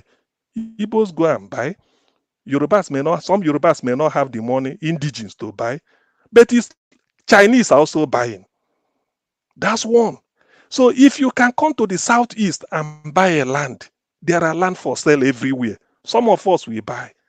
I do not think Igbo man looking at money. If he say this land is 10 million naira or 25 million or 50 million and you have it, you will be looking at, the man looks like Igbira man. He looks like Inupe. Oh, it's not Igbo, I won't take your money. That's a lie. All those street propaganda can be proven. At the executive level, this is what happened on AIT. Thank God, I will look for I promise, I will find a way to look for it. Mr. Manzi, you can interject and see him if you want. Manzi, I can see your hand. I'm trying to give landmark so that just because I want when you talk, I talk with facts. Some things like this I demolish your logic. Dan Wanyangu was the former chairman of Labour Party when Olusegun Mimiko was governor of Ondo State. He said it on AIT when they were talking. He said at the executive level, Dan Wanyangu, because he's the Labour Party chairman and the only governor they have was Mimiko. Mimiko made him the chancellor of Ondo State University at Akongba Akoko. He said at the executive level, we're talking with the governor. Mr. Festus, please off your camera. We don't like the image we are seeing. He said, I would have loved to relax in the southeast, but to get a land there is difficult. This is on AIT. The man said, Dan Wanyangu said, don't worry. He went to Imo State, got a land, I think around GRA, said, this is a C of O. Now go and pay and develop it. Till today, the man didn't do it. He said, I thought it wasn't easy. I thought you wouldn't have done it. He said, if you want, the land is there, just to prove him wrong. You see, all these things they are talking is trash. To be honest with you, it's trash. It's just propaganda. The people are bringing. Igbo man doesn't give. It's a lie. from the pit of hell. By the way, the Fulanis rear their cattle. Do they put it in the air? They load. No, listen, because of getting land to do the Fulanis sell their cattle in the air? When the trailer load of cattle comes down from tens and tens of them coming down every day, at least 5 or 6 or 7. Some going to Aba, some going to Okigwe. Where do they sell? Do they stay on the air? Is it not where they are giving, where they do their business? Do Fulanis, do the Igbos not eat the cow from the north? Where do they sell it? So they stay on the air, they are floating on the air. After selling, they disappear. Don't they stay on land? The land they stay at your Hausa area, where they dominate and sell their cattle. Is it the land they brought from Kano or the land they brought from Medugri? When people come like this to come and lie on a platform, a hallowed place like a Niger Watch, to be honest with you, not only if I say it's painful, it's not painful, but to me, it's just like, I mean, it devalues the value of our common humanity. Fulani are not Igbos. They dominate. What I wanted to say, Oga CM, you and I know Engineer Ken. You should say something is not wrong somewhere, because Engineer Ken is not like this before. Wait, man, because sometimes because when I'm talking, people are also listening, so people will also have facts. Even if let's say we banned everybody, Fulani sell cattle. The way they go to Lagos to sell cattle, Fulani bring their cattle to Lagos to sell. Do they sell it on air? The way they have land today is the way they have at Onisha. The way they have at Inewi. Okay, I can tell you villages where we buy cattle. Because normally when you do ceremony in our place, it's cattle. You have to bring the rope. I mean, it's common. Aba, everywhere. So do they sell it on air? Is that not business? That is even a business that is worth millions and hundreds of millions of naira. Cattle used to be 200,000. Now one cattle can be up to 300,000, depending on the size. So for somebody to bring it down up to 70 in a trailer, load of trailer, you know how many million? And they will sell all of them. Not to talk of goat. So do they stay on air? Is that not business? So business is only when somebody comes to sell a mobile phone. That is business. Go and ask the Fulanis. That's why they are saying that they can't allow Igbo man to go, that they are the source of their business. They rear cattle in the north, they sell it in the east and in the west. They've said it at the National Assembly. So those Fulani, use them as example. So can a Fulani man say Igbos don't give them space to do business? Is cattle business not business? That is the question. Is cattle, because I want to be logical, I want somebody to challenge me. Is cattle business not business? No, I think it's a very, very sound business. CM, you are really revealing a lot of things here today. Clearly, you guys have been doing business in a dodgy way with Fulanis all this while, and you didn't tell us. No, people come here and say Fulanis are the devils of Nigeria.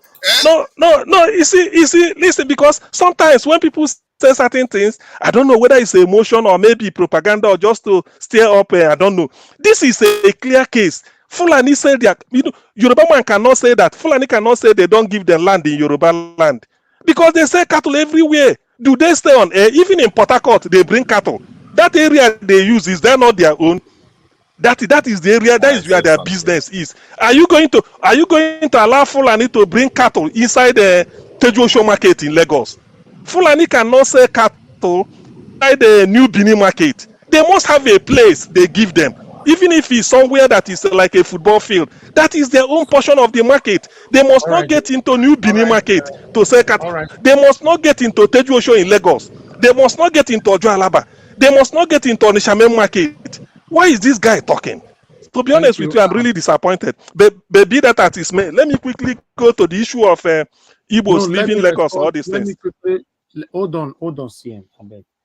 Let me quickly respond to this. I saw somebody commenting that Niger Watch gave him too much time. Do you even know who is Engineer? He's one of us. In case you don't know, just like CM now. CM will just call into my show. Now, unexpected mistake, he go make him your cut fall on his head. I'll be surprised. That CM, what are you saying? Are you okay? That's what I supposed to take first. So you that just joined us today, you cannot say I should just cut phone on him like that. He's one of us here. He's been with us for years. Exactly. That's true. If you, That's if you true. don't know Anyway, anything, don't just come here and comment rubbish. Like me too, Niger Watch. Exactly, okay. exactly, man. See, Exactly. see. Like, hold on, CM now, please. Hold on, I'll come to you. Exactly as you be Manzi or Judy now. Judy, where I know say he's standing for a better Nigeria, want to have a new Nigeria. Then now I'll say, Judy, you have 2 minutes to talk. You will not just saying after I don't look everything, be like Sagbado is trying. I need to take time to ask Judy, sir, are you okay? What are you saying? Should I just remove him from the platform? Nobody should come here and give me stupid advice like somebody doesn't know what they are doing. If somebody make mistake today or is doing something wrong, don't just forget where you guys are coming from. We all have been to that. Even the CM that is talking, everybody know Engineer Ken. In case you don't know Engineer Ken, nobody supported what he's doing, but I can't cut him off immediately. As you all know, this is Nigeria. Anything can happen. Not be today we start to the CM.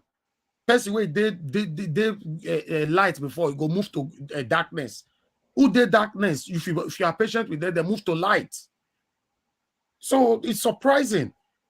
Maybe from tomorrow now we'll go hear another tune from Abbas today. Me totally, Engineer K, I'm disappointed, to be honest, because I did not expect that from you. Go ahead, CM. Okay, Engineer Ken quoted statistics. He said about 10%. Even if it's because of that 10%, you should have apologized. If 90 are getting it wrong, because of that 10, you don't generalize. That is the issue. That is what Niger Watch was asking you. He himself, I don't want to interrogate his statistics, but according to his own statistics, he says it's only 10%. Because of that 10%, because of them, you would have, because 10%, if you are having 100,000 naira and they remove 110,000, it's no longer the same. It's not the same. So because of that 10%, you would have said because of this 10%, you don't generalize. But yet you insisted, even when you're giving us 10% that are different, only 90%, according to your statistics, which you know from evidence I've given you people that do raw business. They are not educated, not all of them anyway, because when I say they are not educated, I'm not trying to insult them. But a typical, they are not professors, those people selling cattle. But I've told you a professor who built an infrastructure, educational center on a business school. Maybe Ken hasn't heard about it. Go and verify it. Professor Dakpo Olusegun Shogbeso is a Yoruba man. He is the director general recruiting people to teach up to doctorate level, just like Lagos Business School. He's having it on a business school. He is the owner till tomorrow. He did not bring the land from maybe one type of southwest. He bought the land there and he's doing it there and nobody is disturbing him. We've not even told him to go, like others are saying, or go and set it on fire because of what happened during the election. We don't do like that. I've told you again, go to Newe and see the tellers there. Go there and see. Somebody mentioned the area given to Yoruba. Do you know that we have Obalende area in Oka, dominated by Yorubas? Amala is being sold in Oka today. Amala, Yoruba Amala is being sold in Oka, state capital. It's called Obalende area. Go there and check. Who are the people? Are this the place? What they are doing? Do they sit on air? Is it not on land? The land they are standing, they are doing the business is their own. They bought it and they are CM, doing can it I there. come in? Even if they are even if they are paying rent, at least that shows they are being accommodated, because I'm sorry to use that word. So those people, are you going to tell them that no Igbo man sold land to them? Imagine selling Amala. They call the place Obalende. Obalende is a name in Yoruba land. I mean, in a Lagos, they call it. What I'm telling you is, write it down. I want you to come here and tell me, CM, you are wrong on business school. You are wrong on the Navy. You are wrong on the cattle sellers. Tell me, these are business, different types. I've told you a professor, academic. I've given you somebody who is selling cattle. I've given you a teller who is a skilled, a vocation, and I've told you people selling suya again. Now, when they say Igbo sleep because of all these things they're saying, the Ojo Alaba they want to destroy is built by Igbo. That is one thing. It is not only saying that when people say Igbos don't accommodate, please come and buy land and establish a business and dominate it. The Alaba International Market, if those that know Lagos, after first stack in the 80s, late 70s stroke 80s. You don't see anything meaningful until you get to Vokes. From Vokes, you get to Nigeria Badagry. cannot move Ndi forward. Igbo bought the place with their money, Stanfield it, Nigeria developed cannot. it to the level it is that Harvard Business School is We calling need it to the come up with highest business incubation center in the world that generates billions of naira. So it is Igbo that came to Lagos, bought the land, developed it, and paying tax to the government. Please, Engineer Ken, tell the people you represent or whoever, let them come. We can sell their land. Let them bring, like, say, 200 million naira, 300 million. We give them a plot of land. They develop the business, make it like Ojualaba. Then Anambra will be collecting money, or Imu. I mean, we need tax too. That's what they are saying. So, All but right, when somebody come honestly, here and to peddle all spirit, yes. please round up, sir. 1 minute, Okay, round yeah. up. So, Other people want to speak. Engineer Ken, when you come here and peddle this thing, it's too childish. Probably you expose the level of your scholarship. Is too demeaning. I at least expected it from you. There was a day I asked them here, say, what of Engineer Ken? You are supposed to be my best friend, but from what you said today, I'm really disappointed.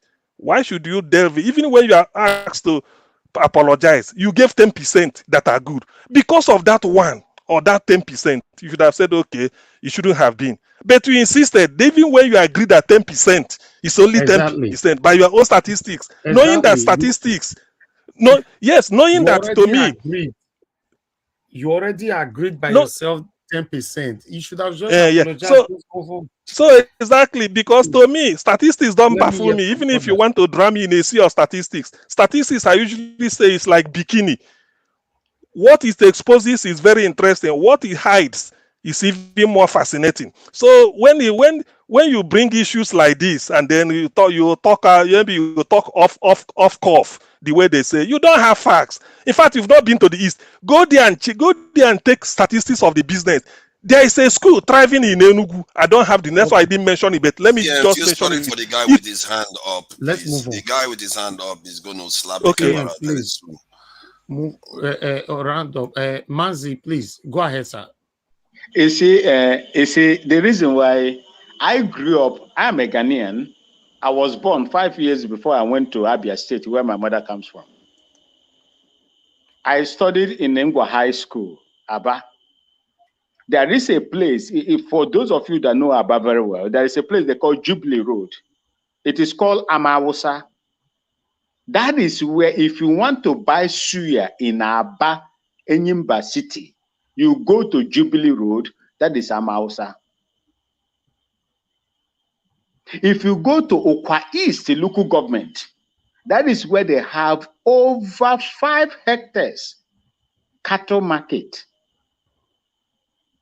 If you go to Olopanta, where the kidnap is going on, it's a cattle market. My stepfather are the owners of Aba main town. They own lands. My stepfather owned lands in Aba. I cannot mention non-Igbo people that have established businesses and filling stations in Aba main town, where my stepfather owns land. Some of them were sold, not even foreigners, Ghanaians. My stepfather was a retired colonel in the Nigerian army before the Nigerian Civil War.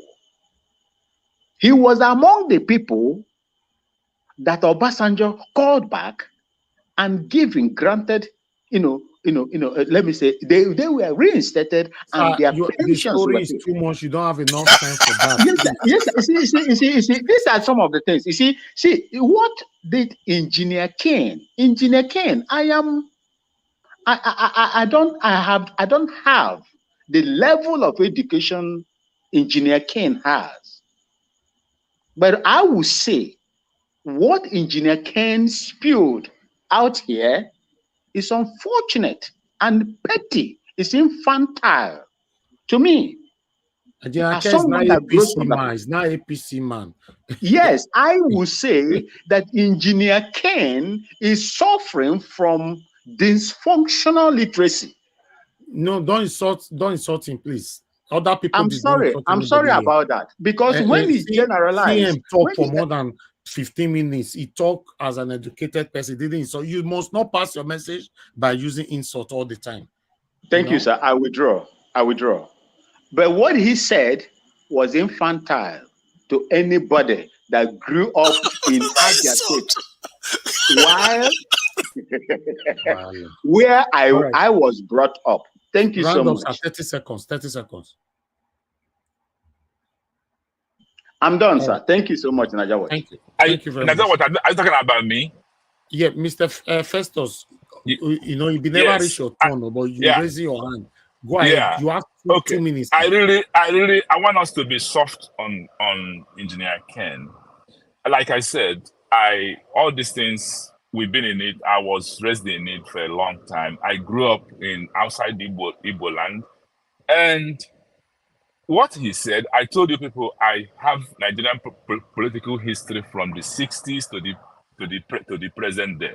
What he said is the propaganda that have been going on for a long time. Some of us were raised in it. In fact, if I'm not an Igbo man, I would have believed some of them as he's saying. Now we see it from time to time come up. We see it when they said Igbo's own Lagos, right? I bring that up because one of my friends you have 2 minutes, sir. Okay, well, I won't even use up to that. You are almost there. Was saying it. Then I told him it's a propaganda. I have up to 10 or 20 people in Lagos, well established, and I stayed at Lagos too. I have never had any of them make that statement. Never. In the 80s, I was at Lagos. Now, I told him it's one of the propaganda that was sold immediately after the war to demean an area. And I told him, point hand one. The man is a pastor. I said, one person. Just tell me one person that they said it. He couldn't. Some people are overdosed with. You see, these people, these are monsters. Okay, they want us to go left, and they dish out propaganda. Look at how they remove Goodluck Jonathan from the government. Axel Rod flew to Nigeria. If you don't know him, he was Obama's political campaign manager. They took him to meet Tinubu, the CPC, and the former whatever party. He strategized for them. He told them, just continue to say that good luck is corruption. Is it not the platform they came in? Corruption, anti-corruption. Look at it today. Thank you. Okay. So it is a propaganda that most of us are overdosed in it, and they have used it to divide the South. Okay, to divide from Middle Belt down to Calabar. Go and check it. It wasn't like this prior to 1966 coup. It was not. So people should study for themselves to find out the truth. I did it personally to find out my own truth because immediately after the war, I hated Nigeria with a core. But, Thank you, and I had to study it to find out myself, to liberate myself from fictions. Okay, so I'm sorry. Thank you. First, when you started earlier today, you said you are a very patient man, but completely now. You see it in me. We have lost that long time ago. Oh no! You say human being now. Blood runs inside you. You see, I'm not patient. I'm not patient, sir. When wrong information are using to build a fake mountain. The award of patience, I don't remove her from you. I don't give Jonathan Kingsley. I don't give Nena. Madam Nena. Those are patient people here. If you know me, you will know. You will know. If you know me personally, you will know that I'm a very patient and very nice I'm person. just joking. All right. Yeah. Okay. Let me move on to Oga Juden. Oga Juden, it's good to have you on the panel. Please talk to us. You have 8 minutes. Thank you, my dear listeners and panel, and thank you, Niger Watch, for your continued and untiring efforts at bringing a better Nigeria through this platform. I want to say that, you see, most of this propaganda that we spread, about the Igbos, it's not serving the general interest of Nigeria. Rather, we continue to undo ourselves. It's like shooting yourself a gun in the foot. The more we continue to propagate this propaganda, that are often initiated by the same people we are trying to fight and rescue Nigeria from.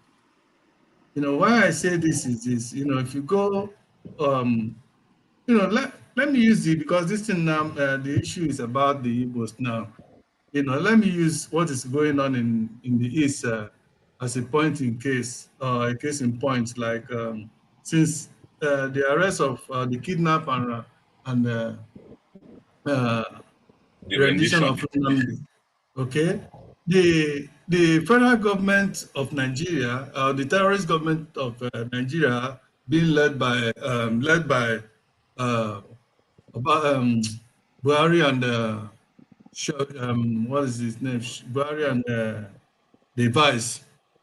In collaboration with Uzodinjo Hopeless, continue to spread propaganda. First of all, they tell us they form unknown gunmen to be terrorizing the East and then pin it on IPOP and ESN.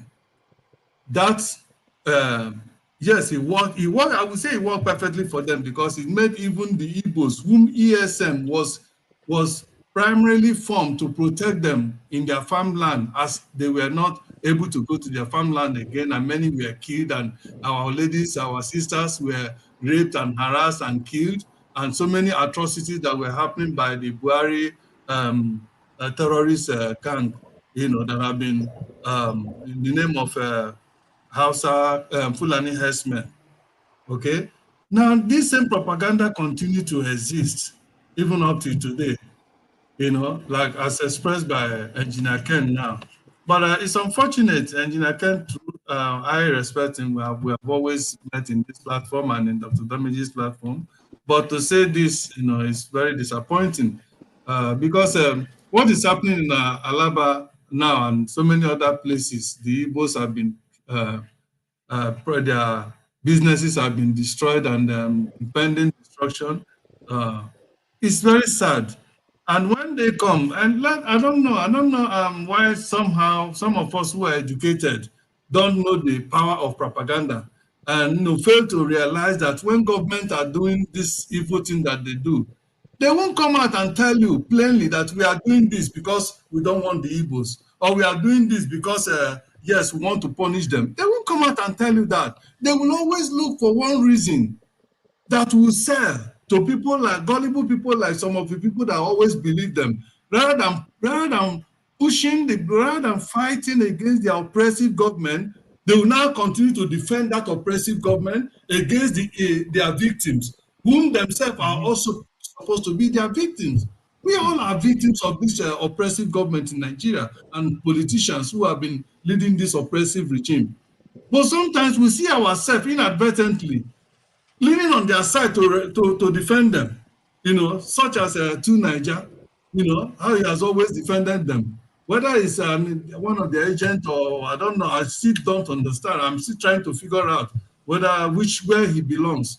Whether he belongs to the country, a side that is actually fighting for a better Nigeria where everybody have the right to thrive and actualize their full potentials. I don't know. Or he belongs to the side of the oppressors who want Nigeria to be only for a selected few that will lord it over the entire ones. Having said that, I want to specifically talk to our obedient people and all those that believe in one Nigeria. I am saying this with a heavy heart because what is going on now, what Tinubu is and his gangsters, gang of crook are doing right now is to, by every means, seek for legitimacy by calling and bribing every agencies, traditional rulers, all kind of people to get that what is it legitimacy, and then to buy into their agenda, so that at the end of the day, then those people will now go home and tell people, you know what, let us give him a chance. That is what is going on in Nigeria. I've been talking to people every now and again, calling calling back home and speaking to people to get their, to feel their impulse about what is going on, the situation now. You see that people are beginning to relapse, and some people have even given up that there's nothing that's going to come out of the panel again. That no, peace now. I don't think anything is going to happen again. I think the whole thing is over. I feel so pain when I hear this, and this is as a result of the propaganda of what Agbado and his team are doing. The way they are buying up, even religious leaders today, many of them are already bowing. The people that were originally supporting this movement, many of them are giving in now as a result of, Agbado, because the power of bribery, the power of money, it has a lot of power. It's only few people can resist it. Few people like our principal, like Peter Obi, that can resist it. Otherwise, many are already falling flat. And looking at Agbado, looking somebody that came into a process that took up a governance of a whole country like this through a fraudulent means, expecting that something good will come out of it.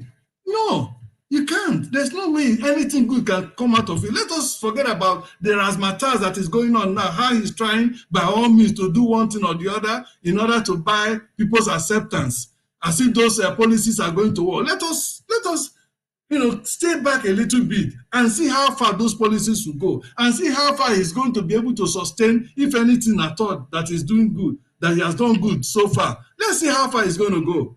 Let us not be deceived. These people, Bible say that it's for Satan cometh to kill, to steal, and to destroy. These are the three principal things that Satan has come to do. We are fighting against light and darkness, and this light and darkness, the darkness is personified in the person of the person that is occupying the seat of leadership in Nigeria today. And what is the agenda? They have come to steal, to kill, and to destroy. They have already started putting all the machineries in place to do this. They've already started. It's a pity that most of us cannot see beyond the immediate. We are only seeing what is happening now and think that, okay, let us give this man a chance. My dear, if we allow this opportunity to pass by, I tell us, if just 4 years from now, many of us will come back. Many of us will come back regretting and even wishing that Buhari should come back. Just like many during Buhari's time, we are wishing that Jonathan, as bad as his administration was at that time, has become a saint during Buhari's time. I hope it's not going to happen to us. And I pray that we honestly will continue to move forward, will continue to ignore every attempt by these people to buy our conscience, to make us look aside. Why we should be pressing on and put our gaze onto our goal. Our goal is to recover that mandate. All right. Your time is up, sir. A man that will lead us and redirect this sinking boat. Thank you, man. Thank you, guys. Thank you, sir. Thanks for your contribution. Like I said before, you people, I understand that what Engineer Ken said is wrong. You guys know me, I don't support things like that. But it's not, we shouldn't castigate him as well yet. Maybe tomorrow, after a weekend don't come out now, see Engineer Ken goes come here say, not be me and not talk things like that. I not join on talk. You never know. Because things they happen, and it's a very, very bad statement. I put it right there on the screen. Say no to tribalism in Nigeria, because I just see at this particular moment now is the number one thing that is just eating this country. Like I don't know how to describe it. I don't even know if I should compare the tribalism situation we find ourselves now with our government. Although our government are backing it up, but if we have to compare it right now, it's terrible. It's terrible because love is not there anymore. Everybody's fighting for their own person. At the Edo man, now only Edo man you want help. At the Igbo man, now only Igbo man want help. At the Yoruba man, now only Yoruba man want help. How long are we going to continue like this? The Igbo land where will they stay? If they thought about that, they won't let us stay here. That's the truth. They won't let us stay here. We got to stop it, man. Nigerian world, guess what? This is what they want us to be doing. And that is the only way And the truth is that you know, there shouldn't be much of a pressure for people to go to the southeast anyway, because if you look at the areas people go to, they are either the coastal regions, and in the context of the north, they are going to the north, especially like Kano or Kaduna, because of the access maybe to other areas. But Igbo, the southeast is somewhere in the middle. So why would you expect? It's like expecting a lot of Igbos to be in Ibadan or somewhere inland. Most people tend to go to the coastal regions like Lagos, River State, all those areas. That's where you should be asking whether this thing. And it's not fair to even. It's not equivalent. Even it's not even equivalent at all. It's like saying the Benue people don't allow people build property. Most people don't go to Benue, so they wouldn't know. And it's clear from what CM has said today, which is CM, you keep coming up with stuff that is making me a little bit weird because first you made this very coherent argument that the southeast is more developed than the All right, southwest. Black Panther, thank you. And now you have come and said that you've been parlaying with Fulanis and everybody else. That second one, that's another one. Hold on, that's another one the CM has come and told us today. Then he said the Igbos are very formidable in trade and everything, and nobody can hold them back anywhere. So all these things put together, we are talking about the people that are very, very capable inside this nation. Then where is the problem coming from? Because some of the stuff CM is describing, it's like like what Maxi said, it's basically Ruga. They have basically Rugas in some places. And The stuff nobody is is coming complaining from, about you that, see, but somehow two Ruga Niger, that they two talk Niger, about you is a see, big one. two Niger, you are seeing it from a civilized mind. The stuff is coming from, it's like somebody is making progress. Okay, that's why I said Kano is not Igbo land. You, the person saying Igbo don't go and compete with Indi Igbo in Kano in a neutral place. Can you beat them? So can you say that now you went to Kano, Igbo man got all the land? Can you go and compete with Indi Igbo in Kano? Yoruba want to do business, go to Kano and compete with Igbo. It's a neutral ground. Any other thing. So it's just that, something like envy. You are making it, I'm not making it. Land is in the east. If you can be there, you import your goods in Lagos and truck it down to east. Then you know how far. That's what we're saying. It's just that it's envy. Just like this man is making progress, I'm not making. Ojo Alaba today, ask anybody in Lagos. It was a swampy area. Lake is not swampy. Morocco, who know about Morocco? It's a swampy area. But when you go and see mansion worth 200, 500 million naira, you think they were all sandfield. Do you have the money to Dr. do it? Dr. CM, sorry to interject you. You people, thank you, Mr. Naija Watch. I greet every one of you here. I want to say that a man of God, all of us are Christian, some of us are Christian, majority of us are Christians. Christians, Muslim, they prophesy and they walk their prophecy. Then, let me tell you now, the pagans, they also prophesy and walk their prophecy. You see, what is happening to us now, what is happening now that we are discussing, you guys have forgotten that it was a plan by these same people that are in government today, which they are taped and leaked to the public. The same thing is happening in Lagos now, and it is selling to some of the people that are educated. I said it here. The problem of Nigeria is basically on the hands of the highly educated people. I said it here, and it is exercising. They are exercising it now. All of us are just passing through. All right. Look, Okay, try. Okay, that's I fine. will speak. It's not your Yeah. time yet, please. That's fine. You're just coming in now. I thought you wanted to speak for like 10 seconds. All right, let me go to Amashola. Amashola, thanks for your patience, sir. Please talk to us. You have 8 Wow. minutes. Thank you. Naija Wash, if I tell I you better not I've been vex. on your network from as early Not as vex, 8 sir. o'clock, since 8 o'clock today. Nigeria can't come I scatter watch. table. Not people tell Ken, it's not Inaken's problem. No. If you find out on Inaken, let me apologize for him. People have personal issues with different tribe, and they can never forgive that tribe. It's not as if he doesn't like an Igbo man. When I had a job in the East, which was Imo State, my first problem was I never liked an Igbo person. But I said, God, I don't speak Igbo, and I don't intend learn how to speak Igbo. I hope when I go to this place, they will take me well. But I got there, man. I enjoyed every moment I spent in Owerri. I enjoyed every moment I spent in Owerri. And when I was looking for an accommodation, I stayed in a hotel for 6 months. It was an Igbo man. I said, come on, I don't like a Igbo man advising me that you are paying so much money in the hotel. I have a place in my compound. I want you to come and rent. He gave me a place. I rented it, fixed it. When I finished the project in the way, I was the one that dashed in my generator and gave him maintenance and I left. And I'm still talking to you today.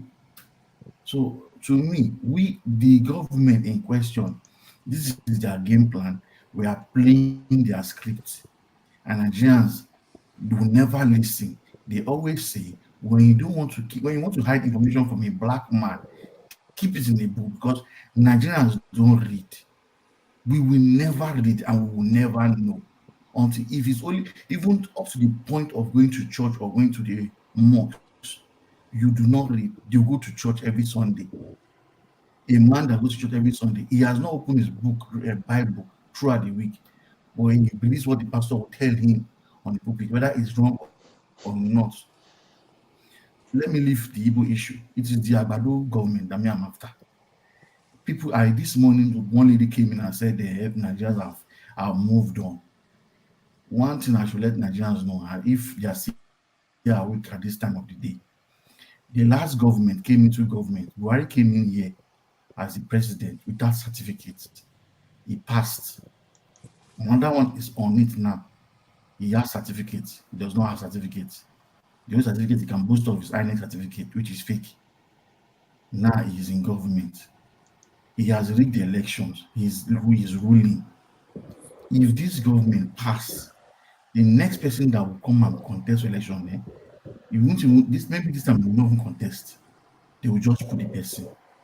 So I'm happy that the judiciary are doing their job. I'm looking at all the videos, I'm watching all the scripture I'm reading. There is only a madman that will be a judge that will judge rubbish on that day. Because right now, Nigeria, I don't want to say those words, but I want to translate it. Nigeria has a shakabula. A shakabula has a pointer. The only person that can press that trigger is the judges. I'm praying that when you mark your judgment and say yes, this is the winner, this is our verdict, you will not be pressing the chakabula, because if you press the chakabula, the amount of people that stay in Nigeria, there's no country that can take everybody. Our friend Dokubo was that Asari. Asari is just a bunch of, and let me say, the senior brother of Agbo. He has PhD in gangster. When NMPC had issue with crude oil theft, I think they appointed their Tom Polo. Because Tom Polo did not give this man part of the contract. This now a dubious government is inside. That's why he's doing all this. Everybody, most of these leaders of Niger Delta are selfish. It is once we come to their pockets, they are after. He is there now going to greet him. He's saying now Tinubu is his brother, is his father. Someone that you never knew because he wants to get contract. If just wait in the next 2-3 weeks, you will hear one thing happen. They scrapped one issue of security matter in NMPC concerning waterways. That is where they're after. And if you find out very well now, there are many groups like Asari, they are looking for contracts from the federal government. He is trying to get his own now. He wants to get his own. You will not see him again talking. This is how he was stealing money. The issue of saying, okay, this government is good, it is a lie. He has passed the law for electricity bill. Remember, he was once a governor in Lagos State that wanted to generate power. He has a vested interest. This man in government is a greedy man. There is nothing you want to tell me that Tinubu is good. If they say look for evil, symbol of evil, it is Tinubu. Tinubu is a symbol of evil. He looks smart, he looks as if he's good, but he's a cunning human being. If you find that now when you start generating power, his hands are involved. The issue of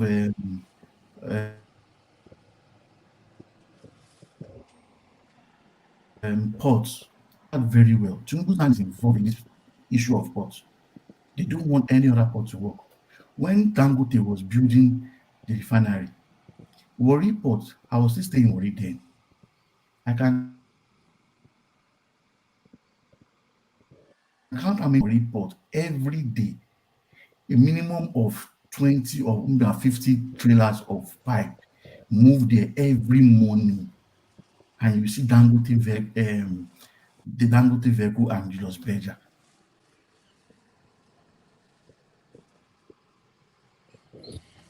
Up to the point that Dangote your network is breaking, sir.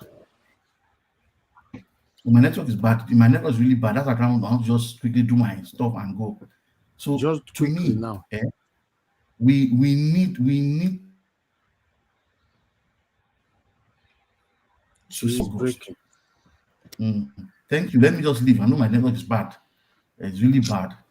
But I Thank really you. wanted to hear from you anyway. But that's fine. I really want to talk. I really want to talk. Except you come back. I'm You just come back using my again. phone. It's really bad. I called earlier, but because you don't have my number, you could not pick. That was when Mr. Oh, I don't have it. Engineer Ken. Yes. Engineer Ken was one talking then before all the whole story happened. So when I was calling, you couldn't pick. Thank you. Let me No, just leave it it was now. it was CM that asked me.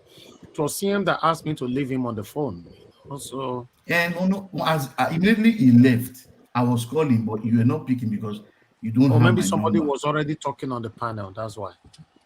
No. Send me Yes, somebody was talking Send me on the panel, message so that I'll as store that your person number. was talking on the panel, I just saw his face. I just clicked because right now, this period, to enter your network, it'd be like one central bank. No, not like that.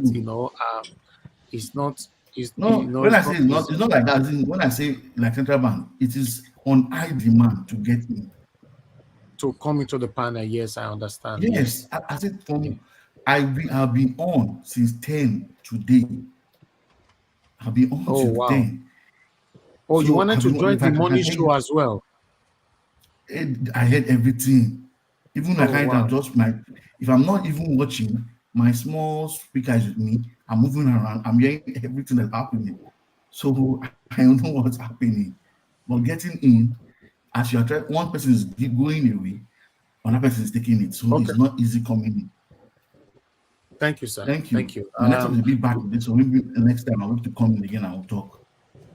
All right. If you come back again this evening, maybe that would be nice because I'm going to give them 1 hour for them because we have new people in for them to talk.